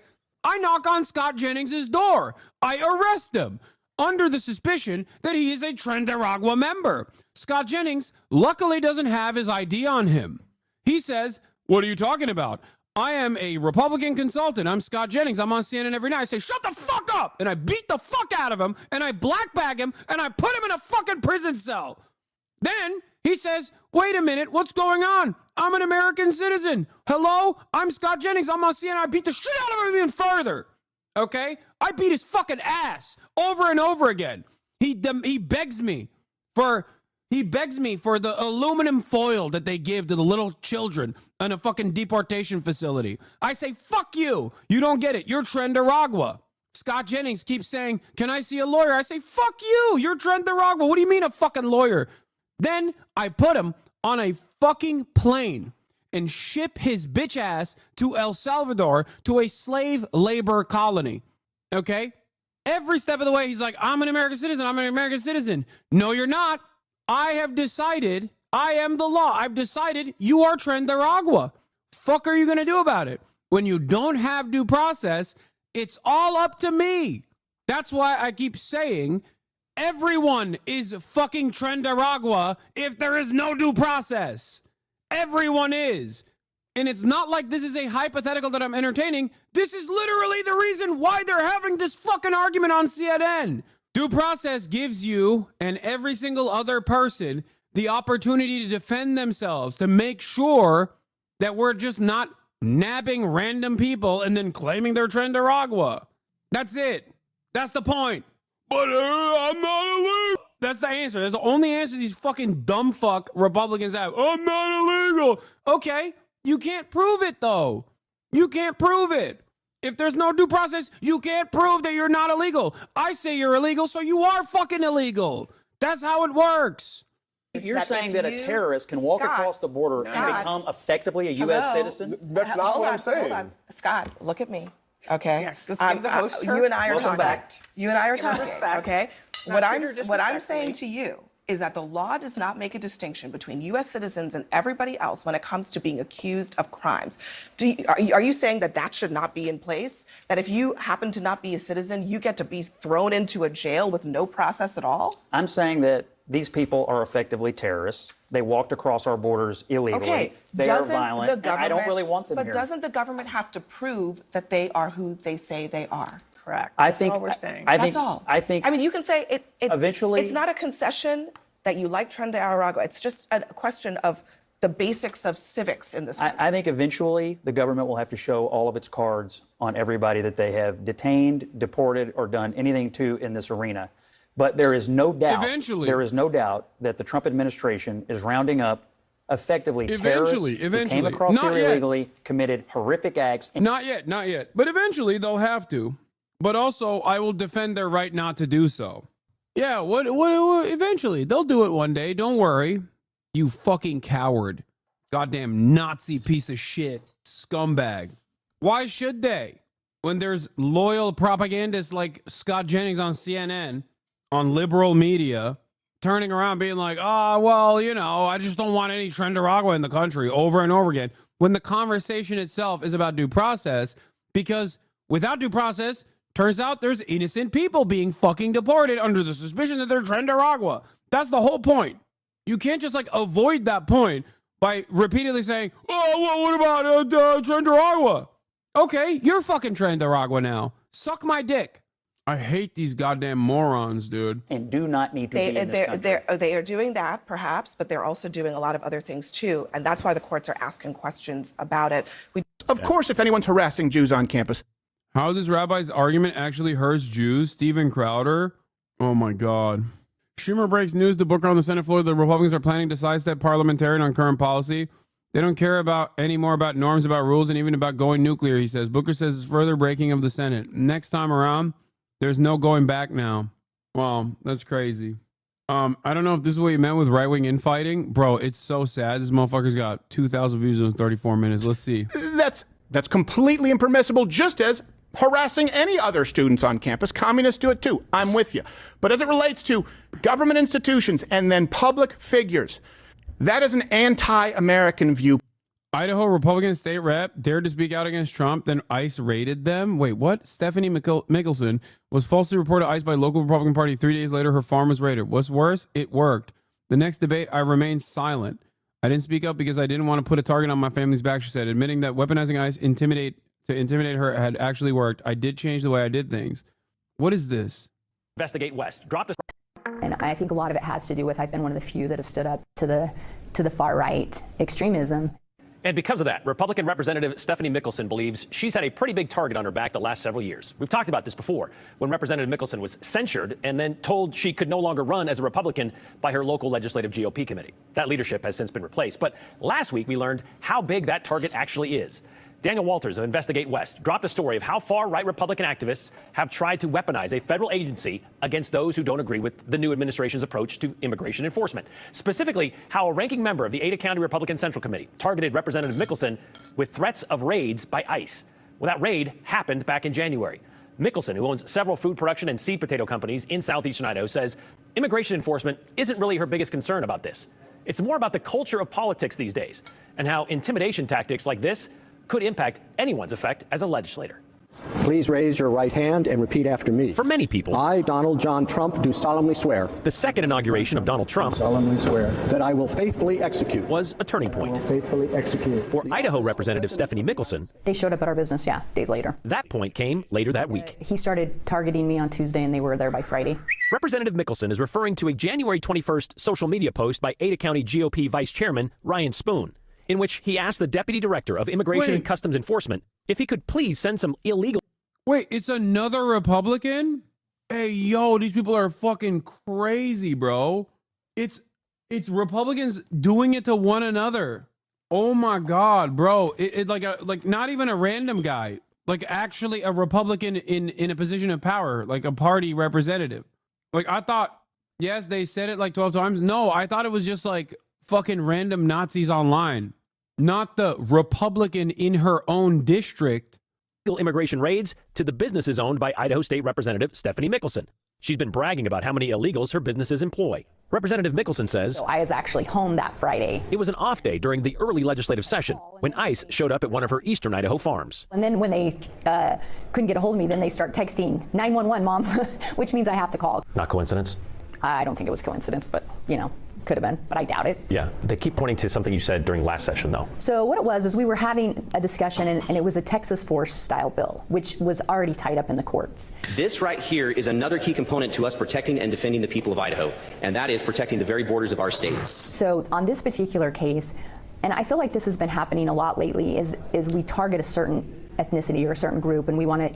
Bro, this is why it's so funny when people go, nah, this won't be an issue for me. Bitch, she's a Republican state representative with not one, but multiple farms. A rich white lady who is in the Republican Party. You're so fucking stupid. Be for real if you think it's not going to actually hurt you.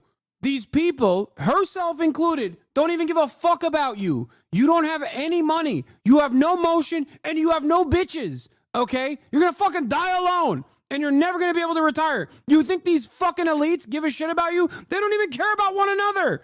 And you're like, no, dude, no, this won't happen to me. Due process, fuck it, violated, who cares? Fuck it, it's fine that the ICE is, the Immigration and Customs Enforcement is basically the personal Gestapo force of the most right-wing person that you've ever encountered at any given moment. You're fucking cooked, dog, you're cooked.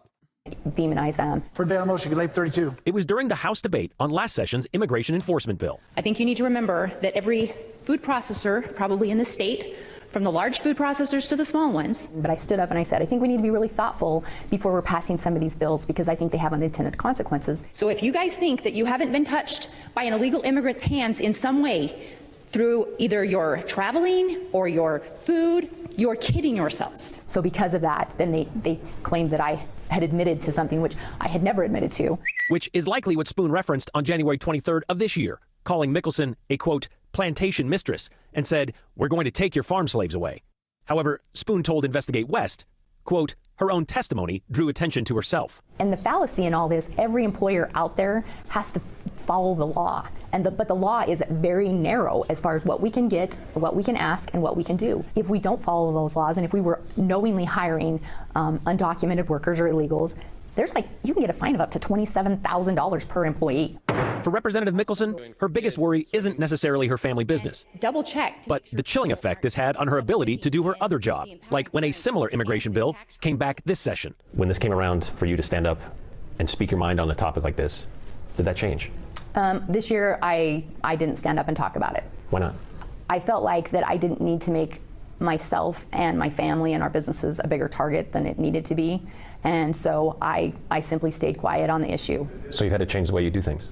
I did have to change the way I did things, and I had a lot of sleepless nights where I said to myself, if I can't be effective anymore, then maybe it is time, then maybe I need to not be here. I need to do something differently. Or my choice was, I'm going to have to. Republicans will ignore the Senate parliamentarian. I know. We covered it earlier. Shocking, guys. Shocking. To stand up and find my voice again. And so I finally decided that I'm going to do the best I can do while I'm here. I represent my community. I represent my constituents. I represent the people of Idaho. And if we lose good statesmen in this body, then where will we be? Is this a bigger problem in this building or in this realm of politics where people feel like they can't say something because they'll get a target on their backs? I think you're seeing more and more of that, especially in the last couple of years with the rise of social media and confrontational politics. You see this situation where people really think about whether or not they're ever going to make a public statement. Part of the problem with these extremist groups is they've come in, a lot of them have come in from another state, and we welcome out-of-staters to come in and move into Idaho, but to come in and then tell us that they know the Idaho way.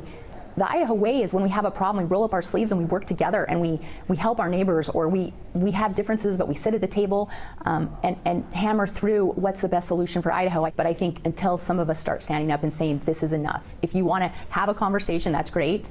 Let's not be in. They sound nervous. Am I just projecting?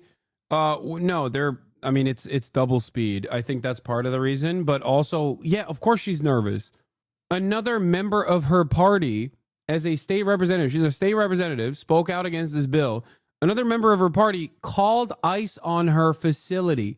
Yeah, it's insane. This is just a liberal. No, she's not a liberal. Dude, no, she is a fucking Republican. She is a Republican state rep. Hello, she is a Republican state rep. Called ICE, look like an ex-post. Dog, if you fucking post on Twitter and you demand that ICE go to her facilities, and then ICE goes to her facilities, you just called ICE. You don't have to dial them up. That's what you did. That's what happened. Anarchist or an arsonist, let's be an architect. Let's find a good future for Idaho. Well, according to Investigate West's story, after that January raid of Mickelson Farms, one employee was arrested by ICE and sent to a detention center in Las Vegas. Both she and her family say they would never knowingly employ an undocumented worker, and they follow all federal and state laws. Yeah, knowingly. Yeah, of course they do. Of course. That's why she doesn't want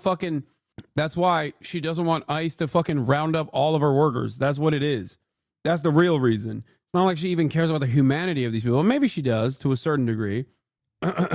It's so funny that chatters looked at a Republican from Idaho, a place where liberalism does not exist in theory or in practice, sorry.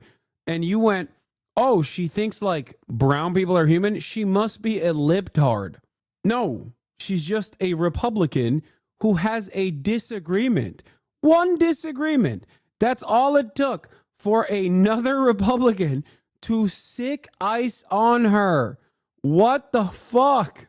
If you think a federal government that is willing to do this will, to a wealthy Republican, multiple farm owning a state representative, if they think that they won't do that to you, you are stupid. To be in compliance. By the way, Mickelson did vote in favor of that immigration bill last session, despite the debate. And this ICE episode, and it worked. It worked. She voted in favor of it. I'm an actual leftist in Idaho. There are dozens of us here. Dozens. Yeah. This is what's going on. Donald Trump will become I want to watch the fucking right-wing infighting that's going on. When Donald Trump won the US election in 2024, it was something of a shock to the system. As I've explored on this channel before, commentators described it as the great vibe shift, a sense that Trump's populist vision was now victorious in America. But his victory also had an effect in other countries. In the UK, it was another boost to Nigel Farage and his party Reform, with speculation, not least from him, that he could even become the next Prime Minister. In Germany, with elections approaching, the momentum was with the far-right AfD. In Canada, Pierre Poilievre seemed on course to become the next Prime Minister, and generally the news was... What's the difference between a sponge and you? Nothing. A sponge? Like an information sponge? Is that what you're trying to say? Is this like a weird way to compliment me? Like I'm just sucking up all the info? This is an old video. Dog, is from 4 days ago. It was full of commentary about the inevitable rise of the far right. But since then, things have changed a bit. We are likely just days away from a federal election campaign, and the winds in Canada's political sails are changing course. I cannot think of a swing that happened as quickly. Europe is in shock just days before the German federal elections. Sparked anti-US demonstrations. Farage's run of good news seriously stalled this weekend. From Canada to the UK and other European countries, the seemingly inevitable rise of the populist right seems to be faltering. Some are even speculating about whether this is the twilight of the populists. On this channel, I explore the ideas that explain the news at a deeper level, and when Trump won, I used some of these concepts to argue Trump's presidency would soon falter. Reset! But what I didn't consider is that his actions would also damage populist right-wing movements around the world. In this video, I want to explain what's going on, and share 3 ideas that will explain not only why this is happening, but that will be useful to you in... Sometimes it calls me and just bullies me on the phone. This is real. I can confirm. I do that. 100% I do that. And it's valid. ...in understanding the news long after today's headlines have been forgotten. Okay, let's do this. How else am I going to get away? How? I need to get out all my anti-Semitism. So I call my Jewish lawyer and yell at him so that I don't do it in public, chat. That's how it works. Okay? Yeah. Yeah, Felix moved and Alex lives in New York, so I have to call him. And because he's my lawyer, attorney-client privilege, it's confidential. So all my anti-Semitism to my Jewish lawyer is confidential. The state can't use it. Anyway, wait, hold on. Oh, before we move away from this, there's 2 things I wanted to show you. I'm sorry. I forgot. Number 1, Tarlov. Does anyone have the clip of this? Because I want to show you how fucking disgusting this little cretin is. Here's Jessica Tarlov talking about the Venezuelan hairstylist / makeup artist, the gay one that was deported. Okay? Every day. And I'm going to... You are probably... I was about to say you are probably not going to believe what Jesse Waters has to say, but honestly, I spent 2 hours pulling up clips to prove that you weren't anti-Semitic or racist because of those clip chimps, bro. Yeah, I ruined it. I spent years on this. Ethan Klein be like, I spent months compiling all of the Redditors' posts to make an argument that this man is anti-Semitic, and he just came out and said it. It's over. All that work. Years of work, and he just tweeted it out. Why do we have to prove this shit is clear as day? Dude is an anti-Semitic. I mean, I think there are varying degrees of people who have information on this process. Like there's some who are in the margins who might be convinced that I am anti-Semitic with clips out of context. And then there is a ginormous number of people who are out there who just will say it even though they don't believe it themselves. They don't really care about the truth. If you find someone who is in the first camp, then yeah, it's valid to try to explain to them what the truth is. To continue, because getting an assurance from the El Salvadorian government that they're not going to torture anyone who they haven't confirmed is a gang member is not the same as not putting these people on the flight in the first place. And there was an interesting back and forth with Caroline Leavitt, the press secretary, and Andrew Feinberg earlier this afternoon, because Andrew Feinberg was trying to talk to her about this new guidance that shows that you need 8 points. Then there are a bunch of different ways that you can qualify 4 points to prove that you are a TDA member. And you can get 8 points alone for a tattoo that they say is a gang tattoo. And we now know of 2 separate cases of people who have tattoos that met that criteria, but it was just for one of them, a crown that said mom above it, and another one, another crown tattoo. So that's obviously something they're looking for. But it turns out that that guy had a crown tattoo because he got matching tattoos with his ex-girlfriend, and they had done that. So those people have been sent to this El Salvadorian lesson: camp. do not get matching tattoos with your I girlfriend. agree. Parents everywhere I'm not taking notes. very pro-ink, but you can't take away people's due process like that. And I don't trust the El Salvadorian government to be making sure that they're not torturing people, that they're vetting them properly. They need to be vetted on this side. Why do the Democrats always say this could happen? It did happen. It's not. Yeah, what do you mean this could happen? She's giving examples of what has happened thus far. Didn't could happen. Torturing them? Did you watch the video? Torturing? Yeah. Did you? Yes. CCOT, unironically, is a torture slave labor prison. That's what it is. Human rights groups have been criticizing CCOT since its inception. Yes, it is happening. Yes. Did you read the Time magazine? Time magazine was there when the gay barber from Venezuela who had a crown tattoo that said mom was being processed coming into the El Salvadorian. Oh, am I boring you again? I'm sorry. No, but you've been talking about this gay barber from El Salvador with some stupid tattoo for weeks. Yeah. Weeks, Jessica. Come on. That's a person, man. That's a human being with a life, with friends, with loved ones, with family. And now all of that has been stripped away from him for no reason, literally no reason whatsoever. And the way in which that was stripped away from him was also illegal. He wasn't. The actions of the government is.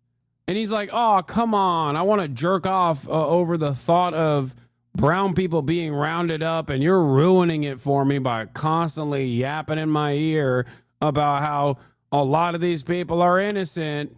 It's just a gay barber. He's not into you. He's an innocent guy who got swept up in a deportation, and hopefully we get it figured out and straightened out. But a lot of people in this country, Jessica, get arrested for things that they didn't do, get falsely accused, falsely convicted. I'm also against racial profiling. Yeah, Lemon Towel is correct. Imagine if someone told Jesse Waters, man, shut up about Lake and Riley. You talked about her for an entire fucking year, you know? Like, if someone had said that, these people would go to that person's house and kill them, okay? They would assassinate. They would assassinate that person. There would be round-the-clock coverage over the horrific monster that said this thing. And eventually, someone would do a lone wolf-style assassination. Stochastic terrorism.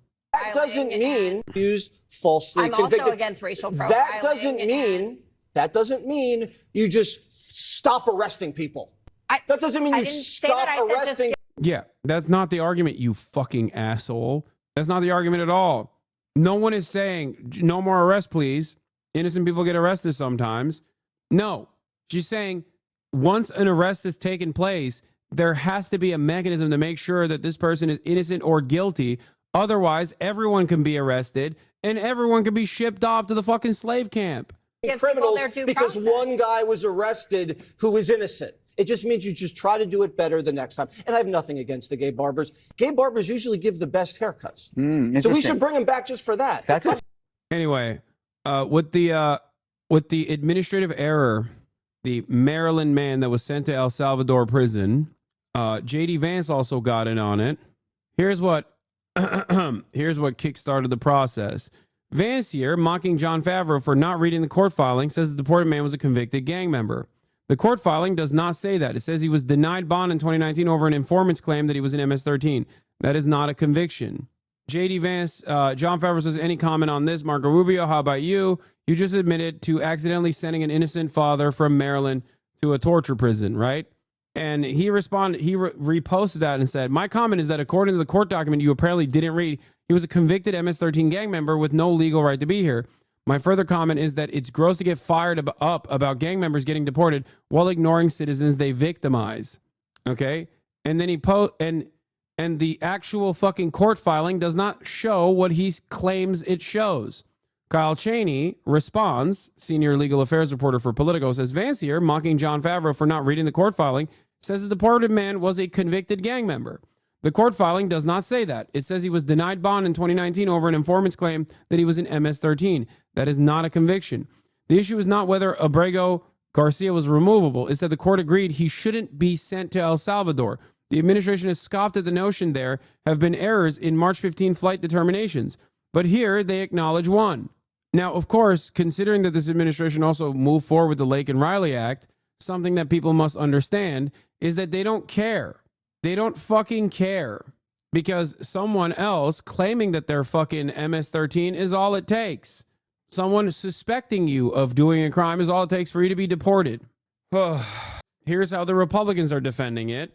Let's tell the story of Kilmer Armado Abrego Garcia, the Maryland father. Reed, likely member of MS-13. No, he's not. Who was removed to El Salvador and who the Atlantic and apparently the entire political left are demanding be returned to the United States. First, his detention. He was detained in March 2019 and charged with removability. Abrego Garcia is a native and a citizen of El Salvador. He crossed the border illegally in 2012 and thus was removable totally independently of whether he was an MS-13. The finding that he was a member of MS-13 only came up because he asked for bond.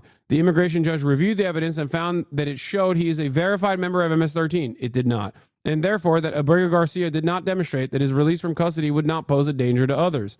The immigration judge also found that Abrego Garcia was a flight risk, noting his only history of failing to appear at the proceedings pertaining to his traffic violations. Thus, on 2 independent grounds, the judge denied his bond. Abrego Garcia appealed the Board of Immigration Appeals, which affirmed the immigration judge's finding on the dangerousness, thus dismissed the appeal. Fast forward 6 months with a new tactic. Instead of challenging the finding of removability, Abrego Garcia filed a new claim, 1 for asylum, 2 for withholding of removal from El Salvador, and 3, protection under Article 3 of the Convention Against Torture. And what happened after that? We have to remember the situation that Abrego Garcia is in. He's facing imminent removal given the ruling of his first immigration judge. I like that he only posts positively about judicial decisions that he agrees with, but not ones that he disagrees with, where he just makes up excuses. Yeah. Please pay no attention to the judges that looked through all of this information and still decided that he should not be deported. What does that say about the previous decisions that were made? Perhaps it maintains the position that the previous decisions that were made were erroneous, which is precisely the fucking reason why the goddamn Department of Homeland Security openly admitted that they made an administrative mistake. They openly admit it. These guys are outflanking the DHS by saying, oh, well, the one time someone claimed he was MS-13, that's all that matters. That's all that matters. Don't look at anything else. Yeah. At his hearing applying for asylum, he testifies he fears return to El Salvador because the 18th Street Gang was targeting him and threatening him with death because of his family's pupusa business. He argued that the gang was extorting his mother, which is a common practice for MS-13, by the way, which is such a common practice for MS-13 that the American fucking federal immigration judge also was like, yeah, that makes sense. A fact that gave him protection from deportation in this country until ICE black-bagged him and kidnapped him and sent him to El Salvador anyway, which is ironic because then the Department of Homeland Security turned around and said, yeah, guess what? We fucked up, actually. Sorry. Oops. But this guy's still defending the decision. Despite the convenience, also, by the way, of course, they never reported anything to the police. Still, he fears for his life 8 years later. He testified, even though the family had closed down the pupusa business. I wonder why they did that. Despite the convenience of Abrego Garcia's claims now being made 8 years after the fact while facing imminent removal, and despite the lack of corroborating evidence from beyond affidavits from his family. Wait, okay. So there is corroborating evidence. You just don't like the corroborating evidence that exists. Okay, cool. The new immigration judge found Abrego Garcia's account credible. Even after his finding, the new immigration judge could not grant Abrego Garcia's asylum claim that was obviously time barred. Ergo, Abrego Garcia does not have legal status in the United States. However, Abrego Garcia was granted a withholding of removal from El Salvador or to El Salvador. That is not a legal right to stay in the United States. Only a legal right not to be removed to one specific country. Any third country would be sufficient. A withholding of removal, as far as I understand, I might be wrong on this, I'm not an immigration attorney, has a higher fucking proof. Like it has a higher standard of proof than asylum even, which means if a withholding of removal to El Salvador was granted to him, that requires a higher burden of a higher threshold of proof than fucking an asylum status. What are you saying, Will Chamberlain? So that's the issue. The United States didn't make an administrative error. The removal to him to El Salvador when they were withholding the removal to El Salvador. But that begs the question, could the administration terminate his withholding of removal? Oh my God. Fuck. But getting back to the matter at hand, J.D. Vance responded to Kyle Cheney, a legal affairs reporter, is apparently unable to or unwilling to look at the facts here. In 2019, an immigration judge under the first Trump administration determined that the deported man was in fact a member of MS-13 gang. He also apparently had multiple traffic violations for which he failed to appear in court. A real winner. That is literally not enough to deport someone. You fucking animal. That's the crime. Aside from allegations that were later found to be erroneous, okay, the crime is failing to appear in traffic court. It is telling that the entire American media is going to run a propaganda operation today, making you think an innocent father of 3 was apprehended by a gulag. Here are the relevant facts. The man is an illegal immigrant with no right to be in our country. An immigration judge determined he was a member of MS-13 gang. He did not. Because he is not a citizen, he does not get a full jury trial by peers. In other words, whatever due process he was entitled to, he received. He edited the original post because he had said that the determination was made under the Biden admin. It had not been. He initially wrote, oh, your own fucking Biden admin actually made this determination. Here it is. Here's the initial post. No, this is not the initial post. Where the fuck's the initial post? God damn it. Yeah, here. Kyle Cheney, illegal in 2019, an immigration judge under the Biden admin determined that the deported man was in fact a MS-13. Yeah, also, you're right. Jay Mershon is right. J.D. Vance is not being a dumb fuck here. He's a Yale-educated lawyer. He is deliberately manufacturing consent. Or, in this case, fucking lying. Okay? He knows exactly what took place here. He's just fucking lying. He's a dumb fuck for saying Biden in 2019, ironically enough. Yeah. This person replying is correct. He is not a convicted MS-13 gang member. That is a fucking lie. But you can do that. You can lie about whoever the fuck you want. Here's how he was even ID'd as a MS-13 gang member in 2019 in the first place. Yeah. Alberto Garcia is not a convicted gang member. He's never been charged or convicted of any crime. The only thing he's done is fail to show up to traffic court, chat. Police accused him of being MS-13 after stopping him and 3 other men for allegedly loitering outside of a Home Depot where he says he'd gone to apply for a job. It was his first time and only time in state custody. Law enforcement separated the men and interrogated them about gang membership. They told Abrego Garcia he could leave if he gave them information, which he said he didn't have. One of the other men pointed the finger at Abrego Garcia and accused him of being affiliated with a gang that operates in New York, which he's never lived in. That, along with the fact that he was wearing a Chicago Bulls hat and a hoodie, is the evidence law enforcement said showed he was in a gang. The standard for evidence for a cop to fucking assume that you are a criminal is already low. The standard of evidence for ICE is just you're fucking brown. That's it. I swear to God, that's it. Everything else is make-believe. Okay? I'm telling you right now, they literally don't care. They're like, oh, you're Mexican. Oh, you're El Salvadoran? Doesn't matter. You're Mexican now. That's literally it. You just look Mexican enough and they will fuck you. The cops already do that for black people and brown people in general. This is on steroids, okay? When his lawyer went to find the police report for the Home Depot incident, Abrego Garcia wasn't even named on it. And what about the subsequent gang evaluation? The investigator who authored it was suspended. In late 2019, Abrego Garcia won his case and was granted protected status and was released from custody. He has had no arrest since. Those are the facts. Vance complains a lot about dishonesty and fake news, and here he is spreading an outright lie about someone the administration he's serving in just mistakenly sent to a third world prison without due process, a staggering level of incompetence. He should be deeply embarrassed. But Abrego Garcia was denied bond. That is because the law requires that judges view ICE allegations as inherently trustworthy when the agency submits someone for deportation. Worse, ICE erroneously noted on its form that Abrego Garcia had been arrested as a part of a murder investigation instead of a loitering investigation. Being denied bond does not make you guilty under law. Conservatives used to define themselves by the skepticism towards government, blah, blah, blah, and then the rest of it is because he's a fucking libertarian Reason Magazine lawyer, Reason Magazine writer, so he's just fantasizing about how conservatives used to be.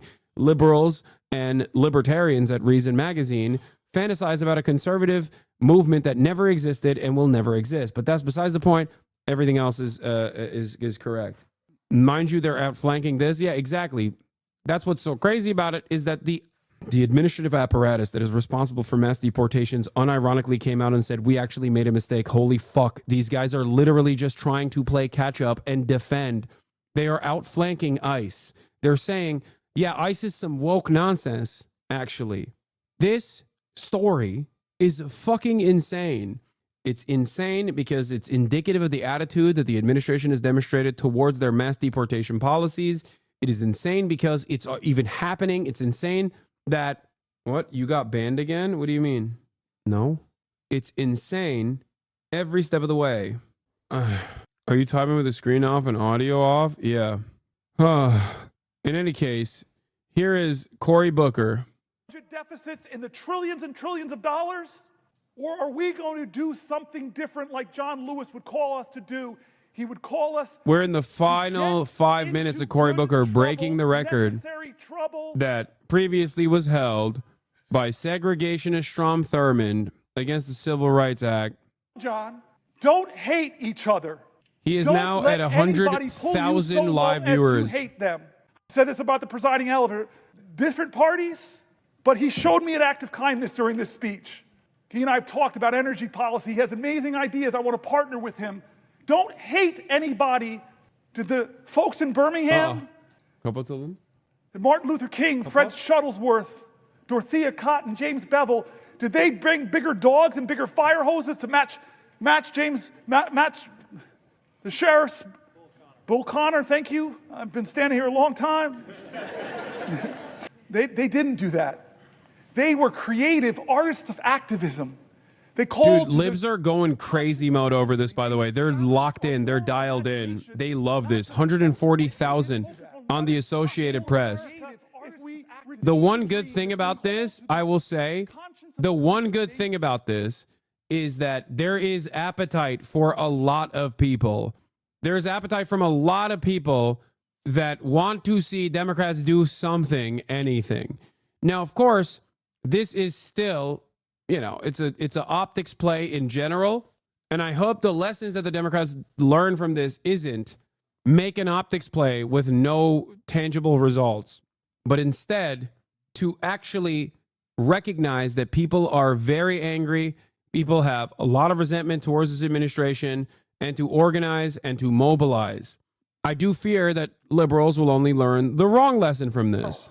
But as long as this is a democracy, that we can still protect the power of the people is greater than the people in power if they use their power. As a great African-American woman author once said, the most common way people give up their power is not realizing they have it in the first place. I've been calling out names, folks, to tell them they have power. I read the stories of Deanna, of Wendy and Cassie, of Tanya, of Cameron, of Jean, of Susan, of Edna, of Randy, of Dylan, of Teresa, of Pamela, of Sally, of Mike, of Carol, of Rosemary, of Danielle, of Judith, of Elizabeth, of Sandra, Alicia, Maggie, Nibel, Laura, Michael, Robin, Mary, Allison, Ash, Roseanne, Carrie, Samantha P., Raphael, Will, Anthony, Sean, and so many more. I read their stories here because while we were elected, they are the power of our country. I've made mistakes. We all have. Both parties have a lot of mistakes to account for. The ballast of this country, what will anchor us to our ideals, what will call us to new heights, lift our heads, lift our hopes, what will call us to rise is each other. We need each other. We need a greater love in this country. We need a greater fight in this country. We need a greater determination. We can't act as if this is normal times. These people's stories that I wrote were calling out for help. Senator, help me. Someone help me. I'm in danger of losing my health care. Someone help me. I'm a veteran. Look what happened to me. It's not fair. I fought for this country. Help me, help me. I'm worried about my Social Security. And the rural office I go to is being closed. Help. People calling out for help. And what Americans do when people are calling out for help? They built an infrastructure. The greatest project ever, called it the Underground Railroad, where Quakers, white folks, joined with black folks to shuttle people to freedom. What did they do when people were worried and fearful? They called people together from across our country. Let's have a conference. Let's go to Seneca Falls. What did they do when they faced violence? Well, look at the people at Stonewall who stood up, who pushed back, who organized, who won. What do they do when the dogs are unleashed on us, the fire hose are unleashed on us? Look at what they did in Selma. He's loving this, dude. I'm getting close to a record, folks, but there's a room here in the Senate named after Strom Thurmond. To hate him is wrong. No, it's maybe okay. My ego got too caught up that if I stood here, maybe, just maybe I could break this record of the man who tried to stop the rights upon which I stand. I'm not here, though, because of his speech. I'm here despite his speech. I'm here because as powerful as he was, the people were more powerful.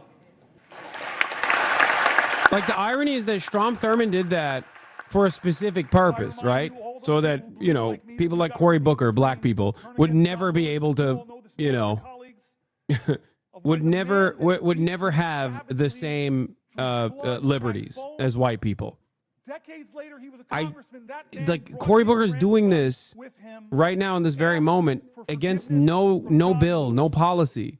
I heard about this story when I was in the car in Georgia with him. It is so. What did you do, John? This man that so viciously beat you. Perfectly Democrat Party, like modern day Democrat Party. By the way, Strom was also a Democrat, ironically enough, a Dixiecrat. What did you do? And a good Christian man of faith, simply said, every one of us needs mercy. Randy Fine won. Every one of us needs redemption. Against Josh I forgave Whale. him. I hugged him. We wept. And I looked at the boy. Damn, they came in fucking close. John? Would the senator yield for a question? Chuck Schumer, it's the only time in my life I can tell you no. I just want to tell you a question. Do you know you have just broken the record? Do you know how proud this caucus is of you? Do you know how proud America is of you? I searched Rosario Dawson on Twitter. Cory Booker just asked his girlfriend, Rosario Dawson, why his girlfriend likes Bernie more than him. This is the throwing themselves on the railroad tracks they promised? No, it's not, because there's no train. No, this is Democrats throwing themselves. This is Cory Booker throwing himself on the railroad track after the train killed like 30 fucking families and then passed by, and he knows there's no new train coming. And it's crazy that, oh God, liberals are eating, dude. Liberals are eating this. We all laughed at him, but who's laughing now? Ladies and gentlemen. I don't even like Cory Booker, but this is exactly the kind of performance shit Democrats should have been doing when there's more substantial option available. Also, this is why it's nice to have senators under the age of 70. I mean, that is true. Does not wish to take away from this moment, but I think the best way to honor this great accomplishment to our guests in the gallery, to make a rare exception and let you stand to show your appreciation, I will not constrain my fellow senators. Thank you. I'm Chuck Schumer. I have yielded for a question, and you asked me, did I know? I know now. I want to not quite wrap this up yet.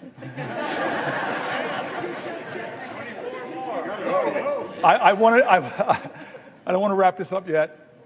My mom's senator. My mom's been watching. I know Catherine Cortez Masto has a podium in front of her. She can give me a rest. I'd like to go a little further if we can, just a little further. I love, and again, I know people are trying to train each other, and all of our media operations, they give the worst images of the people of the other party. But I want to tell you, one of the funny tweets my staff gave me is something Ted Cruz said. Is he's around 19, 20 hours, he said, maybe I should pull a fire alarm. He's going to break my record.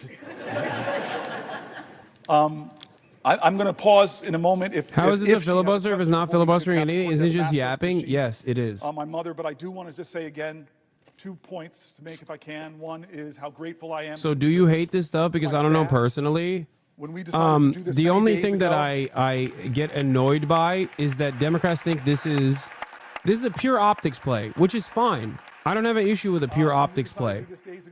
Okay?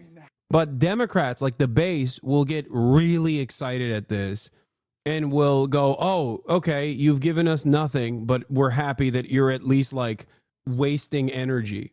He's not delaying anything. There's no like bill that he is delaying. I mean, if he goes long enough, maybe he can fucking eventually they're going to have to pass a bill. He'll delay that. Funding goes below 90%. They stopped the Medicaid expansion.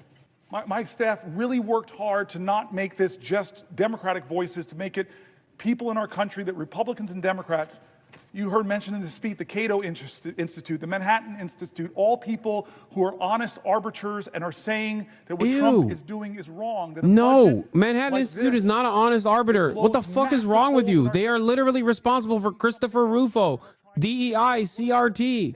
All of that shit came from the Manhattan Institute. God damn, I hate liberals. Oh my God. You don't have to hand it to the Manhattan Institute, man. Even with Cato, when it comes to fucking immigration, sure, but Cato is a libertarian think tank. The fuck are you talking about? They did such a good job bringing together authorities on both sides of the aisle. I just want to thank them. I want to thank my cousin Pam and my family. Cousin Pam, like Chris Murphy, was here for the whole time. I want to thank Chris Murphy again, who never stopped telling me we could do this, we can do this, we can do this, and said, I will stay with you. He's been with me on the floor. I hope you don't look as tired as I look, because you look beat, man. Do I look that bad? No. All right. I want to go a little bit past this, and then I'm gonna deal with some of the biological urgencies I'm feeling. But I'm going to wait here because I have the power, I have the floor. Somebody has to ask me, perhaps from my mom's state, the way that's supposed to work. So will the good senator from New Jersey yield for a question? I don't think it's a net negative. It's a net negative if it's a net negative if the Democrats are like, this is the way, which is a filibuster without any real direction, any bill, okay, and just simply an optics play. Then it's a net negative. It's a net positive if the Democrats recognize the popular momentum behind even fucking optics plays like this that causes them to go, okay, we have to resist. We have to resist no matter what. Like, we have to do something, anything. So as it stands, it's a net neutral, I will say. It's positive because at least the Democrats are doing something. Holy fuck. But if the lessons that they learn from this, which is likely to be the lesson that they will learn from this, is that we don't really have to do anything. We just have to like optically make moves like this, like make PR moves like this and say Trump is bad. We're against Donald Trump, but never at a moment when they actually have to do it. And I know people are going to fucking yell at me and say, Hasan, you're such a fucking leftist nuisance, blah, blah, blah. Like he is doing something bold and brave or whatever. But you have to understand this should have happened last week or 2 weeks ago. This should have happened. Yeah, everyone is so proud. This should have happened against the continued resolution. That's where they should have filibustered. A filibuster without a bill that they're stopping is not a filibuster. It's just yapping. For it to support caregivers and their families. And Congress just reauthorized this funding. And now we have a president that has stopped I'm not the one homie that's too woke, man. I'm telling you actually what this is. I want to add praise and appreciation for Senator Booker. Hope he's able to keep going. Props to them asking him questions. Thank you, Senator Booker. You're such an inspiration. Yeah, people are that fucking desperate. I look at this. It's symbolic, you idiot. Wait, what? And she died at a time in Las Vegas when there That's was what I'm not saying. enough research, when there was not enough health care. Yeah, I'm the one who's saying it's symbolic. I'm saying it's symbolic. If it's pure symbolism and the Democrats only go after pure symbolism and not direct action, then it's just symbolism. Why are fucking liberals literally still doing this after Donald Trump has put his dick through every orifice of the fucking federal administrative state? What are you saying right now? This is in a way, maybe it's not as Herculean of a task of Nancy Pelosi kneeling because she is physically incapable of doing such things, but it is an analog to Nancy Pelosi kneeling with a kente cloth. You understand that, right? That's symbolism. Las Vegas. And he's continued to cut the grant for essential research for so many reasons. We've seen these funding cuts, we've seen mass layoffs, and the impoundment of grants that have already been approved by Congress. This is a violation of the rule of law, and you have been talking about that for the last couple of hours. President Trump is forgetting that this is personal. It is happening to so many families. So my question, Senator Booker, to you is, what do you think families and caregivers of those impacted by Alzheimer's, how they are feeling about what is happening right now? So this bothers me for two reasons, and the first you've already mentioned is this is the point of bipartisan work that we do. I talked about Chris Murphy. Part of Booker's comms job is sending them leadership is to help his caucus gain exposure and traction in D.C. dominated by Trump GOP. Seems like a mission at least somewhat accomplished. My state is that some of that community violence intervention money that I worked so hard to get in that bill is being clawed back by a president. There are people in this room, I know so many of you, and I know on the other side, that have done such great work to work with our colleagues to find common ground and get really important programs passed that bring resources to families. And it's being clawed back by a president, not with consultation, not with a hearing, not with a discussion of even why you would target Alzheimer's research. That is a violation of the separation of powers. And I wish my Republican colleagues would hold more hearings about that. These are programs that they like. I saw that with USAID. I worked with Marco Rubio on some of that programs and those investments that are now been cut and clawed back. Yeah, I wonder why. So it's a separation of powers issues. It's an offense to the common goals that we share in this community of leaders, But the second reason it bothers me is an article I read hours ago by Fareed Zakaria. He wants Schumer's spot so bad. This has to be at least just a little He talked selfish about to what's push for that happening leadership spot, to a right? I nation mean, that cuts so dramatically what is one of the best taxpayer investment dollars. he's not in filibustering biomedical anything, science. chatters. He's not. He's just filibustering some bitches, okay? He's not filibustering anything. Folks would be invested in that vehicle. Well, that's NIH funding. Every dollar you invest, who would cut a profit center? It's not just a profit center, though. The outcomes, the discoveries. My analysis of Congress is that every single one of them, even the ones I like, okay, and there's not many, is that they're all a bunch of vultures, lecherous sharks, okay? And therefore, that is the framework that I analyze their movements through. For me, right now, there's a knife fight behind the scenes in the Democratic Party for who will lead the way in 2028. That's why Chris Murphy is doing what he's been doing. I'm sure he's not very excited about what Cory Booker's been doing as well, because it kind of takes away from what he's been trying to do. And that's why Cory Booker's been doing this. Okay? That's it. It's not the party propping him up. He's using the influence that he has as a senator to be able to do such things. That's it. Yeah, that's also the reason why Chuck Schumer inserted himself in that last moment to tell him that he was there for the record break. Will it be democratic values, or will it be the values of the country that's competing with us to beat us, and right now we're giving them a head start? And then the final reason that question bothers me is because my father died of Parkinson's. And Chris Murphy's been with him all night. No, I'm saying Chris Murphy probably hates this personally because he's like, damn it, he took the spotlight away from me. And my mom, we were in the movie theater. I assume always that they are in contest with one another for party leadership. It's in Georgia. And so many people here in this room room if I was Chris have had the Murphy, same experience. I'd be fucking seething. We're in a movie theater, and my Did you hear his love for Israel rants? Oh my God. You need to take your dad to the bathroom. I never imagined the years of my dad as a 2-year-old and 3-year-old taking me to the bathroom, that one day I'd have to take him. And so in this Atlanta movie theater, in the middle of a movie, which I was like, okay, it's time for me to do this ritual that so many families know. So the chatter's asking, yes, he loves my dad Israel, up, who's chat. shuffling with Yes, his he Parkinson's. fucking absolutely loves I'm not Israel. seeing any light in his eyes that he's there. I'm just letting him hold me, and he's shuffling into the bathroom. He literally And then we get to a welcomed public bathroom, Yoav his hands are Gallant. shaking, he's standing Okay, in he front of the urinal, personally and then I realized hung out with Yoav Gallant, the war criminal, when he was in America. So many families know this, and my ego, I'm sorry, I was leaning over and I'm saying, wait a minute, I'm in a public bathroom, leaning over, I'm buckling another man's pants. Please, please, God, don't let somebody come in. And as if God heard my call, someone walked in.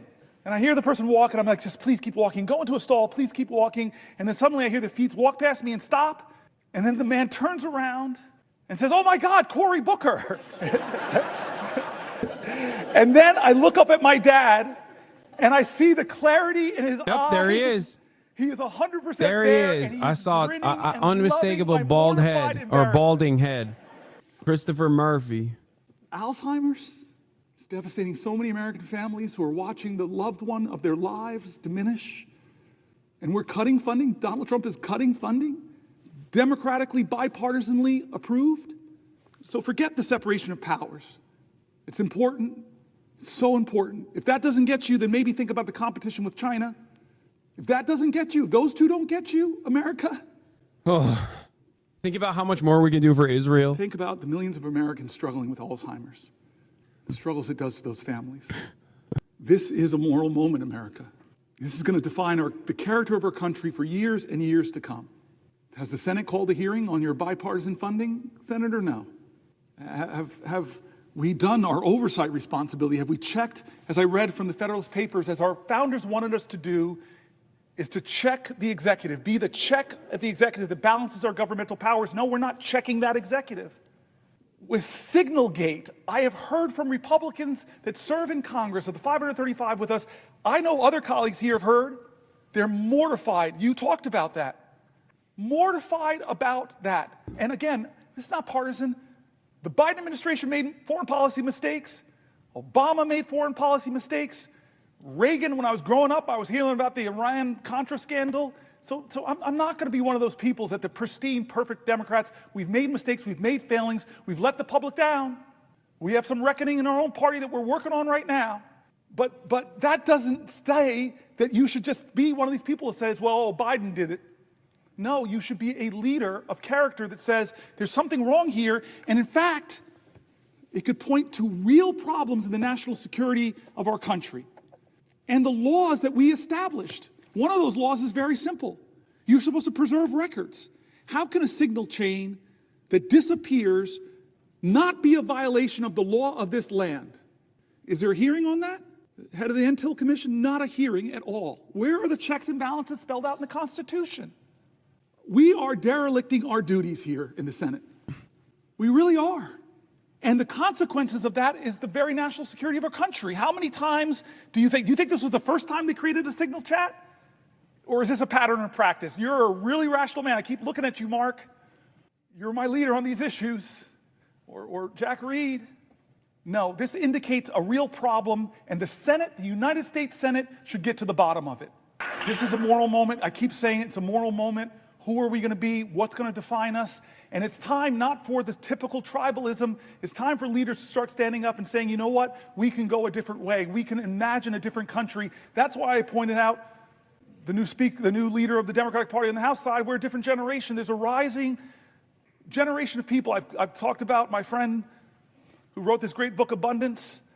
There's a whole bunch of new ideas out there that are about the future, about the possibilities, about the hope, about the greatness of America, not the greatness that is braggadocious, not the greatness that says, I'm better than you, not the greatness that says, only I can fix things. That's not the America we want. We want America that says, we the people. An America that says, e pluribus unum. An America says that our history shows that rugged individualism and self-reliance are important values, but rugged individualism didn't beat the Nazis. It didn't take us to the moon. We did that together, America. We need bigger visions that can unite us beyond our narrow partisan divides to get a real mandate. And you know what a real mandate should be? It should be government efficiency.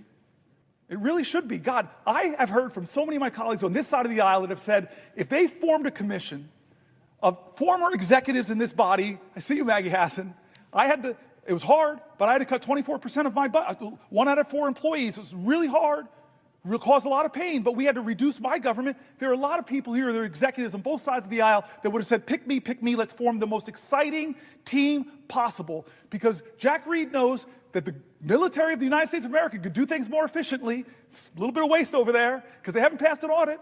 Where's Mary Cantwell? The Commerce Committee. So many ideas about how to create profit centers in the American government. You have talked to me about them. You're brilliant on some of these ideas. I look around here, but I could look to the other side of the aisle. Yeah, Cory Booker has received $750,000 from the Israel lobby, for the record. Just pointing that out. There's a reason why, apparently, in the 24 hours that he was doing this record-breaking filibuster against nothing, he mentioned Israel as well. We passed a big bipartisan bill because people like him, like the presiding officer, I've met with you, you still have big ideas. You still have big ideas that aren't partisan. He also never went to Congress to vote in 2020. From his inaugural address to his first speech before a joint session of Congress said enough. He's making up for it. He's making up for it now by being inside of those hallowed halls longer than anyone else should be without taking a single piss or dookie. In America for all Americans. I trust the genius of America, the kindness and the decency, but this president doesn't do that. He violates all of our common senses of decency. And don't say it doesn't happen, folks. Yeah, this is what I was talking about. I listen to him. I listen to how he talks about people. We have a government now, in front of Frederick Douglass, earlier, is nasty. that isn't ask not what your country can do for you, but what you can do for your country. We have a country now where a president says, ask not what your country can do for you, ask what you can do for Donald Trump. And you're seeing who gets the special treatment. Some law firms are really threatened right now with being bankrupted by Donald Trump targeting them. Others have decided a different path. I'm not hating on them, but they said we're going to go to Trump and we're going to offer him. Why? Hate on him, pussy. Hate on him. Give him the fucking smoke. Say capitulating to fascists is exactly what happened in Nazi Germany. Say it. In my city, what are the standards here of our government? You want a merger? Well, maybe you should put a lot of money in Donald Trump's meme coin. I read the document, there's something word called emoluments, and we sit by and act like, oh, no big deal. He's made millions and millions of dollars from who we don't know. We haven't held one hearing of oversight to know who is giving him millions of dollars to that meme coin. Is it the Turks? Is it the Saudis? Is it the Chinese? Whoa, whoa, whoa. Chill. Is it the Russian oligarchs? Chill. Hey, yo! Should we know? Why you say fuck America, me for? Stop falling into tribal lanes and closing your eyes to things that should not be normalized. Why are we normalizing these things? They're wrong. They're patently on the face of it is wrong. Man. If you use signal to discuss a military attack, the time of the attack, the weapons that are going to be used, and you do it on a commercial app and decide to include a reporter, there should be accountability. Am I crazy? Order. Order. Ladies and gentlemen, let me just remind you, expressions of approval and disapproval are not permitted by the gallery. Thank you. He was forced to say that. Look at you, defiant man. No, bad. The Senate and the House should be checks and balances on the President of the United States. The Senate and the House should not allow business as usual in this moment Anneme dönüştü. when the President is insisting that no one has the power to check and balance him. When a judge does it, when a judge decides on the soundness of his legal observations to have a ruling, and then the President of the United States doesn't appeal the ruling like most people kind of do, but starts to drag and insult and threaten that judge with impeachment, and some people, astonishing to me, in our government said, oh, that's right, we should impeach this guy. That's not a question of left or right, that's a question of right or wrong. We're normalizing this behavior. We're letting him do things that Republicans and Democrats should say together are wrong. You live with your mom sometimes, So and my I dad, want to say, I'm going to stop soon. and my brother. Well, for a question? Oh, yes. God bless you. I will yield for a question while retaining the floor. What happened to the top of the hour ad breaks? I stopped running them, but you can still subscribe, regardless of whether or not we're at the top of the hour. I stopped running ad breaks at the top of the hour or in the middle of the hour when my contract ended, when my contract expired. That was the only reason why I was running ads to begin with, because I had a contractual obligation. But you can still support the stream by subscribing for $6 or for free with the Twitch Prime, or by getting gifted a sub. Subscribing will allow you to use emotes all around the platform, be able to send me links, be able to avoid the follow time limit or the slowdown time limit, things of that nature. It will also maintain my editorial independence. Thanks to H3, the ADL, and D. Saltman, no. I could still run ads as long as I switch it off of the political category. So I'm proud of that. So no, it's not because of them at all. I stopped running ads before all that shit happened anyway. Earlier this afternoon, I stopped running ads when my contract expired. rule of law and the overreach of this administration. And as part of that, you went through a litany of agencies that Congress had Say established. April Fool's, man, you're running ads. Get in the mood. True. I'm going to run an ad break right now. If you want to avoid those ads, all you need to do is subscribe. I just wanted to point out that For and you mentioned this $6 or for free with Twitch Prime, or by getting gifted a sub. But Twitch Prime is free. the U.S. Agency for International Development. And earlier today, we had a shadow hearing. Bro, these motherfuckers love USAID so much. It's like the most significant Foreign thing. Relations Committee. It was on the dangerous consequences of funding cuts to U.S. global health programs. And I know that as ranking member on the subcommittee on Africa and global health policy, you would have really been interested in this. I'm glad you were here on the floor, but I wish you could have heard what we heard from the people who testified. We heard from Atul Gawande, who used to be the Someone in the chat said it's because it employs all their nephews. It's so true.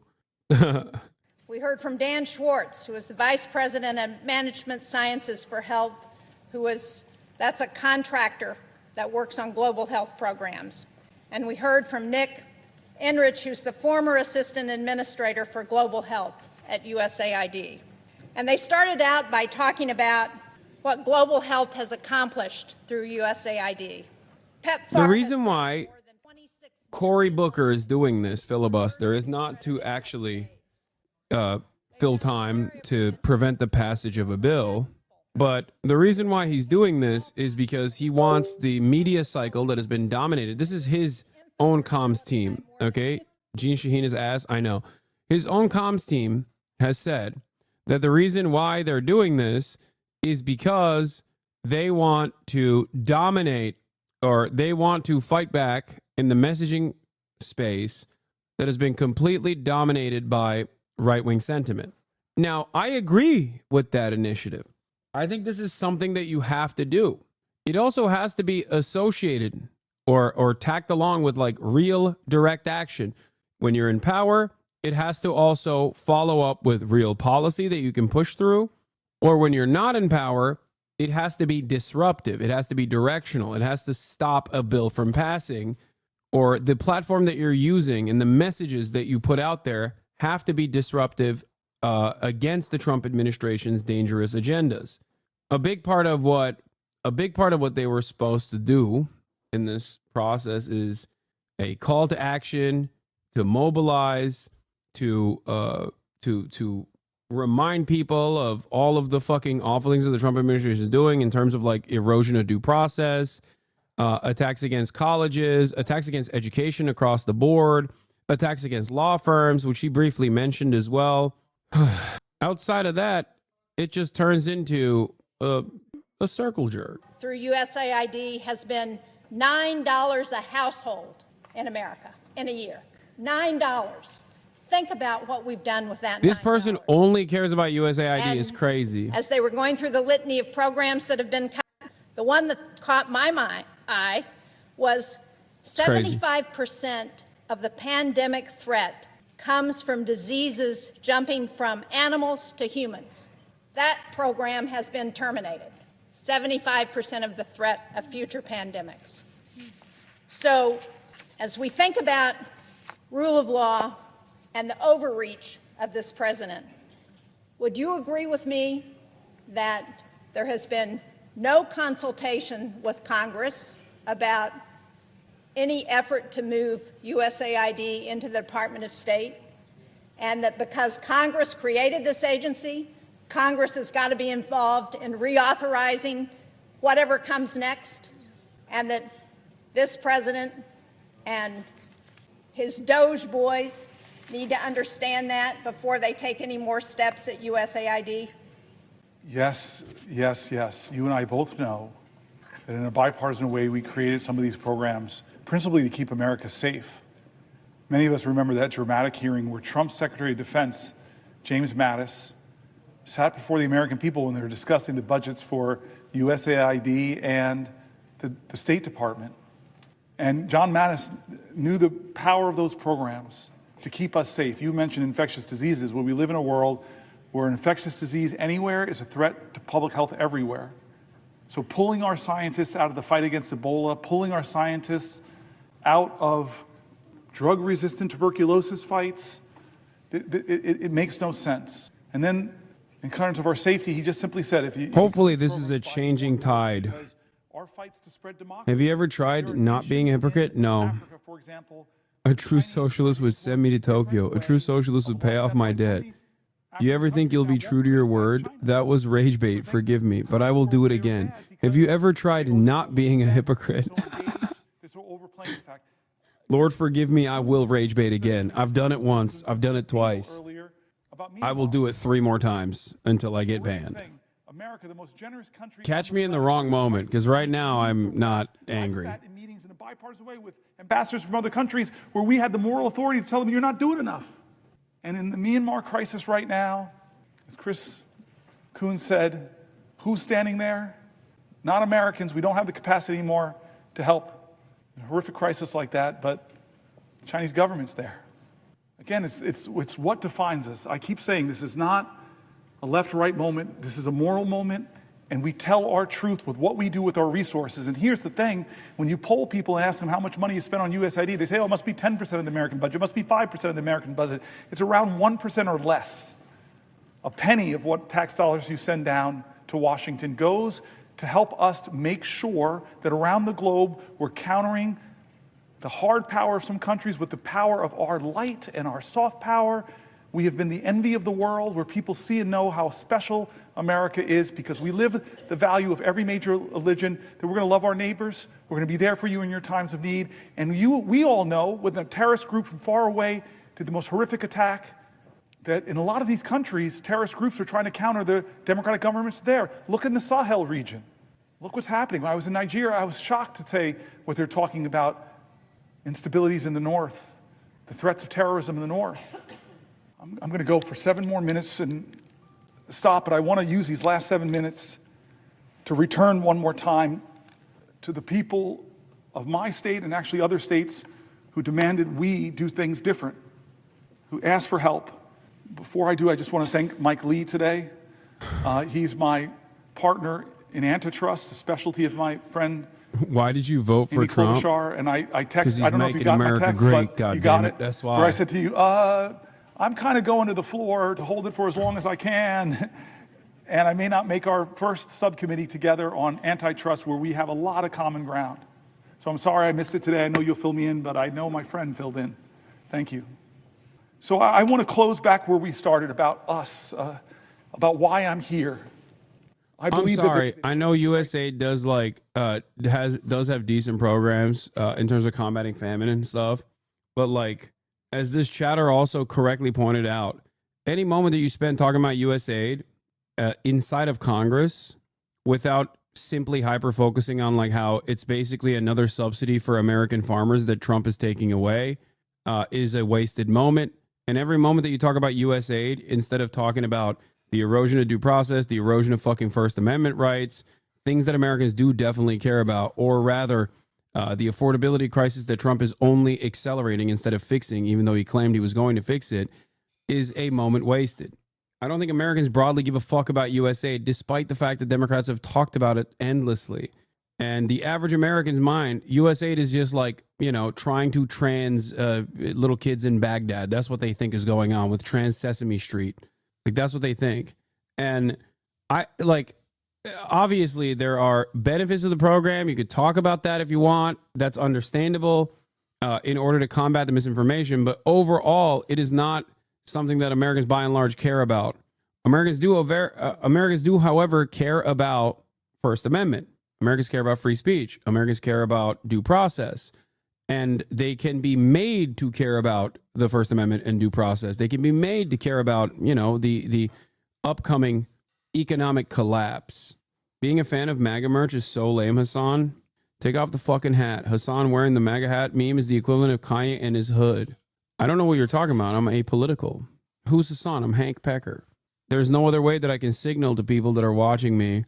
There's no other way to signal to the people that are watching me that I am not political. I am an apolitical man, if you know what I mean, if you catch my drift.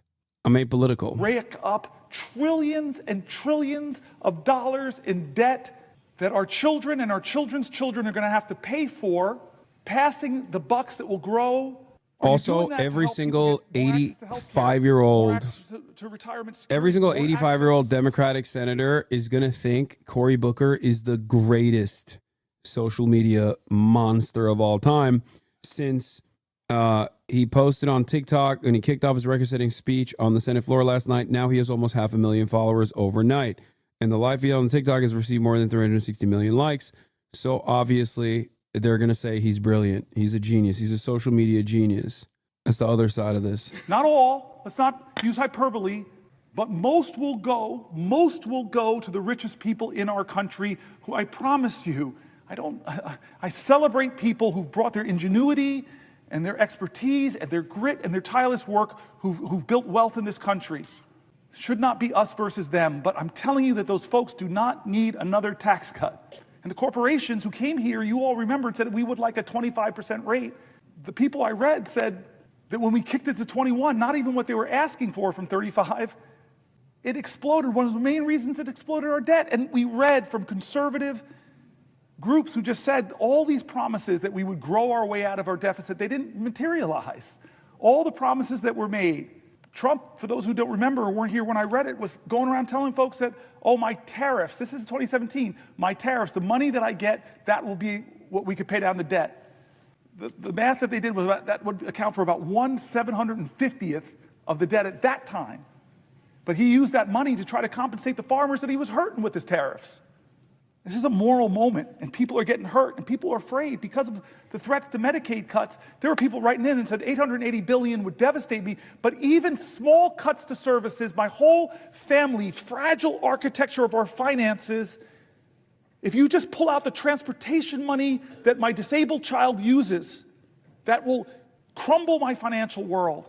And so when you talk about the bigger cuts, we know the math.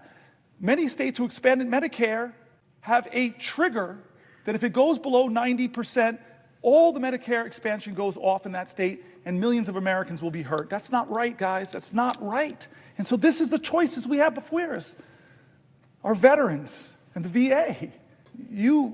I'm mad at you now. You made me get very emotional with your story. We read John McCain's story. We read the stories of the poems of the unknown soldier looking over us and saying, what are you doing to the Gold Star families? What are you doing to the veterans? Are you living up to your promises that you made? Well, right now, with the cuts of tens of thousands, over 80,000 veterans who work for the VA, but even more, because about 20% or so of all federal workers are veterans.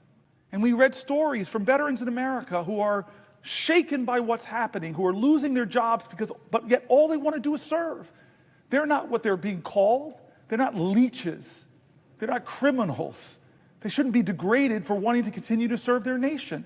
This is what we're talking about, our veterans, our seniors, our health care, our financial security going forward.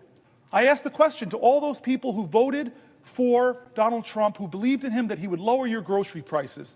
I asked you, look at your financial self. Are you better off than you were 72 years ago financially? Well, the answer for most people who believed in him is no, because he didn't set out to do anything to lower prices. He set out to rename the Gulf of Mexico, to threaten Canada, to say I'm going to take over Greenland. He's done a lot of things, 140 executive orders. Many of them actually drive up your costs, make it more expensive to enroll in the ACA, reduce a lot of the tax credits there. He's increased your costs.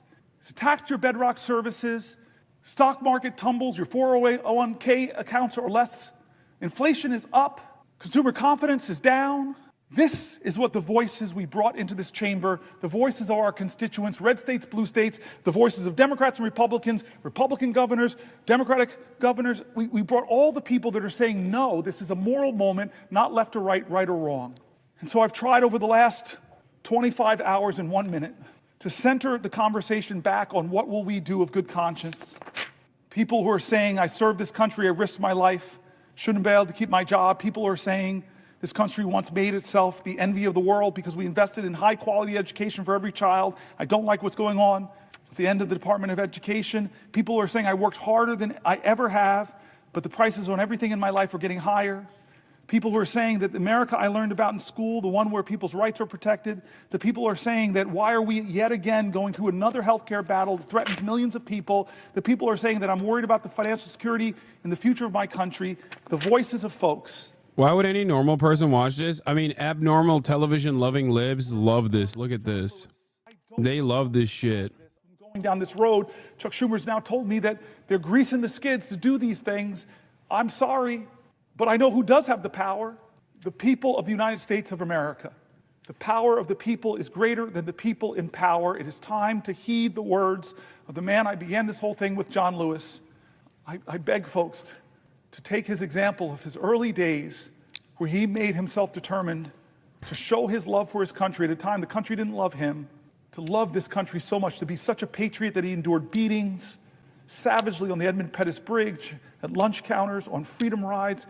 He said he had to do something. He would not normalize a moment like this. He would not just go along with business as usual. He wouldn't know how to solve it. But there's one thing that he would do that I hope we all can do that I think I did a little bit of tonight. He said for us to go out and cause some good trouble, necessary trouble, to redeem the soul of our nation. I want you to redeem the dream. Let's be bold in America, not demean and degrade Americans, not divide us against each other. Let's be bolder in America. with a vision that inspires, with hope that starts with the people of the United States of America. That's how this country started. We, the people. Let's get back to the ideals that others are threatening. Let's get back to our founding documents, that those imperfect geniuses had some very special words at the end of the Declaration of Independence. It was one of the greatest in all of humanity declarations of interdependence. When our founder said we must mutually pledge to each other, our lives, our fortunes, and our sacred honor. We need that now from all Americans. This is a moral moment. It's not left or right, it's right or wrong. Let's get in good trouble. My friend, Madam President, I yield the floor. Goddamn. Powerful moments from the Sixth floor as Democrats erupt in thunderous applause. After 25 entire hours of Cory Booker protesting against the Trump administration by doing a 25-hour filibuster that was not actually filibustering against or delaying against any sort of bill that was going to pass. Thank you to the pages. Thank you to the parliamentarian staff. And now he's he's calling out the gift subs. 25 hours. Least yappy vegan. So, as I've said already, and I tweeted about this on my profile, I think ultimately it's not a bad thing that they are doing these kinds of optical actions rather than no action whatsoever. I said, I do like that the Dems are finally doing something and it's clearly popular, but this filibuster should have been a real one against the CR that Schumer whipped cloture votes on. There's a lot of real appetite from the base for resistance. Hope it's not just for optics. Overall, I'm not going to criticize Democrats for finally doing anything. And clearly the analytics show that the base wants this. If it doesn't go beyond optics like Nancy kneeling with a kente cloth, the Dems are going to get pummeled again. That's it. Show maid Hasan? No, I will not be showing myself as a sexy maid. You've seen it under my replies every single time. Now, there's a lot that gets lost, and before people say, because I saw some liberals on Twitter being like, you would love this if Bernie did this.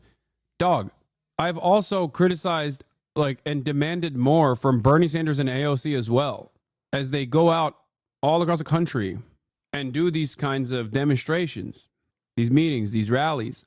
The people need more. There needs to be more than just words at this point. A proud Iowan. He is a dedicated public servant, an accomplished leader, a loving father. Okay. Anyway, the point I'm making is that this is good. The bar is in hell, and Cory Booker today cleared it. Okay? He cleared it. And the Democrats are giving a tremendous amount of praise to him for clearing that low bar that is already in hell. Why do people keep saying that about you? Saying what about me? That I'm a sexy maid? Is that what you're talking about? Or that the bar is in hell? What are you talking about? You're wrong on this one. Yeah, they'll use any enthusiasm to cynically push more lib bullshit, and you know it. No, that's my suspicion as well. But I don't want to be fucking angry and cynical all the time, okay? Give me an opportunity to hope, please. The audacity to hope. Barack Hussein Obama. That's it. I don't think so. I don't think that the Democrats are going to learn a lesson from this, that that they need to do more to resist against the Trump administration. I think the lesson that they're going to learn is if the Dem caucus did half as many hours of each filibusters, they would grind the Senate gears down to a stop for weeks. What Booker did was great, but we need the rest of the caucus to stand up too. That's number one. Number two, that would actually be a hurdle. That would place a hurdle in front of congressional action, which would be good. Okay? That's what we need to do. We need to place hurdles against congressional action and use every moment that you place hurdles against congressional action with good messaging that revolves around key policies that the Trump administration is enacting, the harms that they're committing against the American population. No politician is perfect. This is what annoys me against some fellow leftists is y'all can't create coalitions if you're unwilling to give flowers where due. Most people are not courageous, and Booker's filibuster is objectively an act of courage and protest. Okay, I wouldn't go that fucking far. What do you mean? It's an act of protest for sure, but what do you mean it's an act of courage? The person that you're talking about got $750,000 from AIPAC, entertained Yoav Gallant, is an unimaginably pro-Israel congressperson, and is directly in the pocket of Big Pharma, as he's a New Jersey state senator, and Johnson & Johnson is a major donor for him. Okay, calm down. I might know a little bit more than you do about Cory Booker's background, perhaps, especially considering that I am also originally from New Jersey. Having said that, as I've also maintained, as I've also repeated over and over again, it's not a bad thing. What he did was objectively good. But I also must caution folks, to not think that this is it. You know, we need to do more. That's it. Rare Hassan L. Oh, okay. Many of you that have liberal leanings and liberal tendencies have said this to me time and time again. There's a reason why you're still in here, and there's a reason why you go, okay, maybe you were wrong, maybe you were right on this, and maybe I was wrong on this. Okay? My fear and my caution here is simply, and it's not even about the fucking Yoav Gallant pro-Israel dick riding shit, okay? My fear here is that the Democrats have two options. They look to left populism coming from Bernie, and they look to what Cory Booker did here today. Both are optics focused. Both are not direct, tangible action. Okay. I love Bernie Sanders and AOC, and they're the closest to me politically, even though I have many disagreements with them, including Bernie Sanders specifically on Israel. Having said that, I have great respect for them, and yet, I have also cautioned that the rallies that they hold all around the country are good. It's good at getting people excited. It's good at getting people enthusiastic. But if it stays there, then it's not enough. If it's not associated with like some kind of organizing initiative, then it's not enough. Then all you're doing is experiencing catharsis. So if I have that same criticism for Bernard Sanders and AOC, then of course I'm going to have that same criticism, if not more, for someone like Cory Booker. It's good that he did this. I hope the takeaway from the Democratic Party for these actions isn't, oh yeah, we can symbolically stand and do a filibuster against no bill whatsoever and just talk. And then people will get excited for us once again. People will give us money once again. If that's the takeaway here, then this country is cooked, because it doesn't meet the standard of what the Republicans are doing. It does not meet the standard of what the Republicans have done so far and what they plan to do. It's a shit ton of violence that they're enacting on a daily basis. You understand? Hey, has anyone checked on Elon recently? Elon Musk. Here, let's watch Elon Musk's plan for Europe from friend of the show, JT, aka Second Thought. Essentially bought Donald Trump an election? It's impossible not to. The guy is everywhere. Here he is in the Oval Office, in every interview next to his buddy. And now he's in Europe? Elon Musk has had private discussions about how the British Prime Minister, Sir Keir Starmer, could be removed from power without an election. Giorgia Meloni is someone that I admire, that has done an incredible job as the Prime Minister of Italy. Fight for a great future for Germany. Fight for a great future for Germany. Go, go, go. If it was weird before that a South African billionaire was running the US government and stripping it for parts, it's only gotten weirder that somehow this doesn't feel like enough power for him. Just why is he here? These past few months, we've heard about Europe a lot, and for good reason. You might have seen this already, but back in February, a group of all the major far-right parties in the EU got together in Madrid for the Patriots for Europe summit. Its banner? Make Europe Great Again. Since the Trump victory and after their massive gains in last year's elections, the far-right in Europe is emboldened like never before. Or almost never before. We know this already, and we've seen this coming for a while. The European far-right is doubling down on anti-immigrant politics. They're more explicitly anti-trans and anti-LGBTQ than before, and they're now firmly, unequivocally doing climate change denialism. They've fully adopted the American political strategy. Unlike before, does Elon still have motion in Europe? Aren't they torching Teslas more than the USA is? Yes, Europeans hate Elon Musk for good reason. Because I don't think Europeans are as comfortable with billionaires openly interfering in their affairs in the way that Americans have been whipped into shape on. Like, Americans are servile little piggies. A billionaire comes in and says, I'm going to give you money, go vote for my candidate. They go, yes, sir, please, sir, could I have some more? Europeans, on the other hand, although they still have the same exact lobbying influences now, more so than ever before in the past decade, are by and large very angry and resentful towards wealthy people coming in and interfering in their affairs. The fact that Elon Musk is also an American South African probably plays a role in this as well, because they associate him with like American dominance over Europe, and every single European nation state would understandably be resentful towards a country that demonstrates such little care for the sovereignty of European nations. This is the reason why the European population hates him. Having said that, and this is the scary part, Elon has more money than God. And therefore, as someone who is more powerful and wealthier than fucking God, it doesn't really matter, because he can just try to figure out ways in which he can manipulate European politics, either by way of Twitter or direct cash infusions. You know what I mean? So yes, Europeans hate him, but European politicians on the far right love him. They're not really watering down their politics or trying to be vague about things they used to avoid talking about.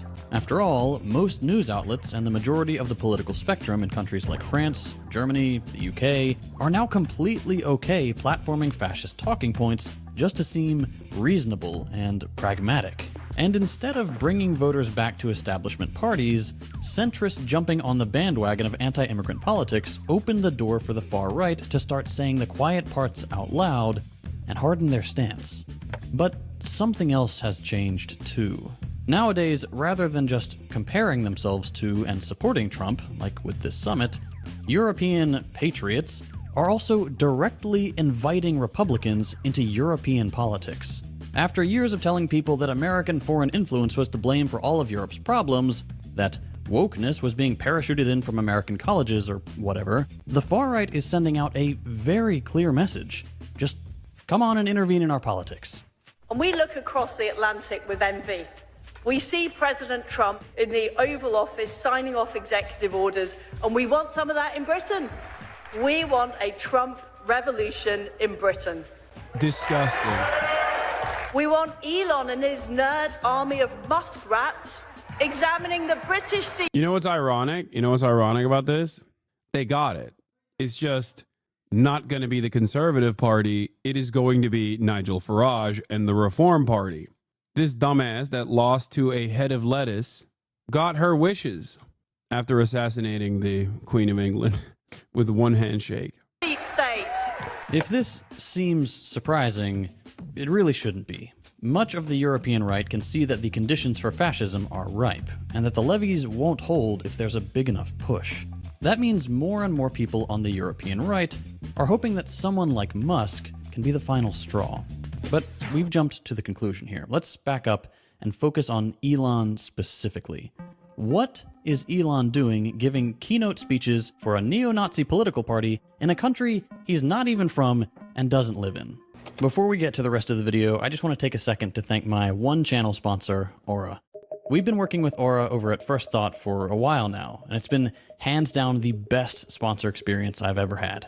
Let me tell you about the service first, and then I'll give you my personal reason for working with these guys. Damn, bro, you sound like you want to fuck Aura. You might remember that last year there was a massive data breach where hackers stole the social security numbers of just about every American. Dems lost the second election too? I mean, yeah, it's predictable. Jimmy Patronis defeats Gay Valamont. Both of the special elections in Florida were lost. Florida is lost territory to begin with. Gay Voldemort lost to Expecto Patronum. And not just social security numbers. Over 2.9 billion records were stolen from national public data. These stolen records include a person's full name, address, date of birth, phone number, and alternate names. Literally everything someone needs to steal your identity, or worse. If you've never been the victim of a data breach before, Let me tell you, it's not fun. That stuff is scary, as well as being really intrusive.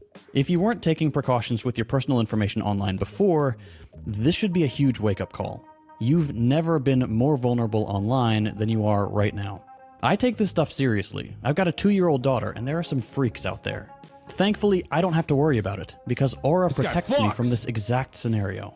Aura alerts me if you find my phone number, email, or social security number on the dark web. They let me know immediately if anyone tries to use this information to access my credit or bank accounts. And for added peace of mind, they provide up to $5 million in identity theft insurance should the worst case scenario happen. They also have a bunch of other features to keep you and your kids safe online, all inside one app, so you don't need to go looking for a bunch of different services for your VPN, your antivirus, and your data security. You can use my link aura.com/secondthought to try 14 days for free.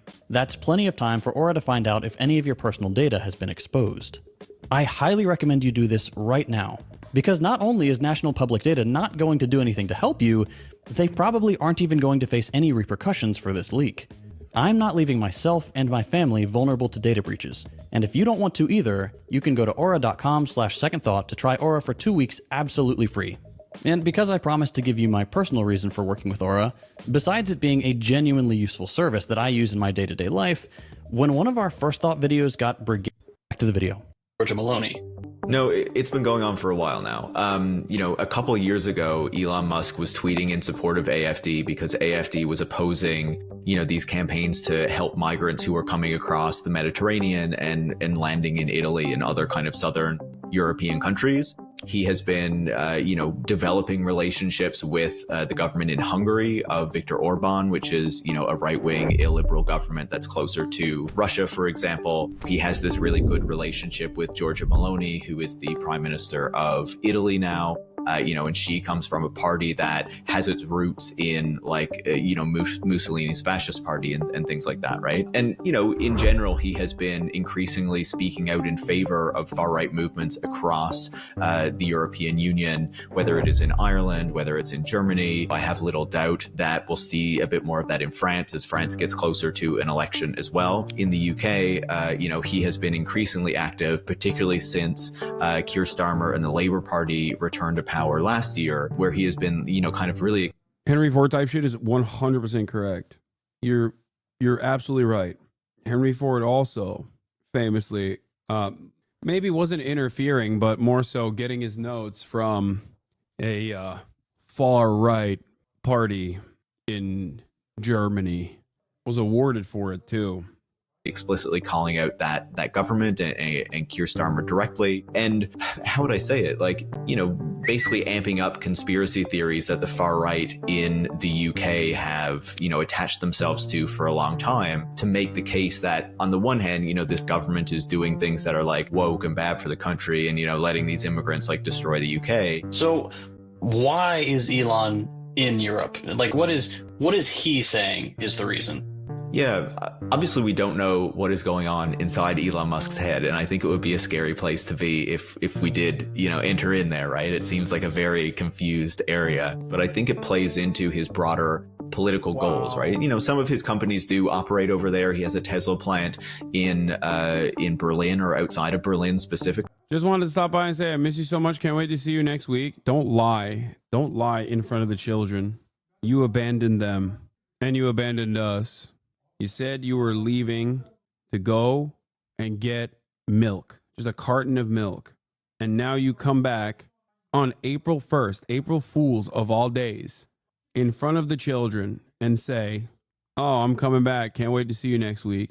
But, I think that this fits into some of the talk that he has been making about the Great Replacement theory and Western civilization and, these more cultural concerns that he seems to have. So he does very much seem to embrace this kind of racist narrative that white culture and white people are under threat from these hordes of immigrants who are entering these countries. And then, of course, on top of that, he does the same way as in the United States, where he benefits economically, his power and his wealth benefits from having this right-wing party in power that is not going to challenge his companies, that is not going to hold them to account. There is something similar playing out in Europe too, right? Where he knows that if these right-wing parties are in power, like we're seeing in Italy, for example, that, it's going to have beneficial outcomes for the companies that he runs. Following what's happened over here, it might seem like Elon is just taking a page from the playbook he's perfected in the US. If you'll remember from our last video, Musk took the long history of cyber-libertarian and eugenicist politics of Silicon Valley. Oh my God. Someone in the chat said, he's also an immigrant that's taken our jobs, and it never clicked until this moment. But oh my God, the only undocumented immigrant that is actually taking American jobs is Elon Musk. He lied on his visa application. He dropped out of college, and now in the United States of America, he is eliminating tens of thousands of fucking jobs. Joke older than the election. Wait, really? I didn't even think about that until this very moment. Tell Cutie she's doing to you what Taylor Swift is doing to her with Reputation TV, and she'll understand. Cutie, what you are doing to me is what Taylor Swift did to you with Reputation TV. I don't know what that means, but that chatter made a convincing argument. And let them run wild as soon as the Biden admin started pulling back from the tech industry. And he wasn't the only one. All of Silicon Valley stood behind Trump at the inauguration with the same mission of leveraging state power to protect their profits. That joke is on every Boomer Lib Facebook page. Oh, it does read like a boomer joke, but I like it. And push the cutthroat, anti-democratic politics that they believe in. But Europe isn't the US. What you need to know about the EU is that what pissed off Elon in the US just doesn't exist in Europe. Or at least, it hasn't for a long time. This all started with Bush back in 2001. Wait, nope, not like that. It's something else this time. For around 20 years now, the US has completely destroyed the EU's antitrust process. Back in 2001, the already massive company GE tried to merge with and absorb another huge manufacturer, Honeywell. The merger would have made GE an undisputed global monopoly in things like aviation parts manufacturing, and that would have meant things like more expensive plane tickets for everyone. On the face of it, this merger had nothing to do with Europe. GE and Honeywell, these are two American companies doing what American companies do, monopolizing. But the EU had a rule. Because these companies were making billions of dollars of revenue in Europe, even though the companies were based in the US, the merger had to be approved by the EU to protect European customers. And in 2001, this merger was blocked. See, back then, the European Union used to have this kind of power to protect its citizens from gross corporate extortion, and it meant that both Europeans and Americans had a small extra safety mechanism on their side. Unfortunately, the EU using this power actually made the American political establishment pretty upset. The idea that the EU could stand in the way of American capitalism was a pretty big middle finger to the post-war US-led global order. So for the next 20 years, the US went about destroying the EU's antitrust program and remodeling it after its own, which at the time was incredibly lax and based on the neoliberal Chicago School of Economics. And they did it. The US was successful. By 2004, the EU completely remodeled how it handled corporate mergers based on the Chicago model and essentially dropped the kinds of policies that prevented the GE-Honeywell deal from going through. What did this mean? Under the new rules, there are now far fewer mergers that ever get investigated, and about half as many mergers are prevented. If you're looking for something to explain inflation and the fact that everything comes from one or two companies now, this sort of stuff in world politics is a big reason why. But back to our topic. This shift that happened in 2004, it turns out, has been incredible for American companies and one sector in particular: social media and tech.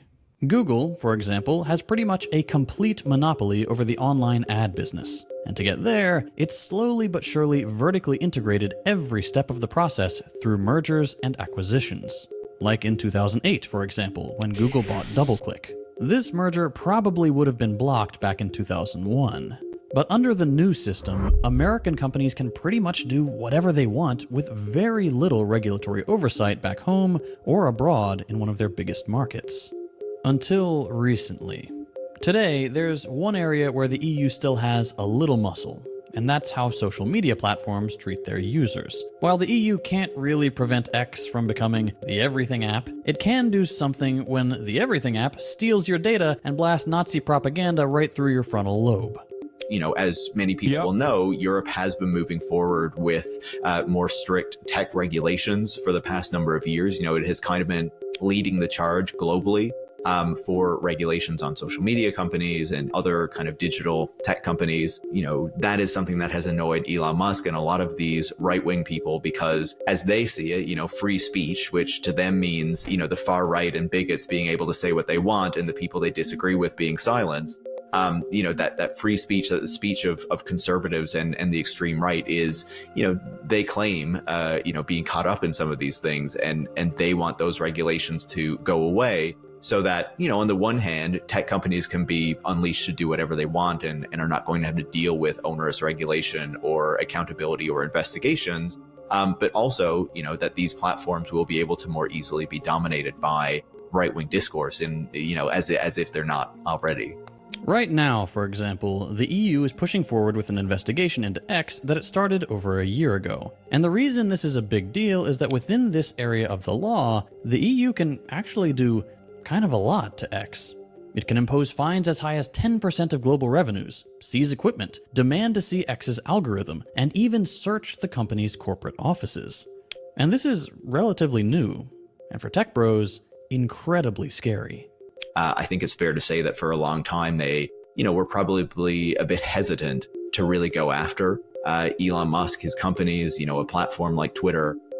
But, you know, as Elon Musk has been embracing this political project, you know, their concerns about that have really diminished, especially as, you know, he's targeting more and more governments around the...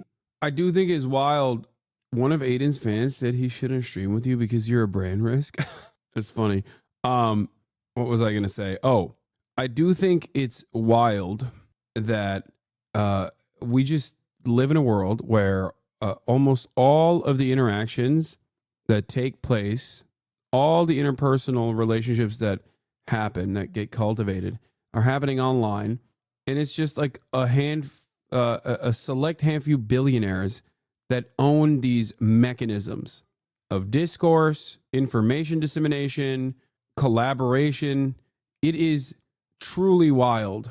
And I guess I was a little bit more oblivious in the past because I felt as though like these guys would not step out of line, you know? I thought to myself that they would never step out of line because like they get checked by governments or whatever.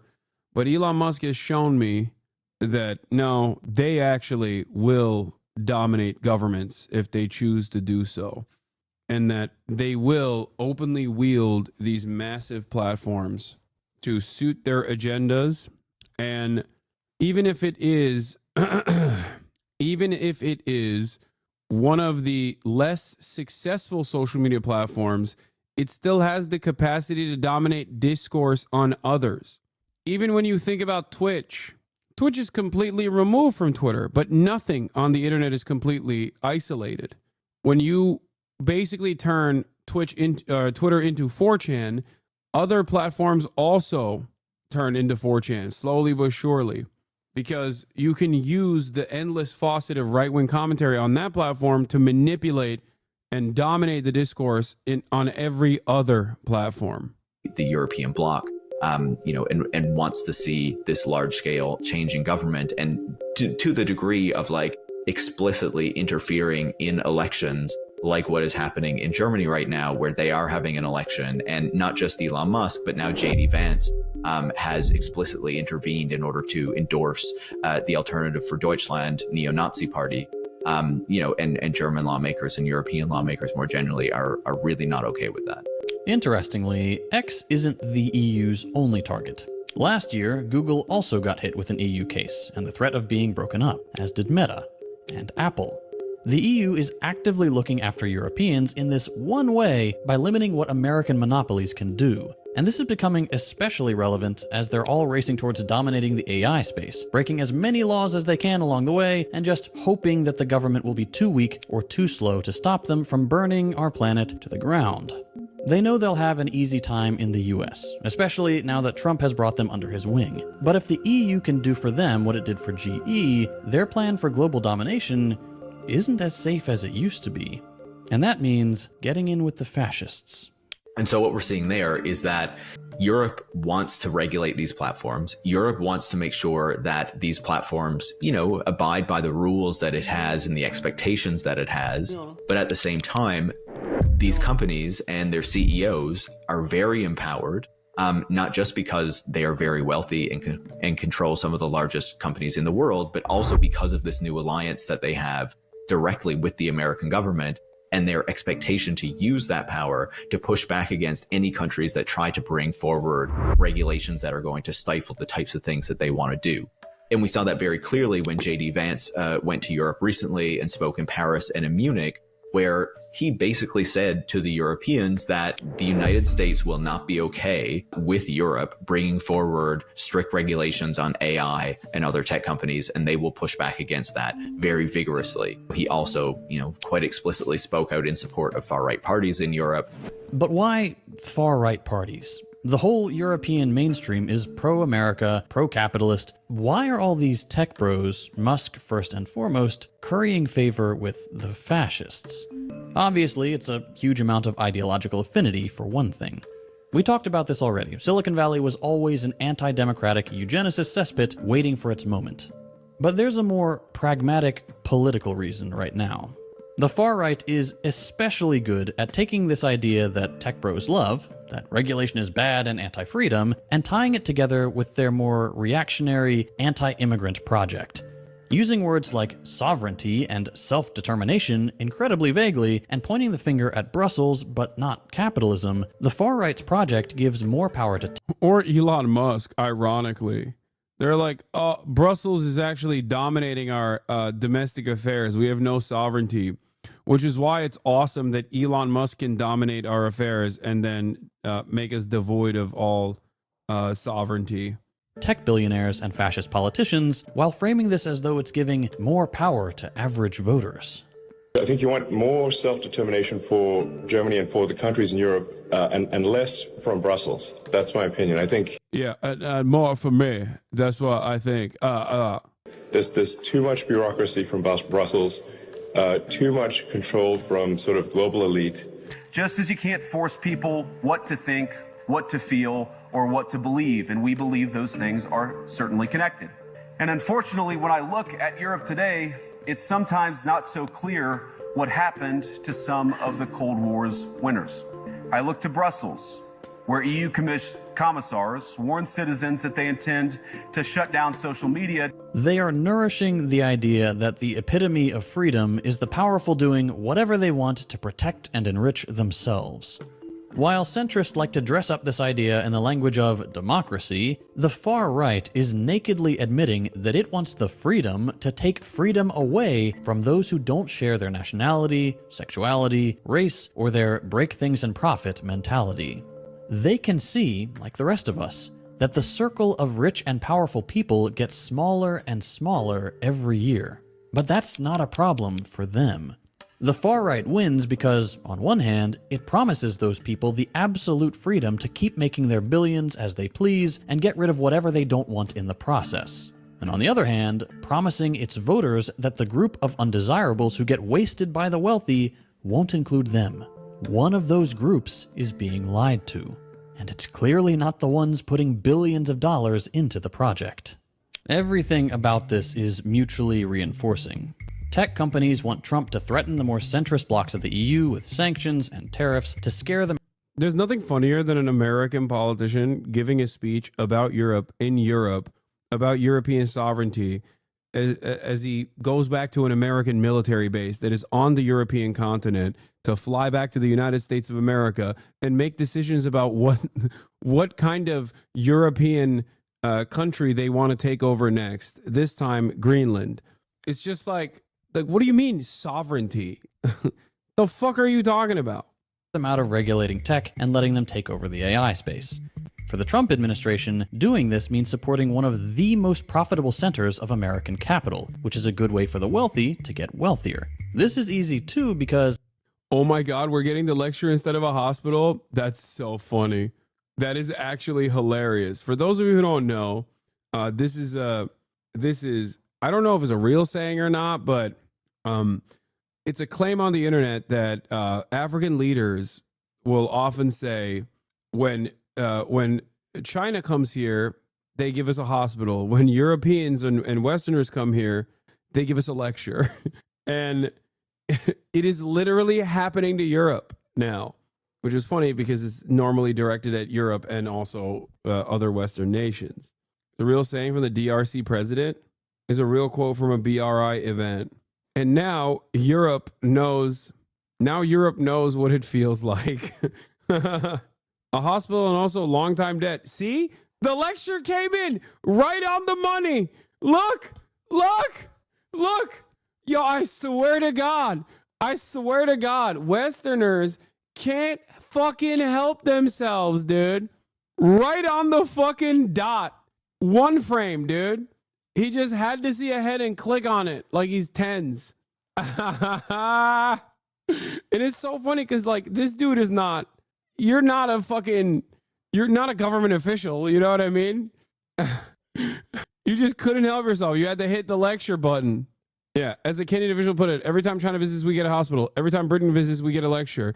Maybe, but how will Kenya be obliged to pay this investment back? No such thing as a free hospital. Here comes the lecture. Oh, amazing. Yeah, white people love giving lectures, dude. They can't help themselves. Westerners love a good lecture. Outside of China, there are no real social media or tech competitors to the big five US monopolies.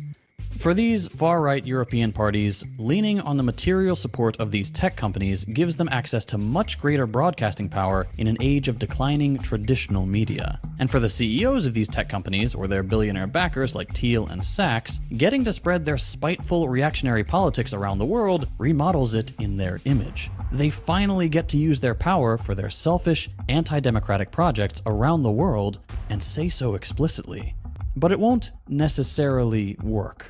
As we just saw in Germany, the AfD got a predictable second-place spot in the Bundestag. It's not great for the rest of us, but just having Elon there doesn't get you a landslide or automatically hand you the keys to power. But we are in a scary moment. If Europe can reject American imperialism and bring these companies to heel, like we've seen a glimmer of hope with in Brazil, we may be able to slow this down and reverse course. Fascism is not a certainty, and it certainly won't take over Europe just because a deeply embarrassing, Reddit-pilled loser really, really wants it. How China killed America's middle class? Oh my God, Patrick but David. You know what's funny about Valuetainment is that when he does these effort posts, they do not bang. Okay, ironically enough, like his effort posting, where he tries to talk about how, like, China's killed the American middle class, 200,000 views in one day.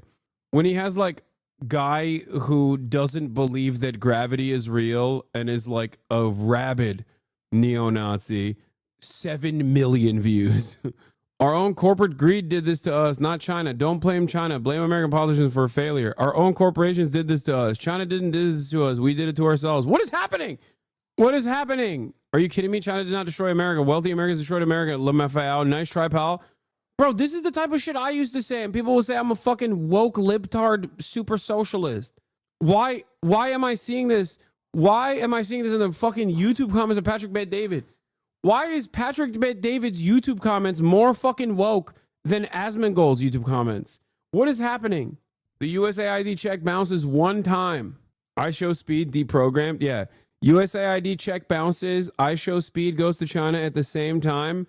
TikTok Red Note crossover, all three of these things happening at the same time literally bricked American consciousness, because the only thing they needed to see was how dope China looks from afar.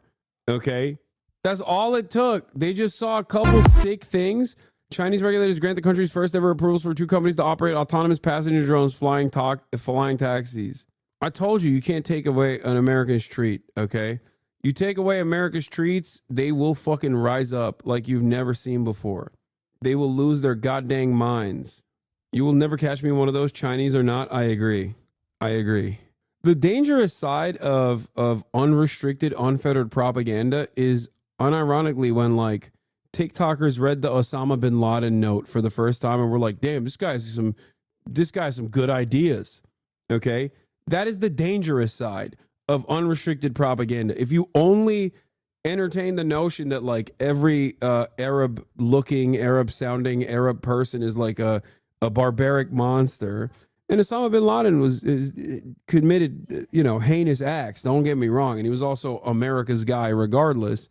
But if that's the way that you have justified the war on terror, then all of a sudden when a dude looks like he can fucking write normally, everybody goes, wait a minute, this guy can read and write? What the fuck is this?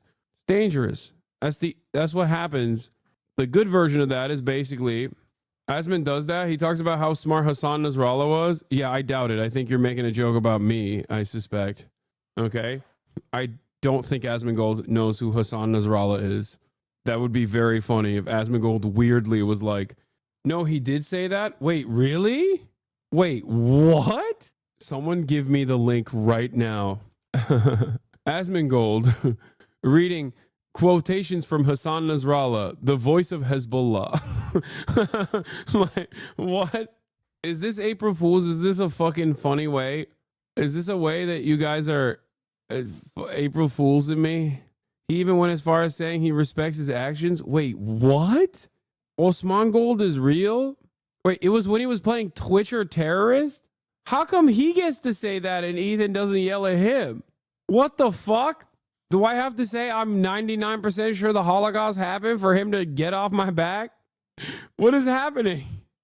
That's one of the reasons why Ethan hates me, is because I said Hassan Nasrallah is not like some fucking barbaric animal that you think he is. He's actually a very well-read individual.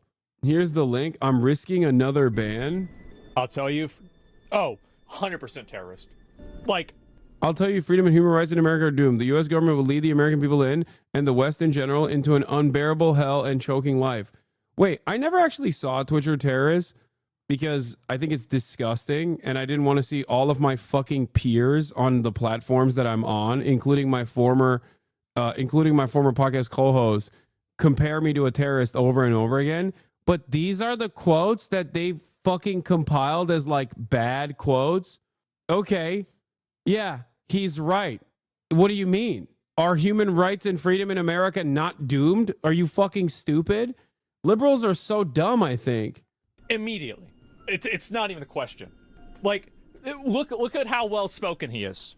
I tell you, freedom and human rights in America are doomed. The U.S. government will lead the American people in, and the West in general, into an unbearable hell and a choking life. You really think that a Twitch streamer said that? Absolutely fucking not. We knew this was a terrorist all along. It's not even a question. Oh, God. Somebody says in chat, some terrorists are actual philosophers who'd have known. Keep in mind, I preface that by saying somebody said in chat. I didn't say that. Somebody in chat said that. Anyway, Dead of Kills 100, a Hamas terrorist. Epic based. Almost 1 million views.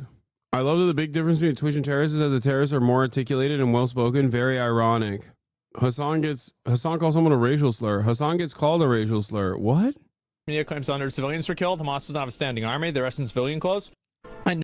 Cooking. This is... America deserves 1 million January 6s. When did I say that? I mean, I don't remember, but it's pretty funny. I cooked on that one. What is this? So long as there's imperialism in the world, a permanent peace is impossible. Okay. Wait. Was this to fucking glaze people that you have declared terrorists? What the fuck?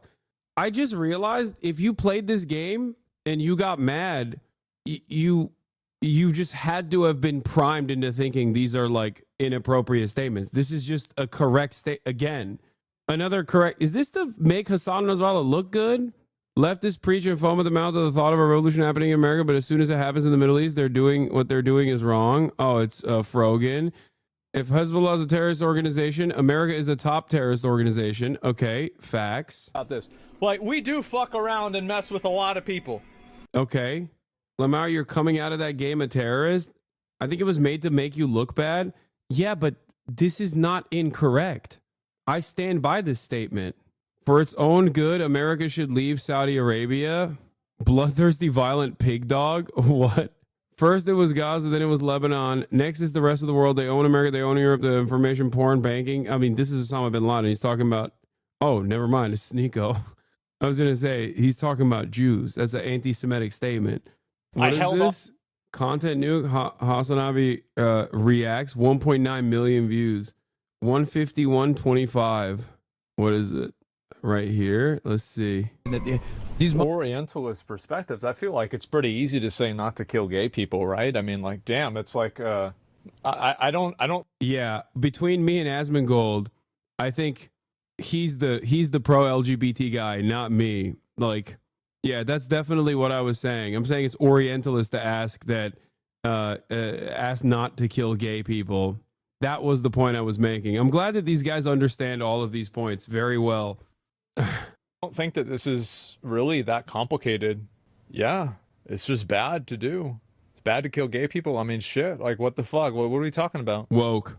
Motherfuckers are better read than you by a million. Well, so are the Nazis. The Nazis were really smart, too. It doesn't mean that they're right. I think Hassan Nasrallah was extremely intelligent and very educated. Same with Osama bin Laden. Wait.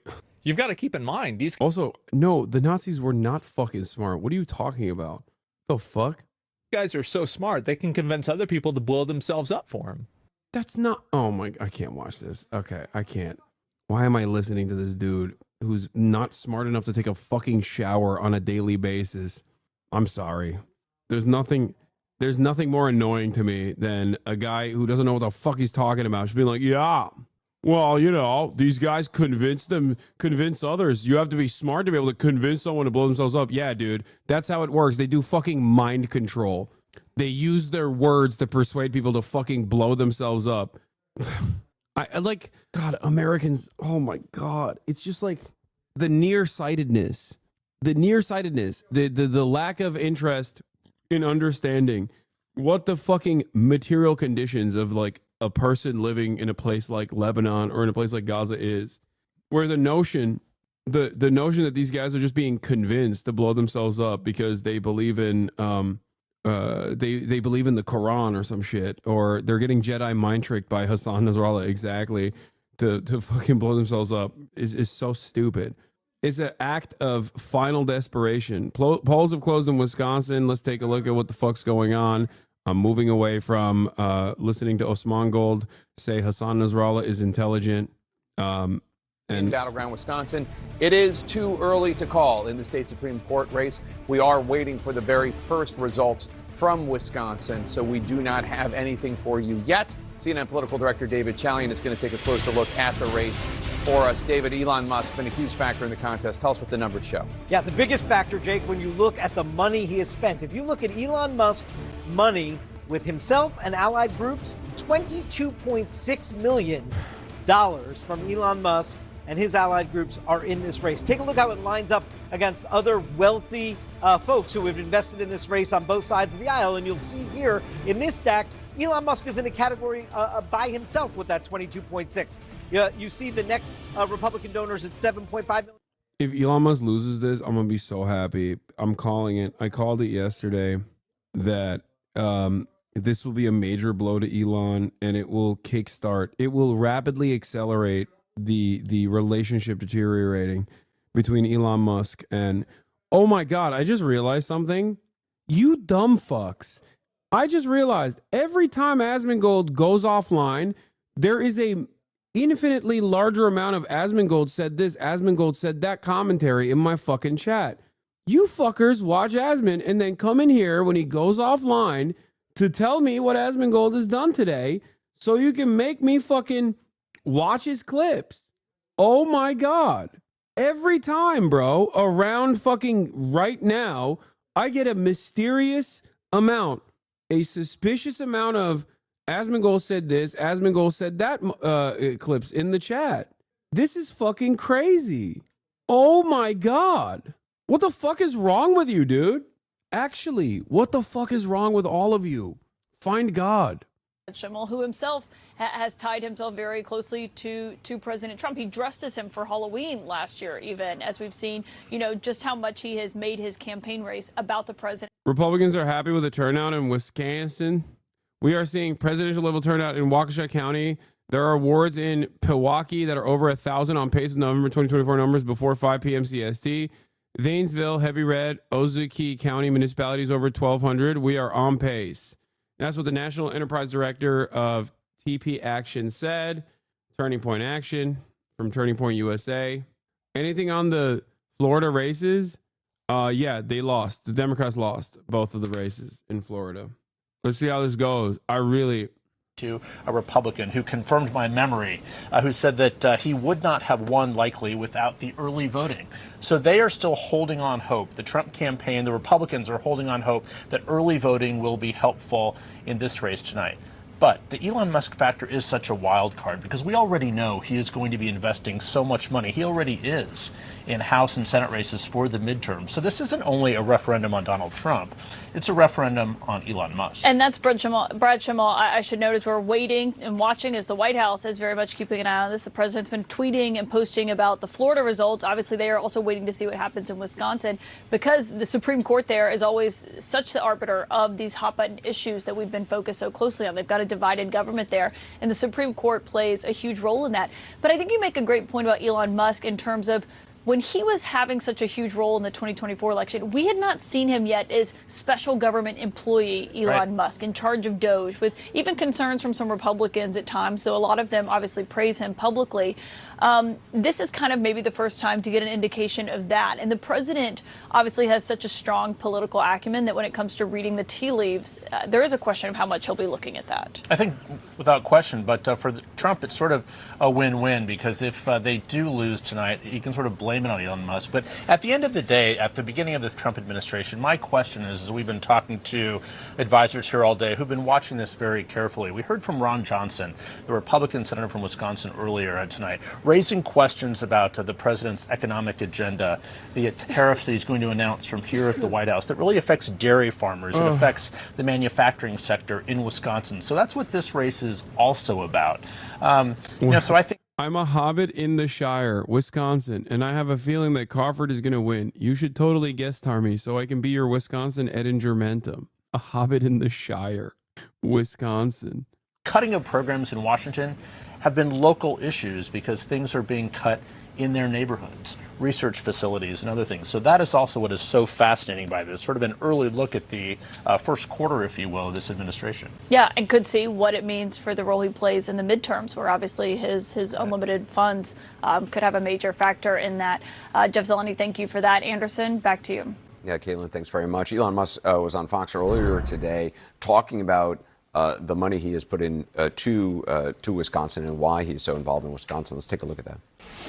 The House is currently Republican by a razor-thin margin, which means that losing this judge race has a good chance of causing Republicans to lose control of the House. This is so bad. If you lose control of the House, there will be him being the spokesperson for the National Republican Party is not a good idea. That the American people voted These guys are fucking letting this billionaire dickhead do whatever he wants. It's fine to pump and dump money into the races, but the moment that this uncharismatic charlatan is the spokesperson for the National Republican Party, I'm sorry, no matter how right-wing and stupid the average Republican voter is, they are going to look at this and go, this is a dork-ass loser with a foreign accent. I don't fuck with this. And he has gay-ass electric vehicles. I don't like that either. Because a lot of us live in liberal enclaves. And in liberal enclaves, they love Elon Musk. All the right-wingers here are groiped up fucking dorks who are constantly getting into cryptocurrency schemes. Okay?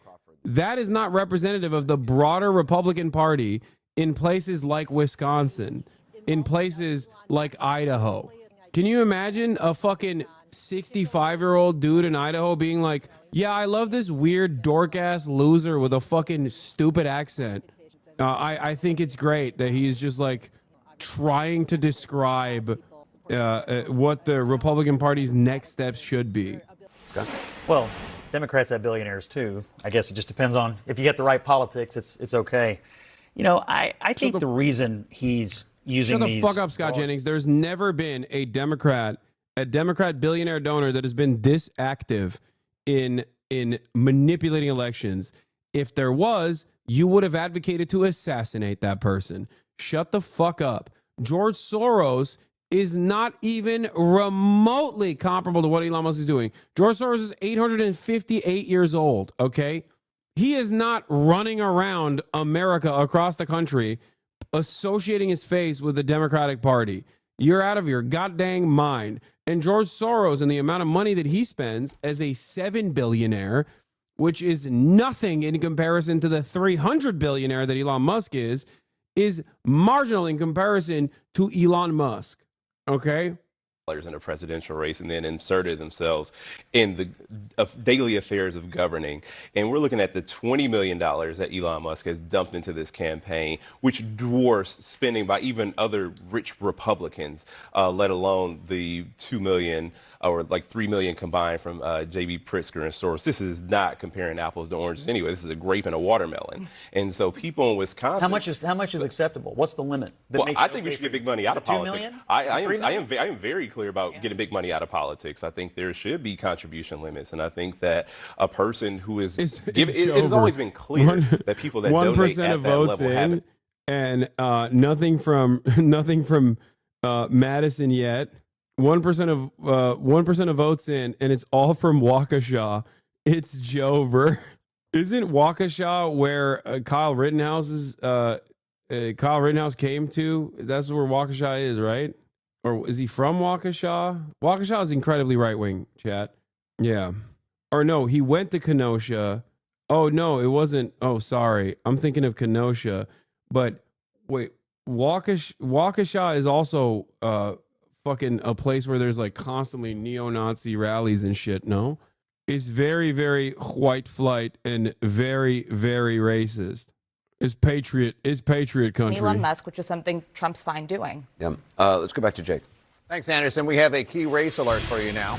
The polls closed in Wisconsin about 11 minutes ago, and right now we have some votes. Not a lot, but conservative Brad Schimmel is ahead with 63.9% of the vote. It's over! Liberal Susan Crawford has 36.1% of the vote. Schimmel is over. up by This is just like the election night all over again. votes. Obviously, this is a mere scattering, a sampling Where are the mules? Of votes. And John King, where is this? I don't know what you would call them. It's a little sprinkle, a little dusting of votes. A dusting of votes. Where are they coming from? It's a first sample, Jake. They're coming from where Brad Schimmel calls home. They're coming from right here in the suburbs west of Milwaukee in Waukesha County. He is a Waukesha County judge. Susan Crawford, the liberal candidate. Again, one more time, I'm going to explain this. Well, I'm going to explain it more than one more time. You're used to seeing red and blue at home. I know that. So this is going to be confusing for a lot of people. On paper, judicial elections in Wisconsin are nonpartisan. So we list them as purple. Again, with all the money going in here, all the politics. Come on. Be for real, CNN. Be for fucking real, dog. Republican statewide attorney general, but this is where he is a county judge in Waukesha County. So he is winning there by a decent margin early on, but it's a tiny percentage of the vote. But this county will be absolutely key. It always is in Wisconsin. Wisconsin has a pretty good code. So I'm going to look and show this up here. You're looking at all the blank map right now. I'm just going to go back to the presidential map to show you Wisconsin has a pretty predictable code for its very, very, very competitive election. So let's pick 2024 and let's bring up the presidential race. Again, Donald Trump, both times he was elected president, narrowly won Wisconsin by almost 30,000 votes. This time was 22,000 before that. But where were we a minute ago? Waukesha, just west here of Milwaukee, right? So you see right here. For Democrats, you have to run it up in Milwaukee, run it up in Dane County. That's Madison. That is where Susan Crawford is a county judge in that county. Democrats have to run it up there. And then it almost always comes down to what are called the WOW counties, which is Waukesha, Ozaukee, it's over! And Washington. That is the suburban loop around there. And what happened in 2024 is Donald Trump won them. He also won them in 2016. Harris actually did a little better than Biden in 2024 in these counties. So here's one of the questions, right?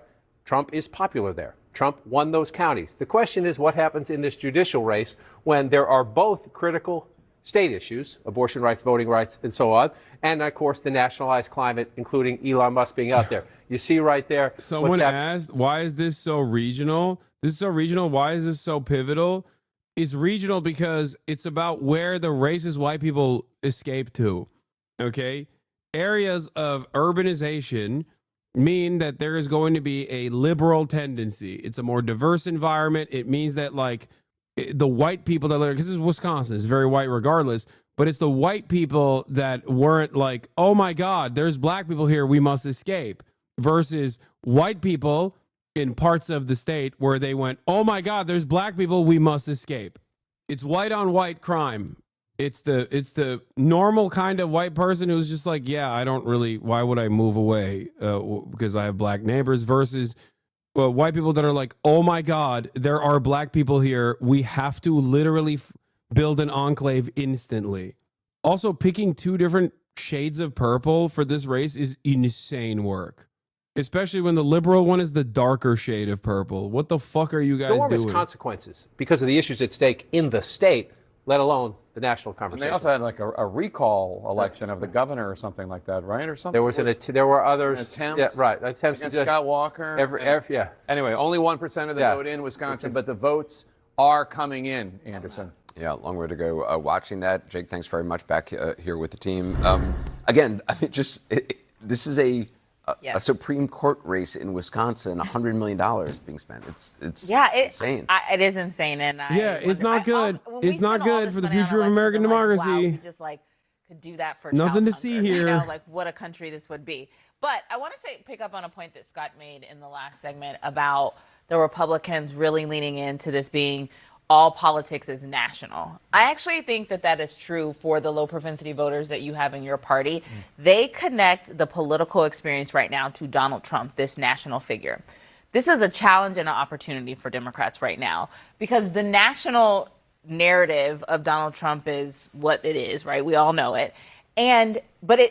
The reason why those low propensity Trump voters need to care about the local impact is that when Donald Trump makes implies tariffs across blanket tariffs, it impacts you locally. When he does things to Medicaid and Medicare, it impacts your local office where they won't be able to pick up the phones. All of these national politics have local consequences.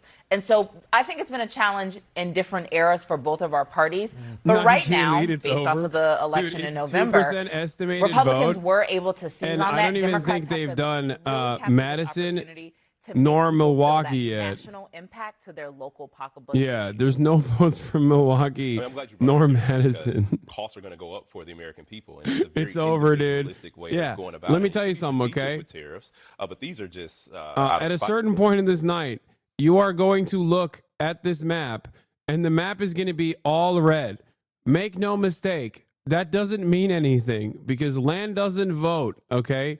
We need to make it mandatory to show like population density maps where they show like where actually the people live in comparison to other places in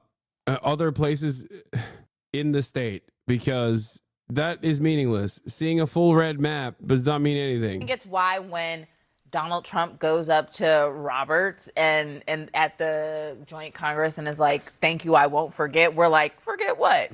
You know, like, wait a minute. But he did rebuke him shortly after. He did. But it gives pause. I mean, if somebody helps you get someplace, the fear is that when you want judges to be impartial, and I would hope that, I don't know these people, so I would assume that both will be impartial. Are you implying that because Clarence Thomas rode on somebody's plane and on their boat? I disagree with this. I think, look, yes, I am. I actually think whoever wins this race. Shocking.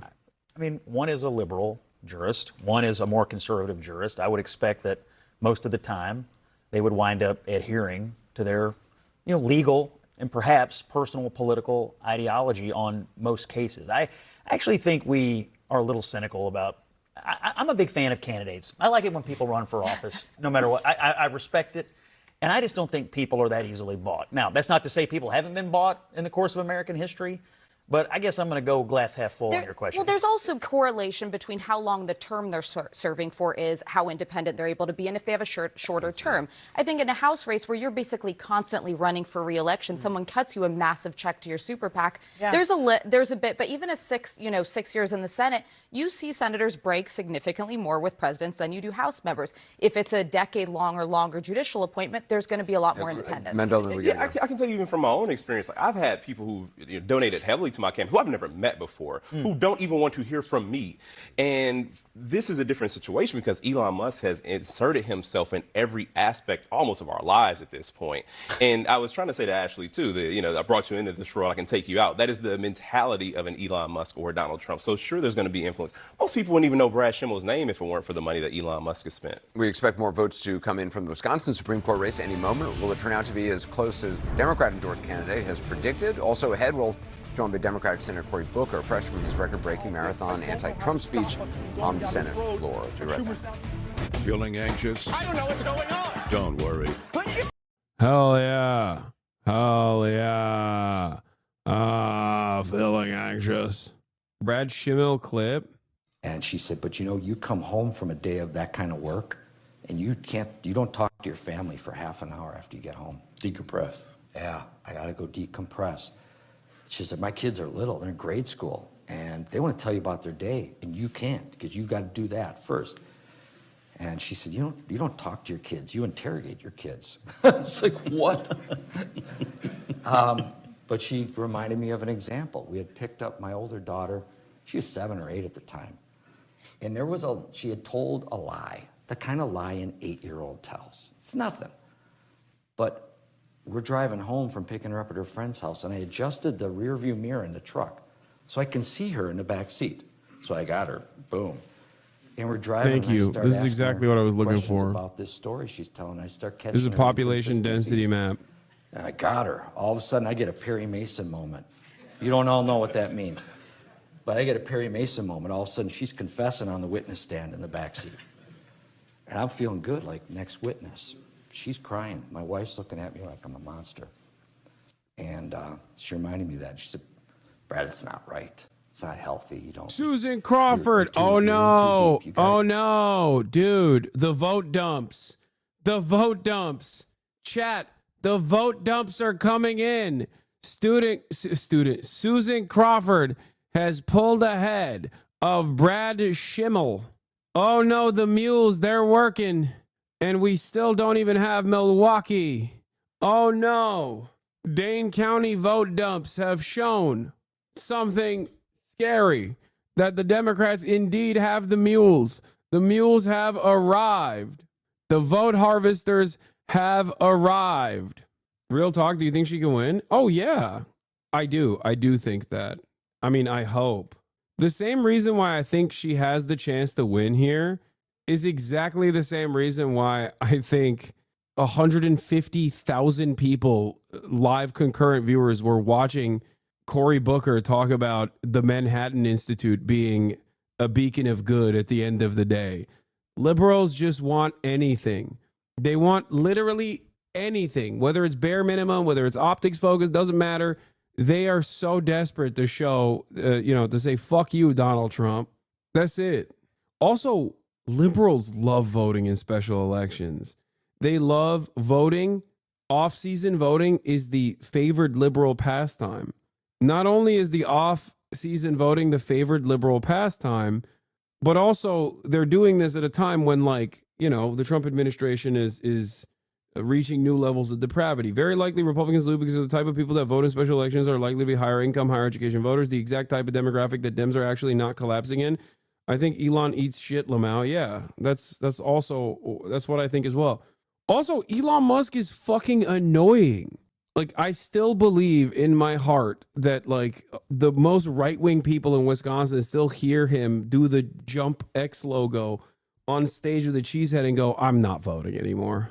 I don't give a fuck. No, it's over. It's over. Stop. Count the votes. Count the votes. Count the votes. with conservative Brad Schimmel with 49.7% of the vote. The judge We need more from mules. the Madison, Wisconsin area is 768 votes ahead, and I suspect it's going to be going back and forth with this very narrow margin as we continue. Only 7% of the vote in, and it is neck and neck. And Senator Klobuchar, we were mentioning, you were just in Wisconsin rallying the troops, as it were, for the liberal judge, Judge Crawford. $100 million for this one state Supreme Court. And people wonder, where's that money going? Well, some of it's going to ads. We have a little sampling of some of the ads that are filling, clogging, whatever people want to use, whatever verb people want to use, the airwaves for our friends in Wisconsin. Here's a little sample. President Trump's fighting back, but a liberal judge ordered deportation flights to be turned around. We don't need another liberal judge. Elon Musk bought his way to unelected power. Now, with Brad Schimmel, he's trying to buy his way into our state Supreme Court. Interesting stuff. Not really about either of the candidates, per se. Right. Obviously, she had nothing to do with that ruling. And those are the kinds of things that happened in these races. I will say, when you talk to someone like Tammy Baldwin, who has consistently beaten the odds and won in Wisconsin, you see how it's done. And it's a grassroots effort. And she's ahead. I'm looking right now. She's ahead right now, and we always knew it's going to be a close race. But I think the first thing you said was most important. It's the most expensive race in the history of judicial races in the nation. And that is because it's been escalated by the likes of Elon Musk. How does your hair fare in a blizzard? Wisconsin is not for sale. It's not for sale. And that's going to resonate with the people. Do you have elections? Our elections are not for sale, but you know what is for sale? Pizza. At your school cafeteria, thanks to the great lobbying initiatives, I've decided that pizza has enough tomato in it and ketchup in and of itself can be considered a vegetable. I'm A.B. Klobuchar. Beyond this fine judge, she was a prosecutor, circuit judge. Imagine being her. She goes from being a circuit judge running, and suddenly Elon Musk is wearing a cheese head in her state and giving away $1 million checks. That's what our politics has become right now. But I think what you're seeing is that we are in this fight in a big way. And that's why you saw the race turnover in Pennsylvania, where you see these tightening numbers in deep red districts in Florida, where we're beating the odds by double points from before. People are turning out and voting. It seems like the nationalizing of the race, though, is so much more important for Republicans than it is for Democrats to a degree, because they really do need, Schimmel is basically like getting as close to Donald Trump and Elon Musk as he possibly can, even though he doesn't have an R next to his name, because the voters that he needs to come out really need those people to mean something to them, to get them out of their homes. I think the Democrats, in a weird way, in Wisconsin might be benefiting from not having a clear leader. Like, there's really no one out there that they can tag her with. And she can run whatever race she wants to run. She can run a little bit against Elon Musk and run on some of these other issues. It's a different dynamic than you typically see. But I think here, you actually have the Republicans really needing to make this about more than just the state Supreme Court, making it about these broader dynamics. Senator, when you were out there most recently, where do you think swing voters are right now? Are they still in the mold of being willing to give Donald Trump a chance here, or have they moved on already? They're getting tired of this. I did 14 county stops in my own state in rural areas, and there are farmers showing up. There was one small town hall where one of the activists had a sign that said, "This is not normal." And the farmer looked over and said, "What does that mean?" They're showing up because they're not activists, but they're starting to see these tariffs are devastating to them. They've got input costs up. They don't have stability. They've got farm funds Who being are you frozen. supporting is a fucking Supreme Court election in Wisconsin. Are you kidding me? Who am I supporting? I'm supporting Crawford. I'm supporting literally a wet towel, a stinky wet towel. If the stinky wet towel is the anti-Elon, anti-Trump vote. Okay. Oh yeah. For the record, yeah, Dems are voting for voter ID. It's going to pass. That's why I haven't been looking at the voter ID. People are like, oh, voter ID requirement, like scroll down and check that one out. That's not indicative of this race. Democrats will absolutely vote for voter ID requirement. Democrats have certainly gotten way more right wing. Ironically enough, a voter ID requirement might not necessarily hurt the Democrats in the long run, especially given that high propensity voters are at the heart of the Democratic Party. It might even cook the Republicans down the line. So yeah, voter suppression, because that's what voter ID is. But voter suppression, unironically, may be a benefit to the Democrats if they keep going down the path that they're going. We're going to stand by for the next batch of votes to drop. Plus, Democratic New Jersey Senator Cory Booker just spoke. Can you believe it? There he is. Do you see him? I don't know if he's on a early completed wars in Waukesha. Crawford outperforming Harris by 2 to 5% turnout of 78% of 2024's total. His 25-hour, 5-minute speech and what he thinks it accomplished. Stay with us. Cory Booker. Yeah. Why are you guys doing way too dang? Wait, there was talks about requiring a passport to vote. That's hilarious. The Democrats and the Republicans together are going to cause the 10-person vote. Finally, only 10 people get to vote, and it's all Democrats. Who is more likely to have a passport? Most Americans don't. But who's more likely to have a passport, you think? Anyway, the mules are working overtime. I sent my mules out there, and as you can see, and this is before Milwaukee votes. Remember, Milwaukee County votes are not even in yet. And I told you, Madison, Dane County was going to be a big one. Look at that, 78,000 to 22,000, as opposed to Waukesha's 55,000 to 36,000. Yeah, my mules alongside George Soros's mules are working hardcore. I guess some Madison dumps are. I saw the Wisconsin voter ID would be free. Is it automatic as well or nah? Some people are already hella confused by real ID. Yeah, don't tell Republicans they need to get real ID. If you have Republican parents, just tell them it's fine.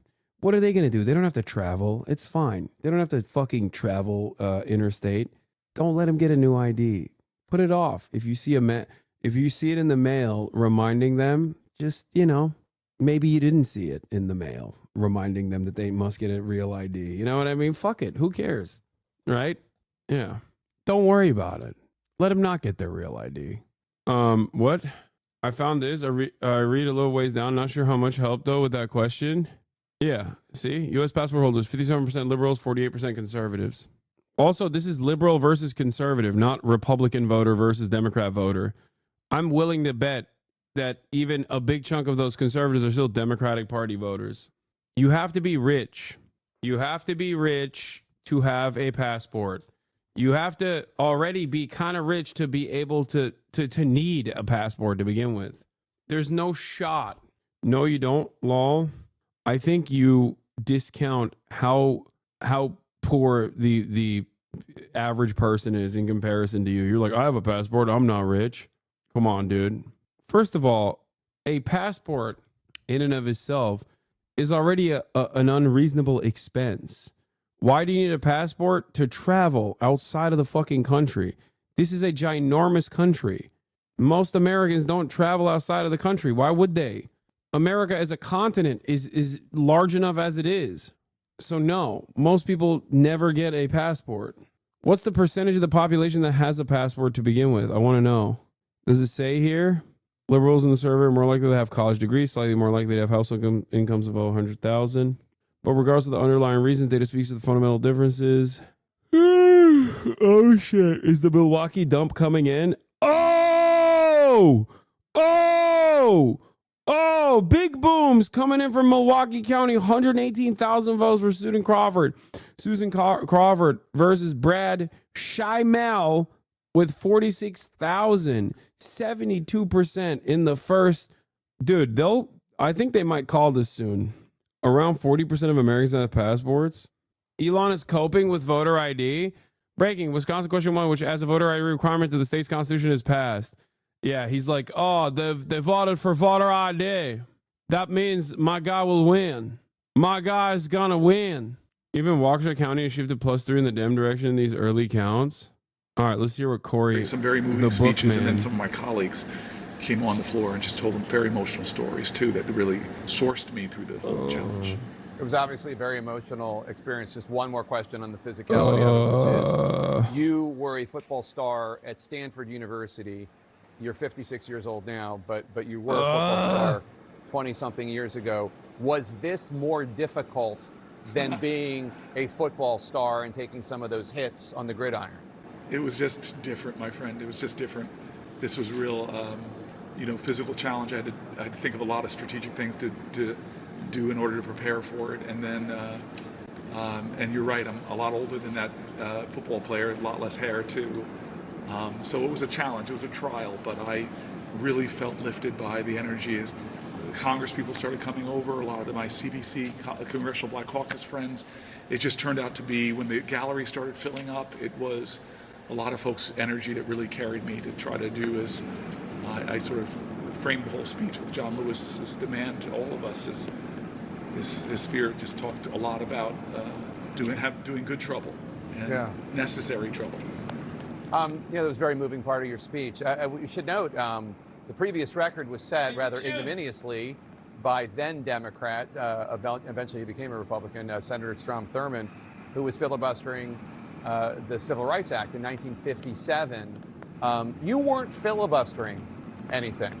You were giving this speech, so not to block legislation, but I want to know, what do you say to somebody who says, well, why were you doing this? Other people have done it to block legislation. Ted Cruz did it to try to stop Obamacare. I think he was doing it in 2013, maybe. Your friend, Senator Chris Murphy, who was there with you the whole time, did it to try to get some anti-gun legislation votes. Tell us the purpose of this. I think we're really at a point in America where things are happening that don't sit right with people of both sides of the aisle. I did everything I could to read from Republican governors, from the Cato Institute, from the Manhattan Institute, all talking about just the insanity of trying to pass a budget right now that's going to blow the biggest single president record for creating more debt, more deficit, giving tax cuts that are disproportionately going to go to the wealthiest Americans who don't need that tax cut. And then all the while gutting things like Medicaid. It just makes no sense. There's so many things going on by this president who is trashing our allies, bullying Canada, who is in many ways just violating judges' orders, trampling on our Article 1 power. So I just wanted to give a speech that said that this is not normal and we can't normalize it. And all of us have a responsibility to do something different, to take some risks, to be there for each other and to try to ignite a larger movement in our country, the kind of movement that stopped Donald Trump from taking away the Affordable Care Act. And perhaps together, collectively, if we all speak out, Republicans, Democrats, Independents, to the absurdity of some of this, perhaps we can make changes and change some policies and get some other Republicans to change their votes to stop bad things from happening. Just to play a little bit more of your speech, you did acknowledge Senator Strom Thurmond and his record-breaking until Dave Wasserman called it already? Dave Wasserman called it already? Told you. I told you they'd call it quick. I've seen enough. Susan Crawford defeats Brad Schimmel in the Wisconsin Supreme Court election, preserving liberals' 4-3 majority. Oh, what a glorious moment. Oh, my God. Let me tell you something, okay? This is... does this offer a stay of execution for the state of Wisconsin to a certain degree? Surely. Marginal victories like this are ultimately very consequential for the lives of average people. But I will say this. If you are not celebrating this because you think, fuck the Democrats, who cares? They're all, genocidal Zionists or whatever. That's fine. But you should absolutely celebrate this, because this is a direct shot across the bow on Elon Musk. This is a turning point for the relationship with Elon Musk and Donald Trump. Donald Trump will come out and say he is fully confident in Elon Musk in the upcoming days, if not immediately after this election. Okay? But make no mistake. Understand that will be fucking bullshit. Donald Trump will probably say something along the lines of like, oh, I'm more confident than ever in Elon. He's great. He's great. He's so good. He's so beautiful. Believe me. Buy more Tesla. Everything computer. Buy more Tesla. Okay? But deep down inside, he fucking hates losers. He hates losers. And Elon Musk is a proven loser on this day. A loser that spent a metric ton, a shit ton of money. Stop yapping with Cory Booker. Please, please get to the goddamn commentary. Elon Musk being associated with your political candidate is a poison pill. Okay? Elon Musk being associated with your candidate or with your political movement is devastating for the cause. Donald Trump is learning that the fucking hard way. Okay? So for that reason, I will be celebrating this. Why are we mad at Cory Booker? I'm not mad at Cory Booker. I just don't like his style. I don't think he's genuine. And I think that like the mealy-mouthed, squishy lib, like emotional rhetoric coming out of him is not only being presented as like amazing and genuine and honest or whatever the fuck right now. And a lot of you libs are going to fucking love this shit. But in a couple months, just like with Kamala Harris, you're going to turn around and say, okay, Hasan, you were right. This kind of stuff doesn't read positively. And I know you're going to think that it reads positively because a television man is going to tell you that it reads positively. And it's okay. It's all right. Go on. Have fun with it. Have fun for the moment. Talk about how great it is. Talk about how awesome he is. It's all good. It's better than nothing. So it is the best we got for the time being. Okay? I'm telling you right now, though, his rhetoric, his sentiment, it doesn't match the energy of the fucking the crowds. Make no mistake. People are desperate for any kind of resistance whatsoever, so they'll tack on to this. They'll associate themselves with Cory Booker. But Cory Booker inherently is not a winner, okay? He does not have the charisma, and he certainly does not have any sort of ideological conviction that will make up for his lack of charisma. Because Bernie Sanders is not a very charismatic individual. But Bernie Sanders has ideological conviction. Bernie Sanders is an annoying, stubborn brawler in the eyes of the base. So for the time being, Cory Booker will have his moment in the spotlight. He wants to run for office. But I'm telling you right now, it's not better than nothing, though. I disagree. This is him using the filibuster uselessly and basically spitting in the face of everyone. No, I don't care about that. No, that I don't have that level of, no, that's not the resentment that I have. The resentment that I have is that Cory Booker is a representation of the establishment Democrats. Okay. He is the party man. He represents the party line. And what he's doing here is an optical victory, but not a real victory. An optical victory that is not associated with anything but maybe elevating Cory Booker's career. If this lights a fire under the ass of all congressional Democrats, then fantastic. That's good. If they start like obstructing everything, no matter how silly it might seem, whether it's an appointment or whether it's like judge appointments, whether it's an appointment for a cabinet seat, if they do that, fantastic. Okay. And some are doing that. Adam Schiff came out and said he was going to do just that. Having said that, Cory Booker's style, Cory Booker's demeanor, Cory Booker's rhetoric overall is still from the perspective of like a national, from the perspective of the National Democratic Party, like what the people want. They want liberal Trump. Ironically enough, Brace is not wrong. They want liberal Hitler, okay? That's what they want. The Democrats want a fucking fighter, I think. And Cory Booker is far too mealy-mouthed, far too, oh my God, I'm in my fifis to be that guy. This guy said, watch Nukes Taku, a fucking lolly-enjoying anime avatar guy who loves Israel almost as much as he loves lolly. No thanks. You should be fucking embarrassed to say such things. You should be embarrassed to openly say you love that guy. God damn it, dude. The internet anonymity has ruined discourse to a degree where people are not even fucking embarrassed. Hassan Piker is 400% dead. He's done. He's so done. You're a terrorist, LMAO. Who cares? Suck me from the back, okay? You just admitted you like a lolly consumer. I'll say it to you face, pussy. Brother, you don't even have your fucking name associated with your account, nor a fucking profile picture. You are the lowest form of coward. The fuck? And to be fair to you, I would be really embarrassed to associate my name and face if I was going around being like, you should watch this fucking lolly enjoying Israel dick rider, please. Big tough guy.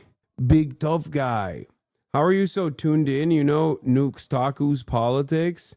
You only got where you are because of your uncle LMAO? Yeah, well, guess what, dude? I'm still at the place that I'm at. And you, on the other hand, are still an anonymous account defending a lolly enjoyer who loves Israel. Oof, pick a struggle, you know what I mean? Pick a fucking struggle. Settle down, terrorist. Oh, he's being mean. My name is Alex. In the words of Khabib Nurmagomedov, send me your location. Here, you need to get shaken like a baby. I'm shaking it. I'm shaking the baby. Get over here. Come here.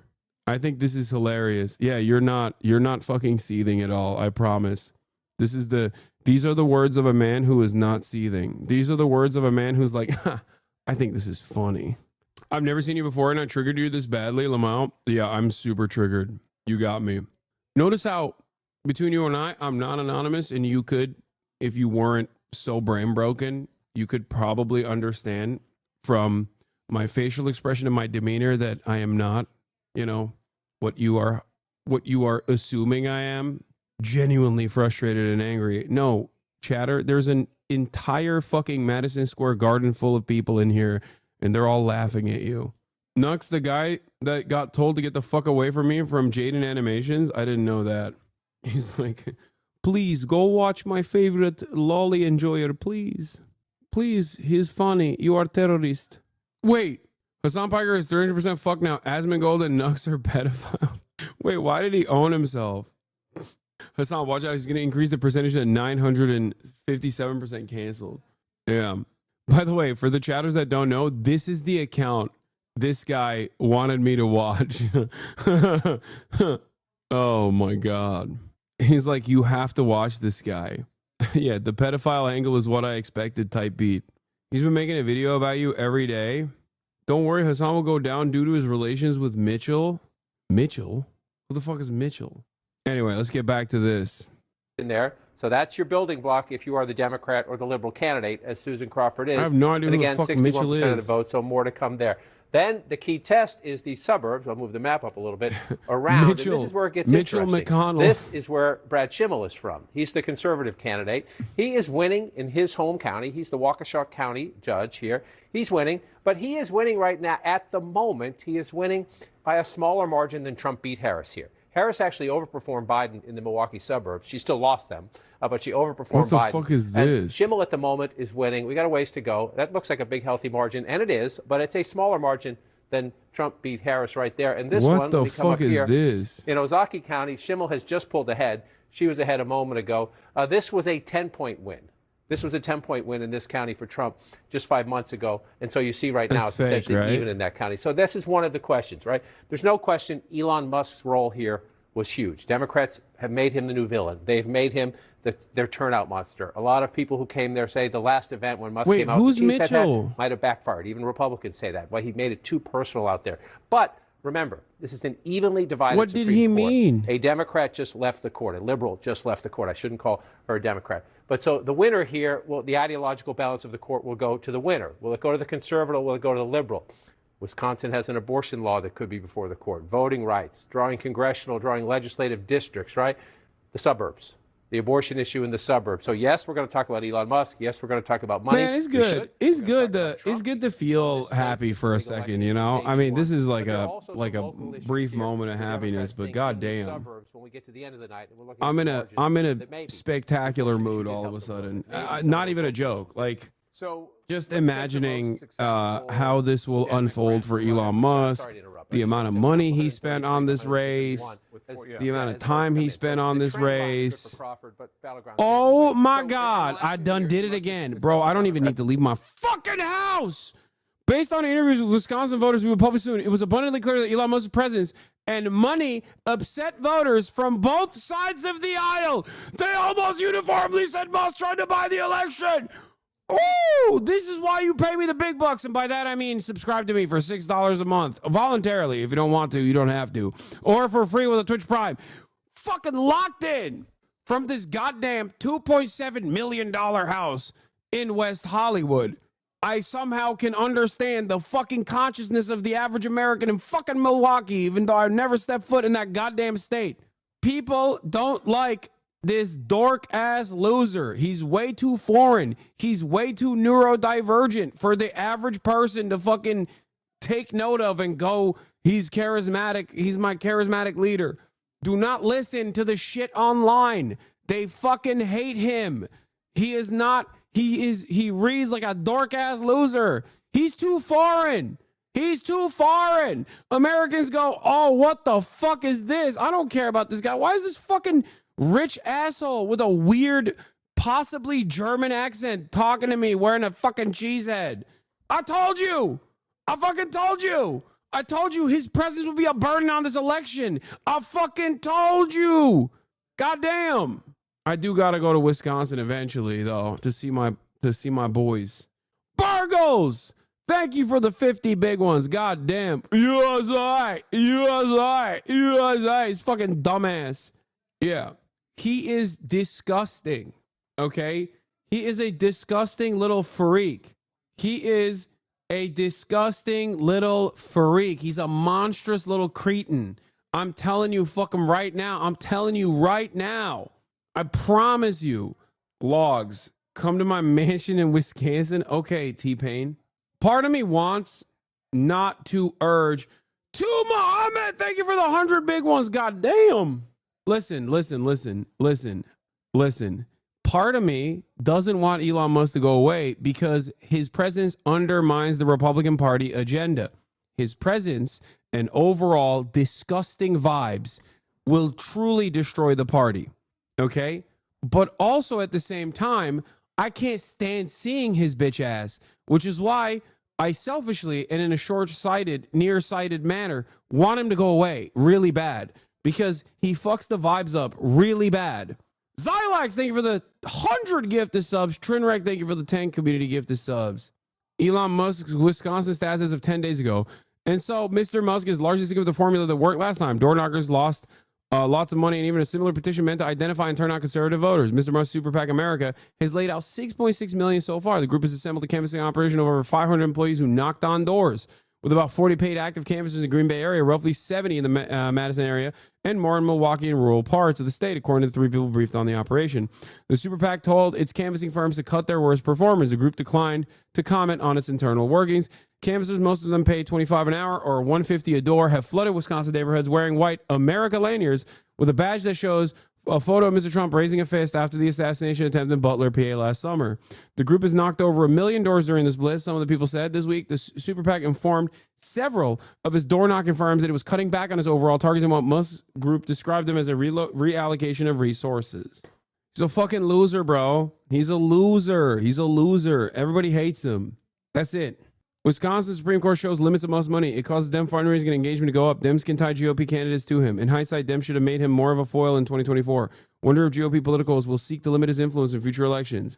The answer is fuck yes. Okay? And it won't be the GOP politicals that limit his influence.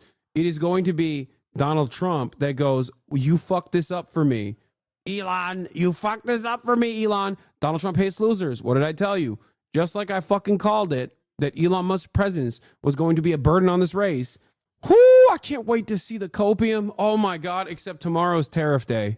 Save America Day starts tomorrow, so we won't be able to celebrate for too long. Or I guess if you're a JD Pons style guy, you will probably look to the red markets, the bloody, what is tomorrow? Fucking Wednesday? The bloody Wednesday of the markets. and maybe appreciate the demise of America. But having said that, oh my God. Look at the swing graph. Yeah, the officially nonpartisan, I love that they also maintain this, officially nonpartisan contest between Republican-backed Brad Schimmel and Democrat supporter Susan Crawford will determine the balance of power on a court On a course split between 3 conservative and 3 liberal justices, the winner could become the deciding vote on cases dealing with abortion, unions, and voting. What happened? He's announcing the tariffs after the markets close. Elon is the Nukes Taku of politics. I thought Nukes Taku was the Nukes Taku of politics. Election fraud should be investigated. Hell yeah, baby. Oh, they're back to their ways, dude. Oh, that's so awesome. I forgot what this feeling felt like. If only the Democrats weren't such fucking losers so I could feel this entertained by Republicans collapsing under their own fucking weight and nothing else, as a matter of fact. God damn! The mules, George Soros, and HasanAbi. He took away Elon's attention in a moment where Wisconsin needed him the most. Stop the steal. Scott Presler, oh, my goat. Wisconsin, if your polling location was impacted by a ballot shortage, submit a report right now. Oh, my God. This is what they're going with. You joke, but one day will be in his mouth, I bet. What? No, my name will never be in Trump's mouth, I hope. This is your most liberal moment in a while. Dude, I just love the idea of Donald Trump fucking parting ways with Elon Musk. I'm sorry. Let me have a moment of appreciation, okay? This douchebag spent millions of fucking dollars. It's nothing to him, by the way. It's literally nothing to him. But he spent millions of dollars, went into these fucking big rooms, thought that he had an opportunity to fucking swing this election. And this is a really important moment for him because it's a test of his approval ratings. His approval ratings are in the shitter, by the way. Everybody fucking hates him.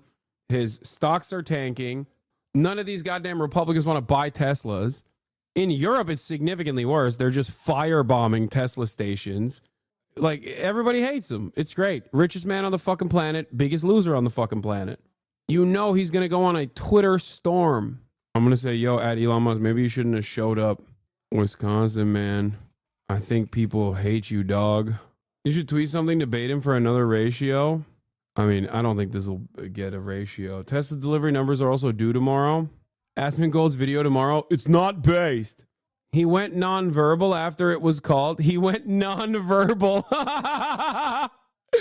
He went nonverbal when discussing Elon Musk's Twitter habits. Oh, damn. I'm telling you, I fucking told you. Aside from obviously the high propensity voters showing up big time, especially against a right-wing administration, which increases the likelihood that people will go out and vote against the administration because the winners stay home. They're like, why the fuck would we vote? I already did my job. Trump is winning. Trump is running the country. He's doing great. I think Elon was a key factor that made this margin the size that it actually is. Liberation Day came early, and so did I. Trump is putting tariffs on Wisconsin tomorrow. Please send Elon Musk to all the closed races. Yeah. Yep.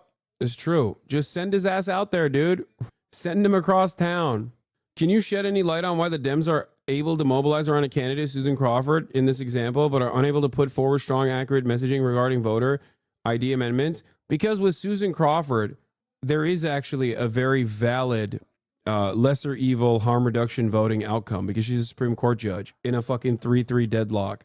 So that's the reason why. That's one instance where you can unironically make the only argument that the Democrats make, which is, you know, vote for this person. Otherwise, you're fucked. Whereas in other circumstances, you need more. You need more to drive turnout, especially because your opposition is driving turnout in crazy numbers. Trump said you only have to vote once, and this dipshit was saying how important this was. Like, nah, yeah. Votes are still coming in big, bro. I really don't want you to have to delete that tweet, says Gay Lennon. Gay Lennon 1917. No, dog, they called it already. Votes are called off of projections, and I am not Dave Wasserman, even though he is infinitely better at this than myself. But even I told you early in the night that as soon as these two counties drop, we will know who wins this race. And those counties dropped, spectacular numbers.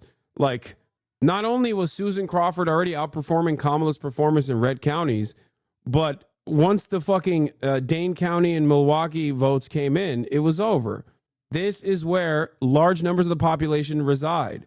The lib got it right. Brutal result here for Elon Musk, who dropped $26 million in his race and still got his ass handed to him. Money can't cure being politically toxic asshole. Yeah. CNN has also called it. They're projecting it. Let's hear what they have to Supreme say. Court race, keeping control of the court in the hands of liberal judges and defeating conservative judge Brad Schimmel, who had the backing of President Trump, Elon Musk, and Republicans. Crawford's win gives her supporters in the Democratic Party a significant victory after they worked to turn this contest into a referendum on both President Trump and Elon Musk, who had deep involvement in this race. Democrats obviously trying to harness voter anger about Musk's role in slashing the federal government and about the Trump administration. What a spectacularly stupid thing to do. Literally the least popular political figure in the cabinet, less popular than fucking J.D. Vance, going there and actively involving himself in this race because he's such a narcissistic moron that thinks, because he's surrounded by fucking sycophants, that everybody loves him.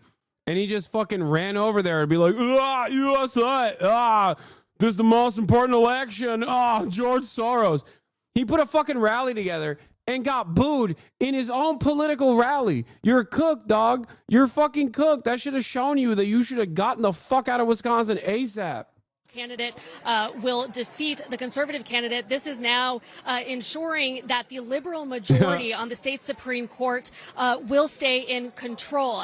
It comes at a time when there's a lot of hot button issues that could come before the court, things like abortion rights and congressional maps as well. But it also comes as Crawford and her Democratic allies have really sought to turn this campaign into a referendum of Elon Musk. I can tell you, crisscrossing the state over the past week, that is something that we repeatedly heard from Crawford at each of her campaign events, saying that Musk's involvement in the race should be concerning for voters. And it seems that at least in these results that are starting to come in tonight, that some voters have bought in. Dude, Elon Musk, if he was like a real American, by the way, if he looked like, who's like a real fucking rugged American looking guy, even if he looked like Tom Cotton, who also looks like a loser, okay, and wore like cowboy boots and a fucking belt buckle and didn't have like a weird accent, I swear to God, it would be very different. But he looks the way he looks, he operates the way he operates, he sounds the way he sounds. Ain't nobody fucking with him. That's just not happening. It is indeed, and we've also been talking about the huge. Sometimes politics is that stupid. Okay, it's that stupid sometimes, where they're like, there's a lot of we also have the results. There's a lot of wealth worship. There's a lot of like idol worship for Americans, especially for wealthy people and powerful people. But Elon is too repulsive to be able to take advantage of that. Yeah. Oh, look, this is an important win for Democrats in the state of Wisconsin. It is not an indicator of where the overall country is in terms of political alignment, but it is a testament that when you continue to organize, you have a clear message, you can win campaigns. And I think in a moment like that, right now, Democrats need to remember that and continue to cultivate what their message is ahead of the New Jersey and Virginia elections this year. Scott, chime in. Say something, Scott. Come on, Scott. Say something, you bitch. I think that, come Florida, on. Yes, no one expected Democrats. Talk about how to win. anti-Semitism won tonight or some shit. Come on. In Florida. Talk about how this was the Hamas election. Scott. Area that we will flip back in 2028. That's not what we're saying. But it is giving an opportunity for Democrats to say, well, who are these voters? Are they low or high propensity voters that showed up and that's why it was closer? It gives you some data to examine beyond just right. In previous races in Florida, the Republican had won by blowout, 30 some points, right? So you want to find who are those voters in the difference in that margin between. Maybe you get draw some conclusions and maybe you don't, but data beyond just a presidential outcome, I think is important. Yeah, do I think it would have gone different if Elon Musk didn't involve himself in this election? No, I don't. I don't think it would have gone different. No, for the reasons that I mentioned already. Oh, Scott's talking. Any of these races in Florida or Wisconsin, or was it largely they just kept doing what they've been doing, which is showing up for Donald Trump and nothing else? That's one thing to be studied. I do think the Republican takeaways tonight are going to be this. In Florida, Democrats burned about $20 million on 2 congressional campaigns where both Republicans look like they're going to get around 57% of the vote. Yes, Dog, that's less than what they burned in Wisconsin. But certainly commanding victories. Democrats were down in the low 40s, Republicans again at 57%. Wisconsin, the voter ID initiative that Donald Trump was heavily involved in and heavily supported, that's a big issue for Republicans and conservatives. Last I saw, it was passing at about a rate of 60-40. So they're going to like that. I agree with you that Democrats have a nice win on the Supreme Court here. Called it early in the night. But for Republicans tonight, I do think a lot of people were sort of bracing for impact that, what was going to happen tonight. And what do we find out? Republicans are okay in their Florida districts, and voter ID is still a popular thing. There's a bunch of people that voted for a liberal Supreme Court justice and turned around and voted voter ID tonight in Wisconsin, which shows you the popularity of that issue, which has been a Republican issue. I think there's a significant disconnect between Why didn't it translate to the Republicans Republican who feel like judge we're only then? 4 months into the Trump administration. There may have been some hiccups, but they're largely willing to give him some bandwidth to get his agenda into place. Even tomorrow, when his Liberation Day is coming and these massive tariffs are going to go into effect, they're willing to give him a glide path to see if his plans actually work. I think Democrats, to some degree, may have overhyped that. Florida is irrelevant ultimately because it's a fucking massive Trump state. Wisconsin, on the other hand, was a close one. Trump won Wisconsin by barely, like less than 1%. Okay. Trump won Wisconsin in 2024 by less than 1%. The reality of the matter is the factors involved in why this blowout is taking place in Wisconsin for the liberals is because of the factors that I laid out earlier. High propensity voters and their likelihood to go out and vote in special elections. Liberals love higher, more educated, wealthier, white liberals in general fucking love voting. They love voting. They come every time they vote. That's a big part of it. You also miss someone doing the Nazi salute. Wait, what?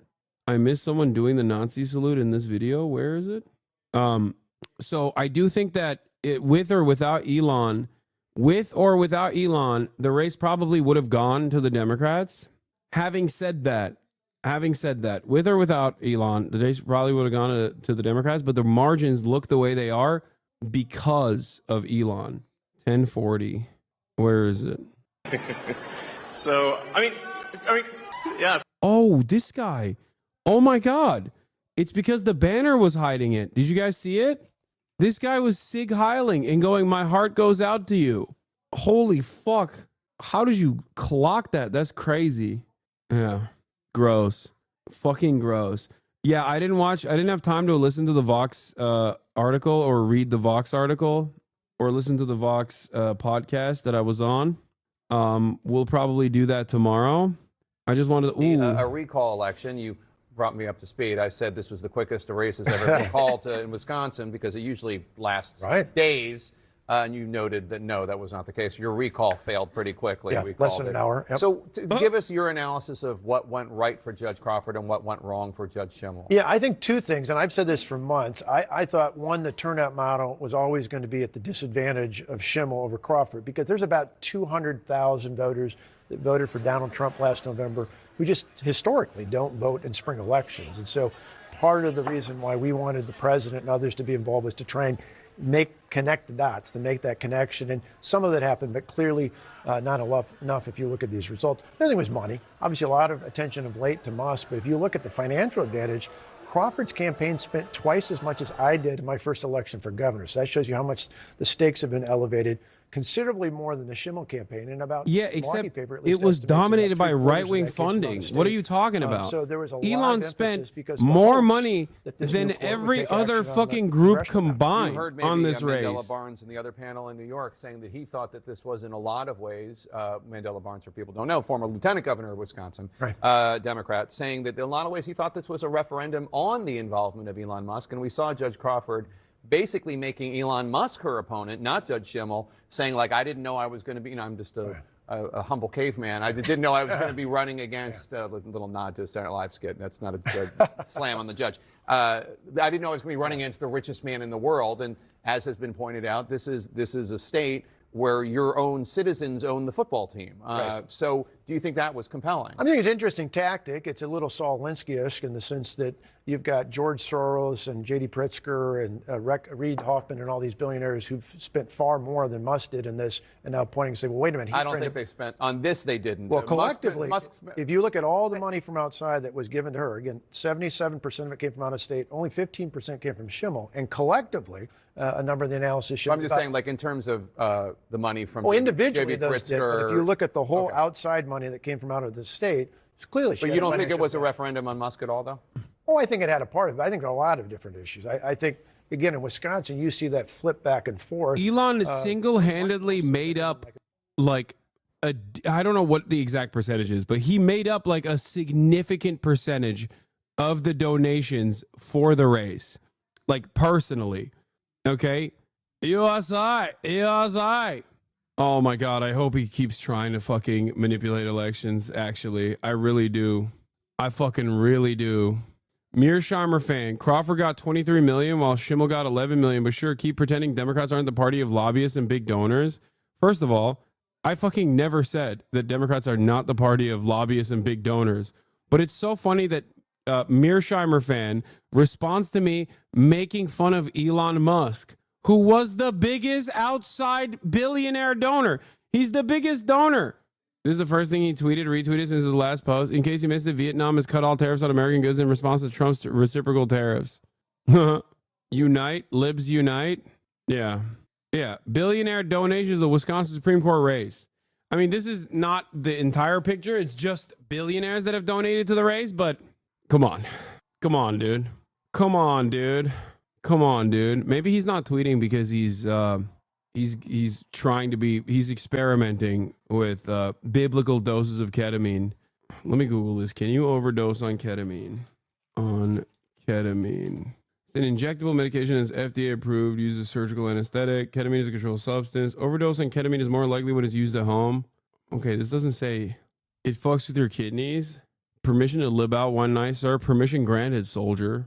In 2026. I want to go back to Elon Musk for a second because, I mean, it is true that he spent $20 million on affiliated groups that were involved in this race.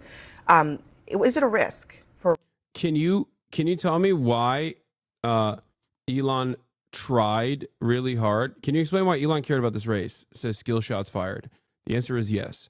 The reason why he cared about this race is because Elon Musk has been claiming that he will be Donald Trump's attack dog. Okay? He's been claiming that he's going to be Donald Trump's attack dog. He's going to use unlimited amounts of funds to primary Republicans that speak out of turn.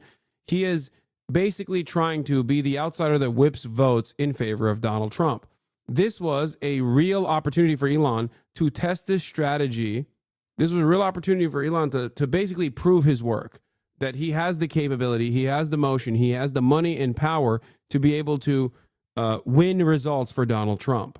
If he had won this race, his allegiance with Donald Trump would have calcified. It would have hardened. Okay, it would have turned into. It would have definitely given a much longer time frame for Elon to keep dominating the country, to keep running the country in the ways that he sees fit. And yes, there's a Tesla lawsuit, but that stuff is fine. It's like, okay, Tesla can't enter Wisconsin because they have an auto dealership lawsuit or whatever the fuck. Who cares? That, ironically, is a lawsuit where I'm on Elon's side, by the way, surprisingly enough. I think that auto dealership, the auto dealership union, capital union, is insane. It's just ridiculous. That's not the real reason, though, I think. I mean, I don't think Elon cares about fucking entering Wisconsin as a market that much. I'm sure it would be nice. It would be a nice little fucking... it would be a nice gift on top of that, but that's like secondary. The primary purpose here was because Elon wanted to prove his work. Elon wanted to prove to Donald Trump that he had motion, he had money, and that with money he could dominate races and win them for Big Daddy Trump. He failed. If he had won, he could say, see, I got the money. I dumped the money there. I went there. I got this victory for you, Mr. President. But instead, the predictable outcome happened, and it actually happened in it happened in a way that was a spectacular defeat for him. And I think part of the reason why the margins currently look the way they do, in a state that Donald Trump won against Kamala Harris by 1%, this special election showcasing a 55 to 44% split implies that people, on top of their proclivity to go out and vote in special elections, were extra annoyed with the presence of Donald Trump. That's it. So that's it. People don't like Elon Musk, and Trump hates fucking losers. So I think this will look like a spectacular defeat in the eyes of Donald Trump, and he likes to lay blame on others. He doesn't want to fucking say, Trump will come out and say, hey, look, the ballot measure that I wanted, voter ID, it won bigly. It won by wide numbers. But, you know, I shouldn't have brought that South African to Wisconsin. He shouldn't have gone there. You know, he's too busy with his cars. He should go back to his cars. He shouldn't deal with it. He shouldn't deal with Wisconsin. It's okay. We still like him. And I think that's what's going on. And yes, this is also not incorrect. The best part is Trump is going to ask Elon to back down publicly, but keep funding the elections. But Elon is such a petulant man-child. He will take his toys and go home. Yeah. Two big egos, two narcissistic assholes in one room. It was destined to fail, and I'll be honest, and I will admit, I was wrong. I thought that this relationship would have crashed and burned a long time ago. I forgot how much Trump loves money, okay? He loves money so much. He is such a big fan of money. He is the number one fan of money. There's money, money, money, okay? I thought that relationship would have fallen apart by the first month. I do think now, regardless of how much Trump loves money, he fucking hates losers. He will look to this and go, all right, you're done. It won't happen instantly. Remember, tomorrow, Donald Trump will probably come out and defend Elon Musk. That's what I suspect. But it won't be like a full-throated defense. I think it'll be, told you, look, voter ID just approved in Wisconsin election. There it is. There it is. Democrats fought hard against this. This is a big win for Republicans, maybe the biggest win of the night. It should allow us to win Wisconsin like I just did in the presidential election for many years to come. No statement about the top of the ticket. No statement about what's happening at the top of the ticket. I'm telling you, he'll probably say something. He'll lightly defend Elon Musk tomorrow because he still likes money. But that doesn't mean that the relationship has not taken on significant damage. But on that note, I will leave you with my outro. I love you all, and I will see you tomorrow as always, and we will dissect all of the things that took place tonight.